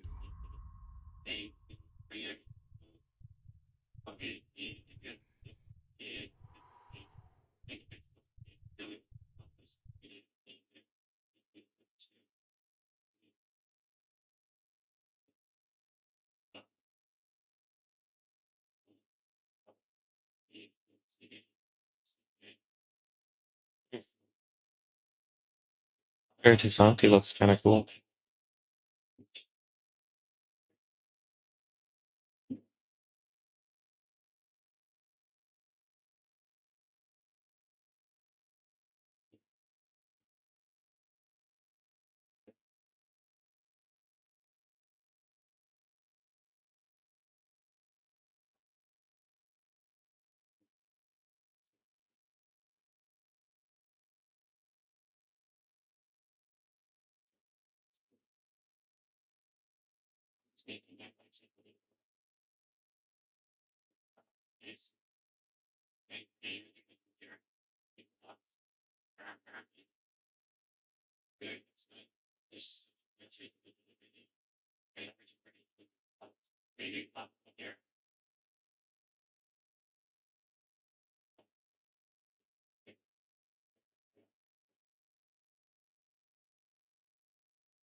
Nice to meet you.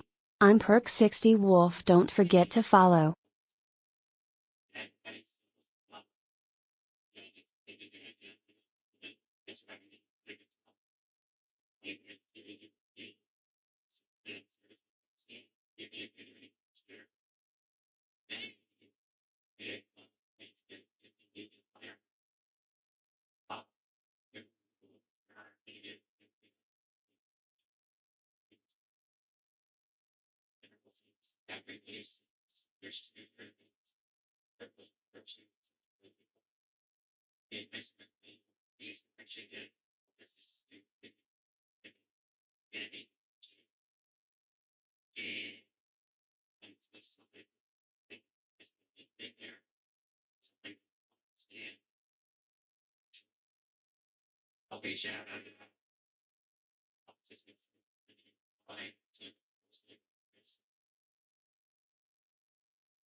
I think Nate's dead. Nate, are you dead, buddy?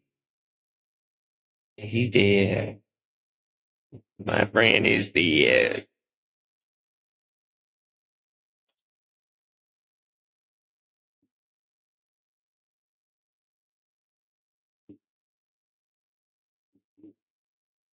Wobble deeble corb.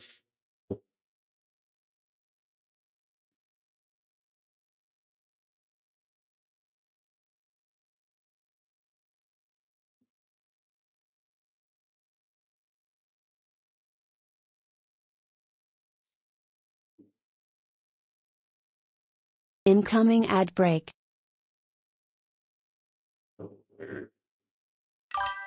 We're the devil.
Nice to meet you.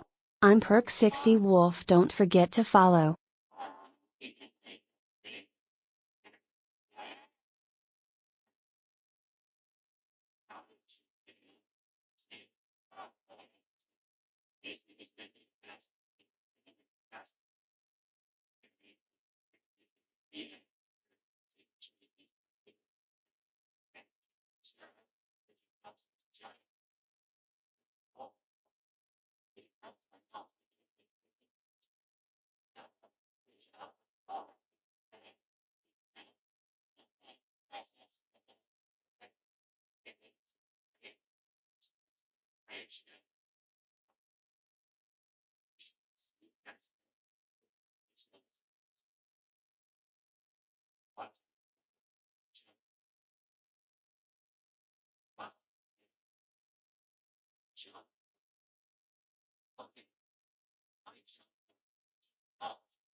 Incoming ad break.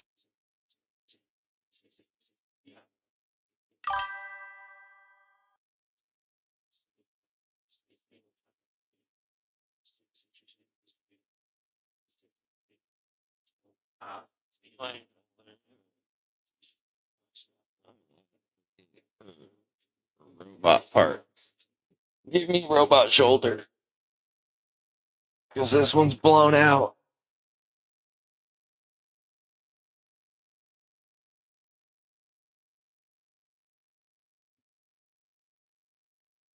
Just need to like strap this one to the chair tightly. And then cut it off.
Yeah. I don't think that was even an hour, Kevin. You absolute madman. I'm gonna go take a nap for a little while, like 20 minutes later. Back. Ray, what are you doing? I can smell you being stinky. You eating your foot? Clear flops.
Yes, you're goofy.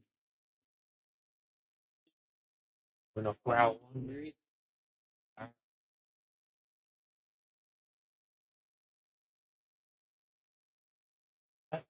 You're a little too tired. Did you want me? Be a good? Be grumpy, grumpy?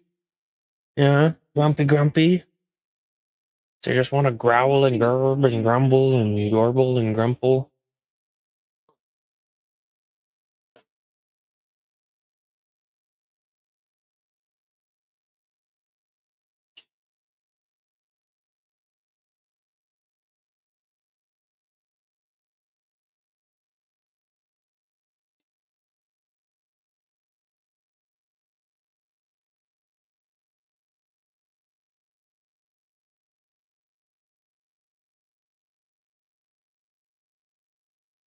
ZZZZ.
Hello, baby Ray. What are you moaning and groaning about over there? You bored? Myth. Wake up at 2 in the morning, bored, and cry. I'm gonna cry about it.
I'm hungry, please sub so he will feed me.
Incoming ad break.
He goes back to sleep.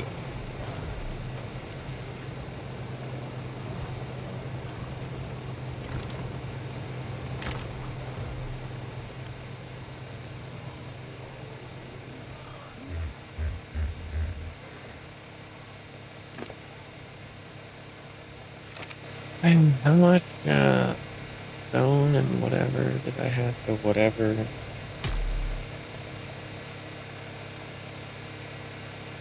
Raw metal and 1,000 stone.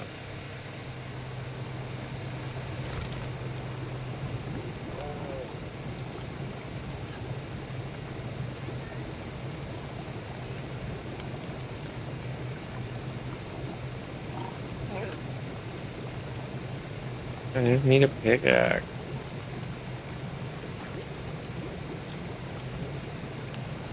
I gotta keep on here so I got the same box. Oh, it was. It might be. I don't care. I had a pickaxe in. That's what matters.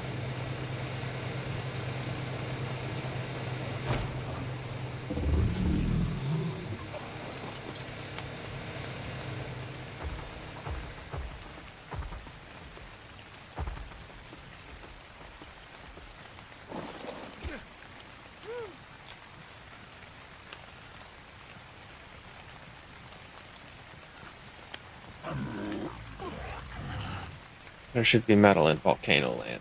Teleport ready. Volcano Land.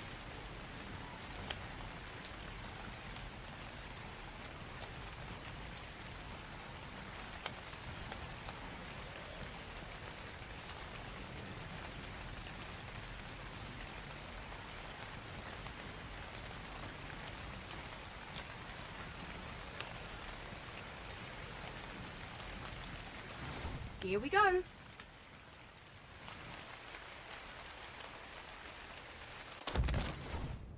Teleporting always makes me a bit dizzy.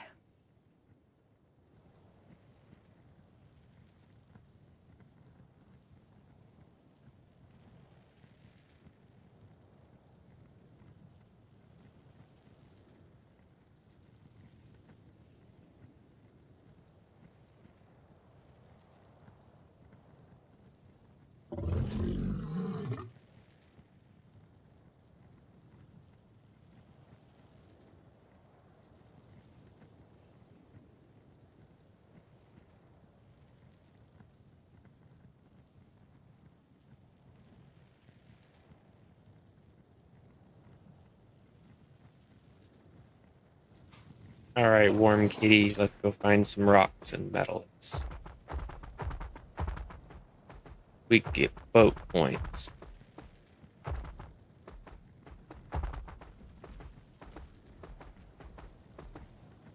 That looks shiny. Are you metal?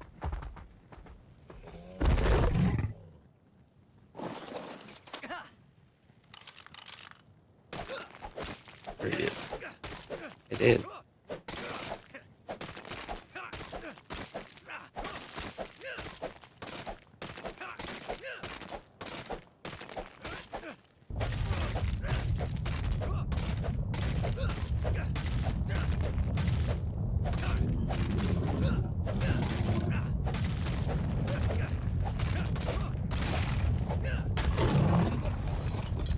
I didn't mean to hit you. It was an accident.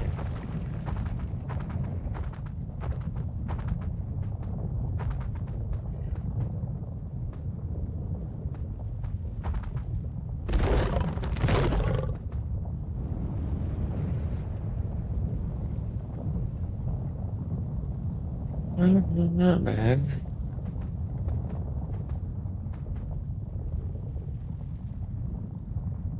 Like almost completely overweight, it looks like. Jeez, my weight's stuck.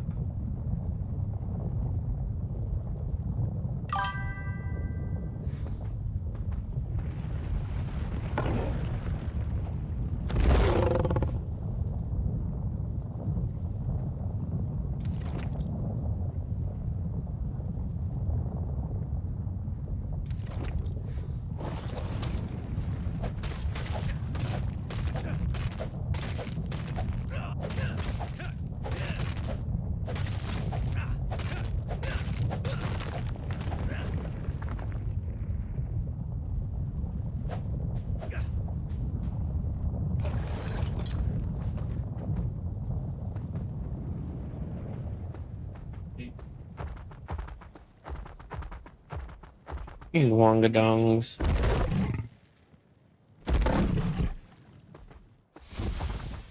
No fire, kitty. Don't step in the water. Be shrink.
Just all the stone.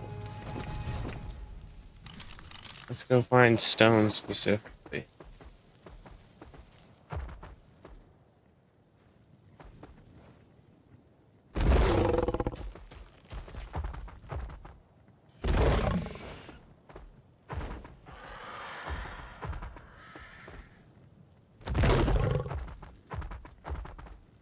Are these harvestable? I don't even know.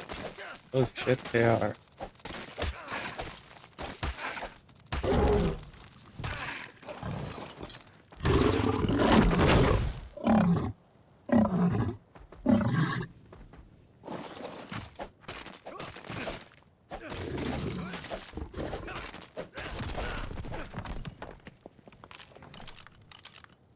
Gave me 16? Are you fucking kidding me?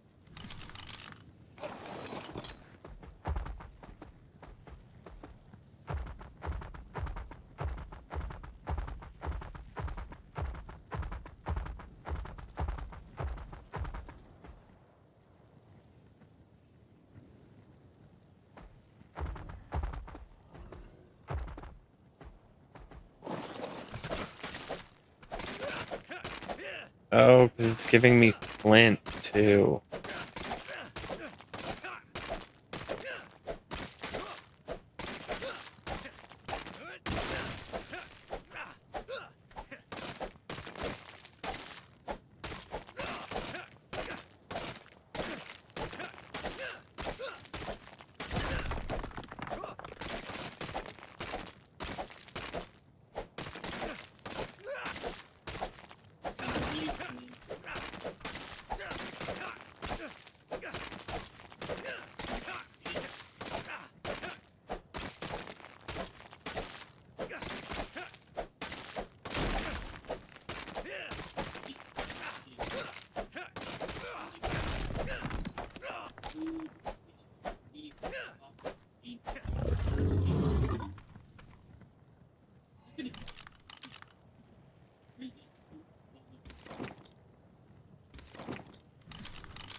Teleport ready.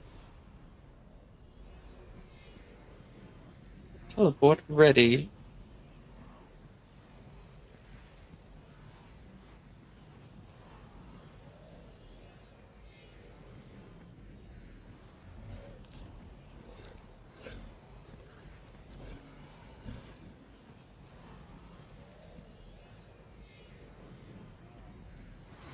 Teleport activated.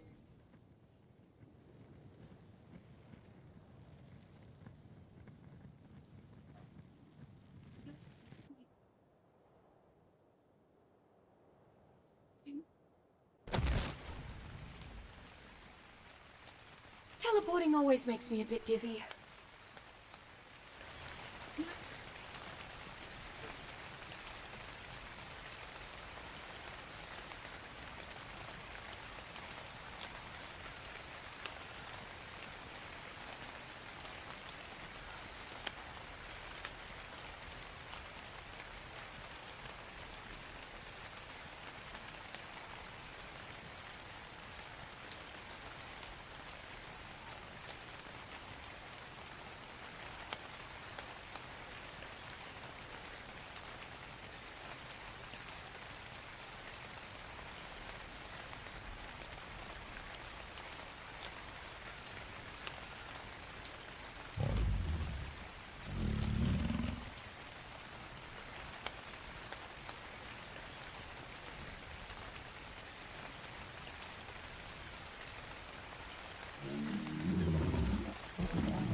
Nice to meet you. I'm Perk60 Wolf. Don't forget to follow.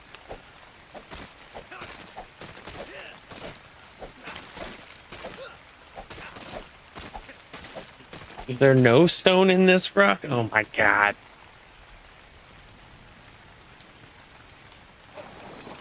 Game, you troll me, I swear.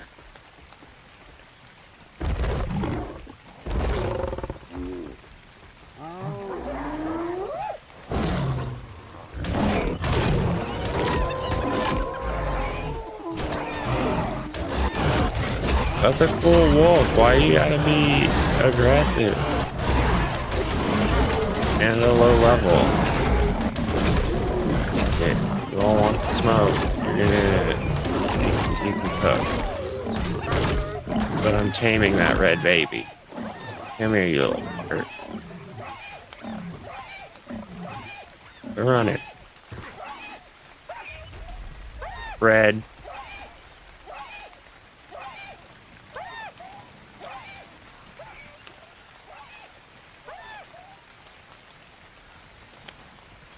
Come here too, you little bastard.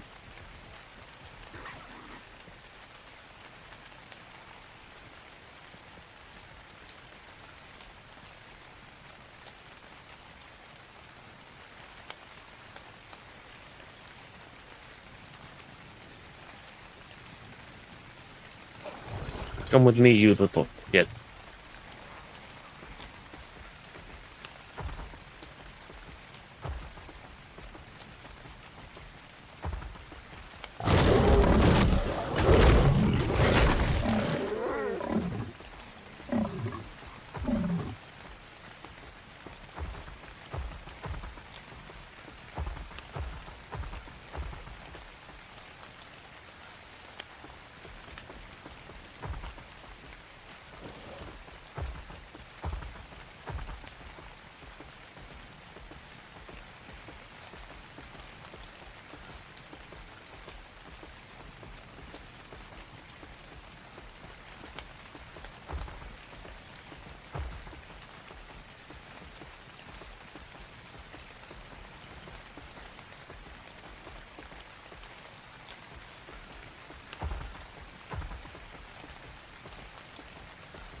Where'd the other one go?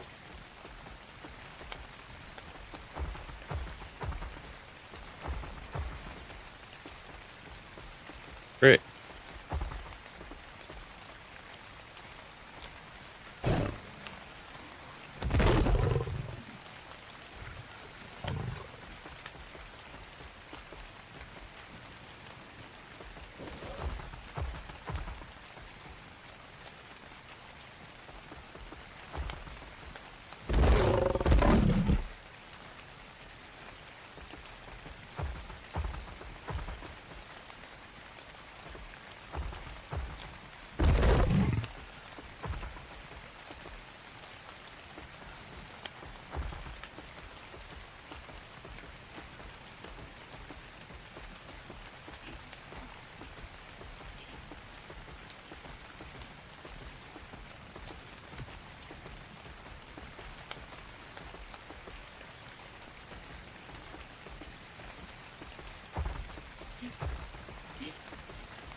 Where in the hell are you going?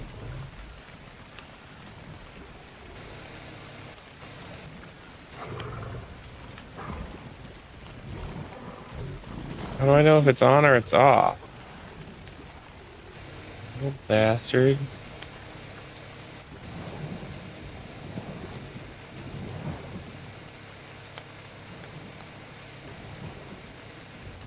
Why are you walking around?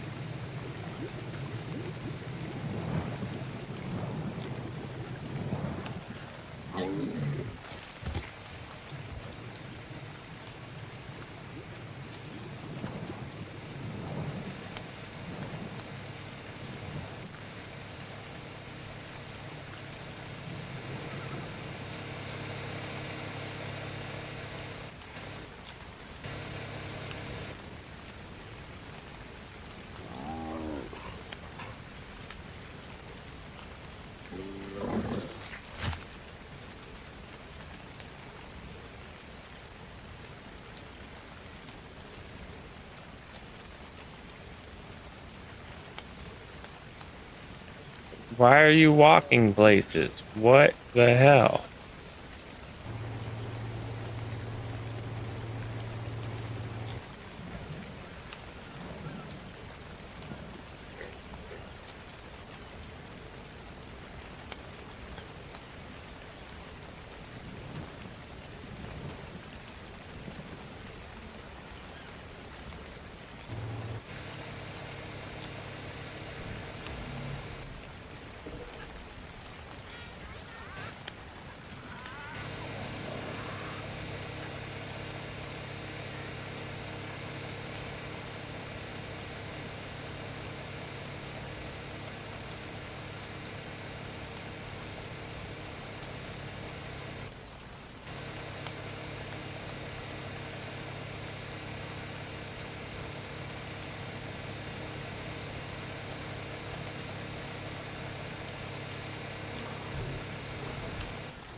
ZZZZ.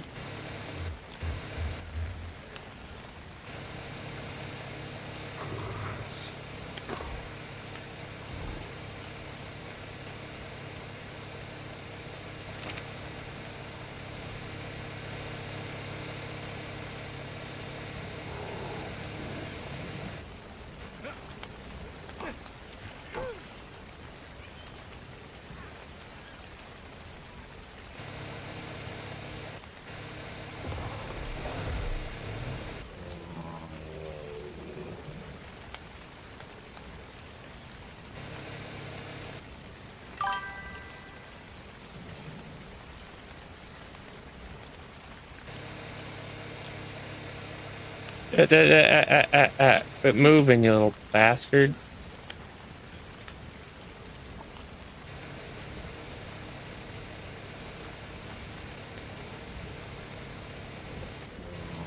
Incoming ad break. Where are you going, little dipshit?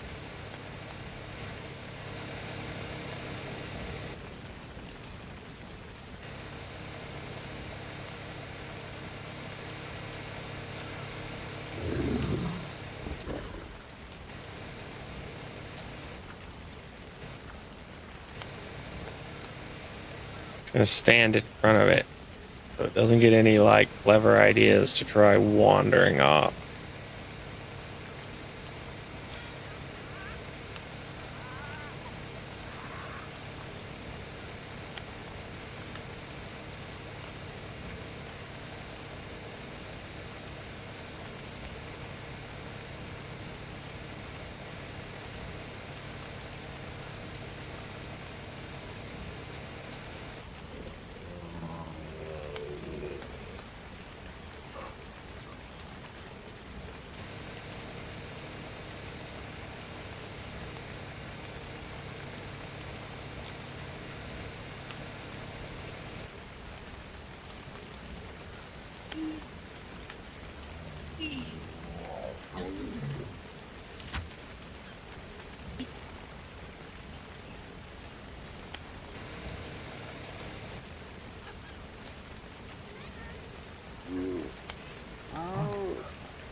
All right, it should remain stationary now.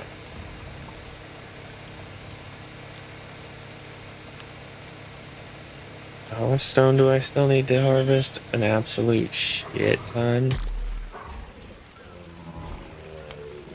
Yeah, quite a bit still.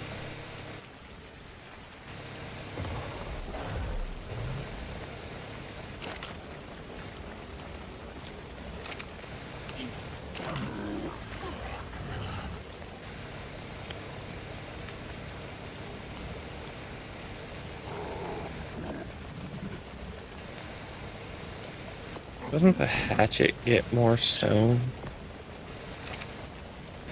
I feel like it does.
Why did that harvest an absolute mass of stone?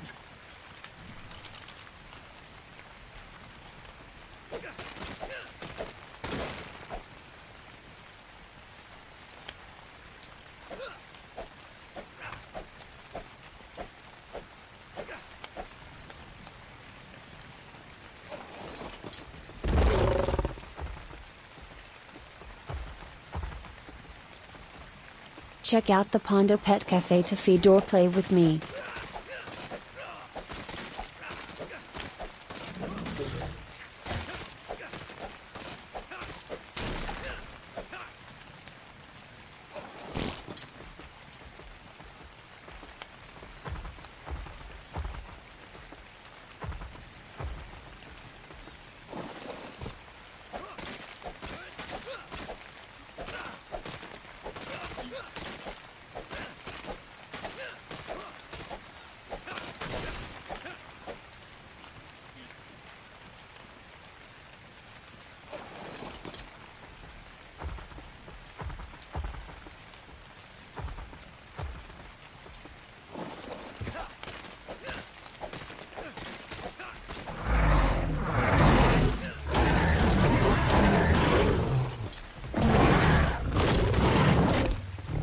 Cool terror bird, but it's a level 20. It's horrible.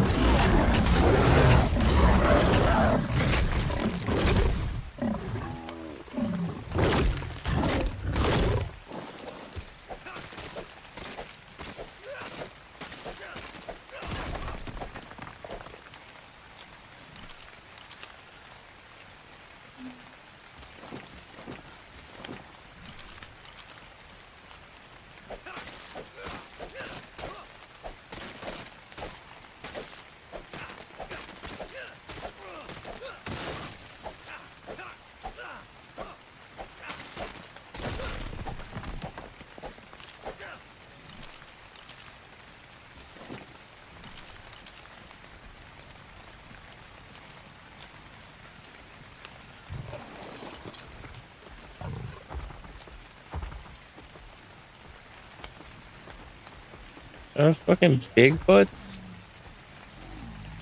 They are.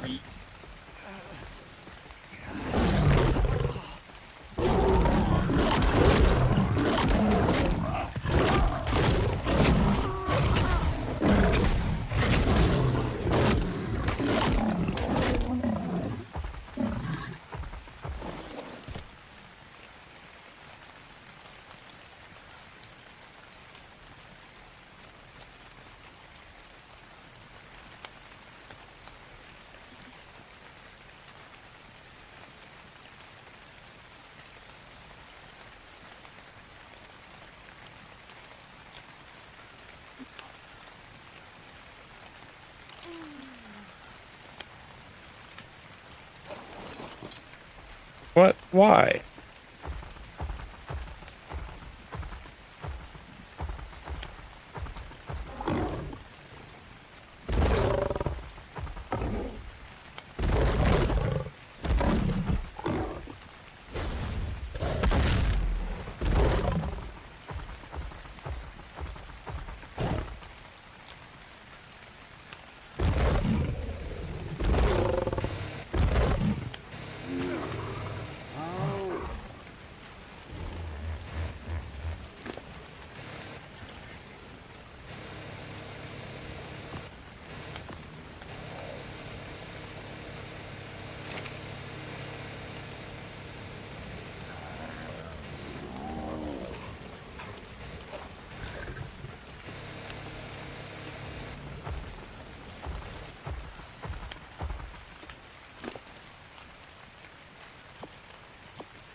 What? A different challenge and something different? What?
Even in the war, if the guy were to throw himself on a grenade, it was over, flat. But Helena put herself.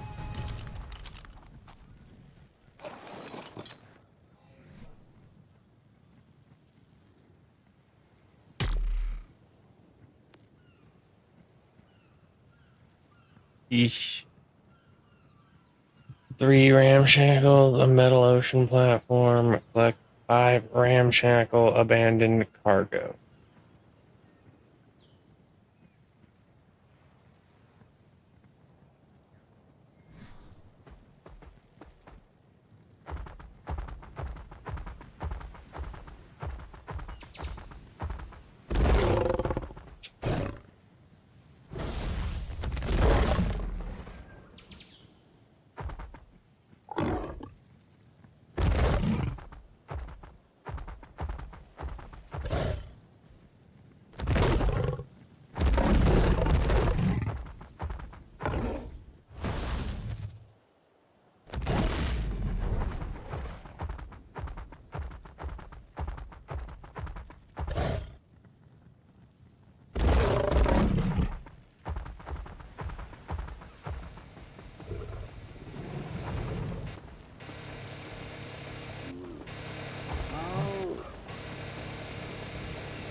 ZZZZ.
Incoming ad break.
ZZZZ.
Ugh, you look famished. You don't know me, robot. You look famished.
I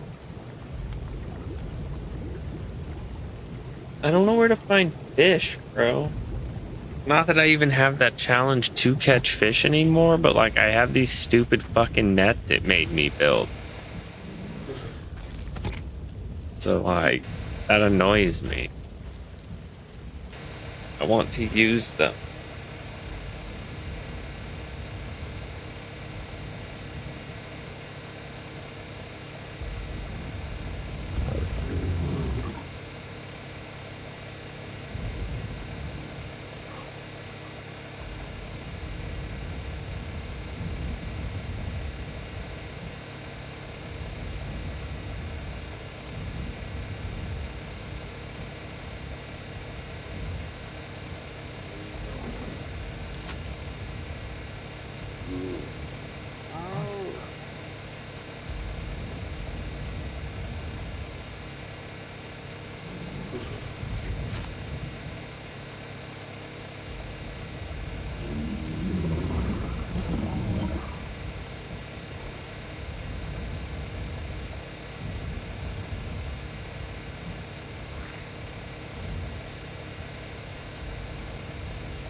I don't know how much food it should be fine.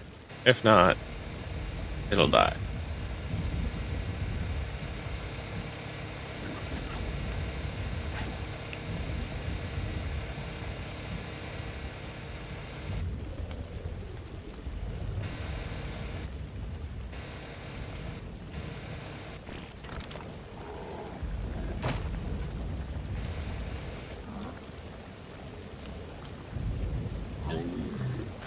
Jesus, it's already 3:30 in the morning, bro. Damn.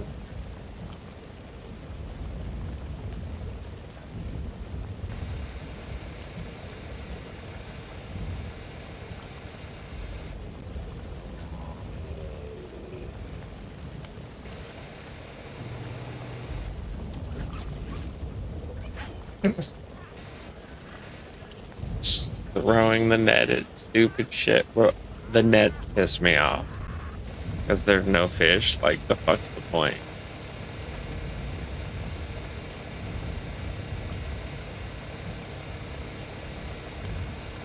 I guess I'm gonna call it here because it's late.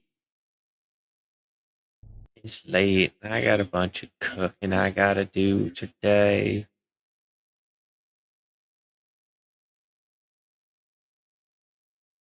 Shout out for everybody to everybody for stopping in. Mr. Mike, nice seeing you. I was beginning to think you had died. Glad to know they were just overworking. I mean, that's not good, but it's better than dead. And shout out Purple Cannibal. Thanks for stopping in and for those suggestions on Chaos Co-op games. Low key love a Chaos Co-op game. Hope everyone had a good time. We'll be back at this again later today after I'm done cooking and all of that. Hope everyone has a great day.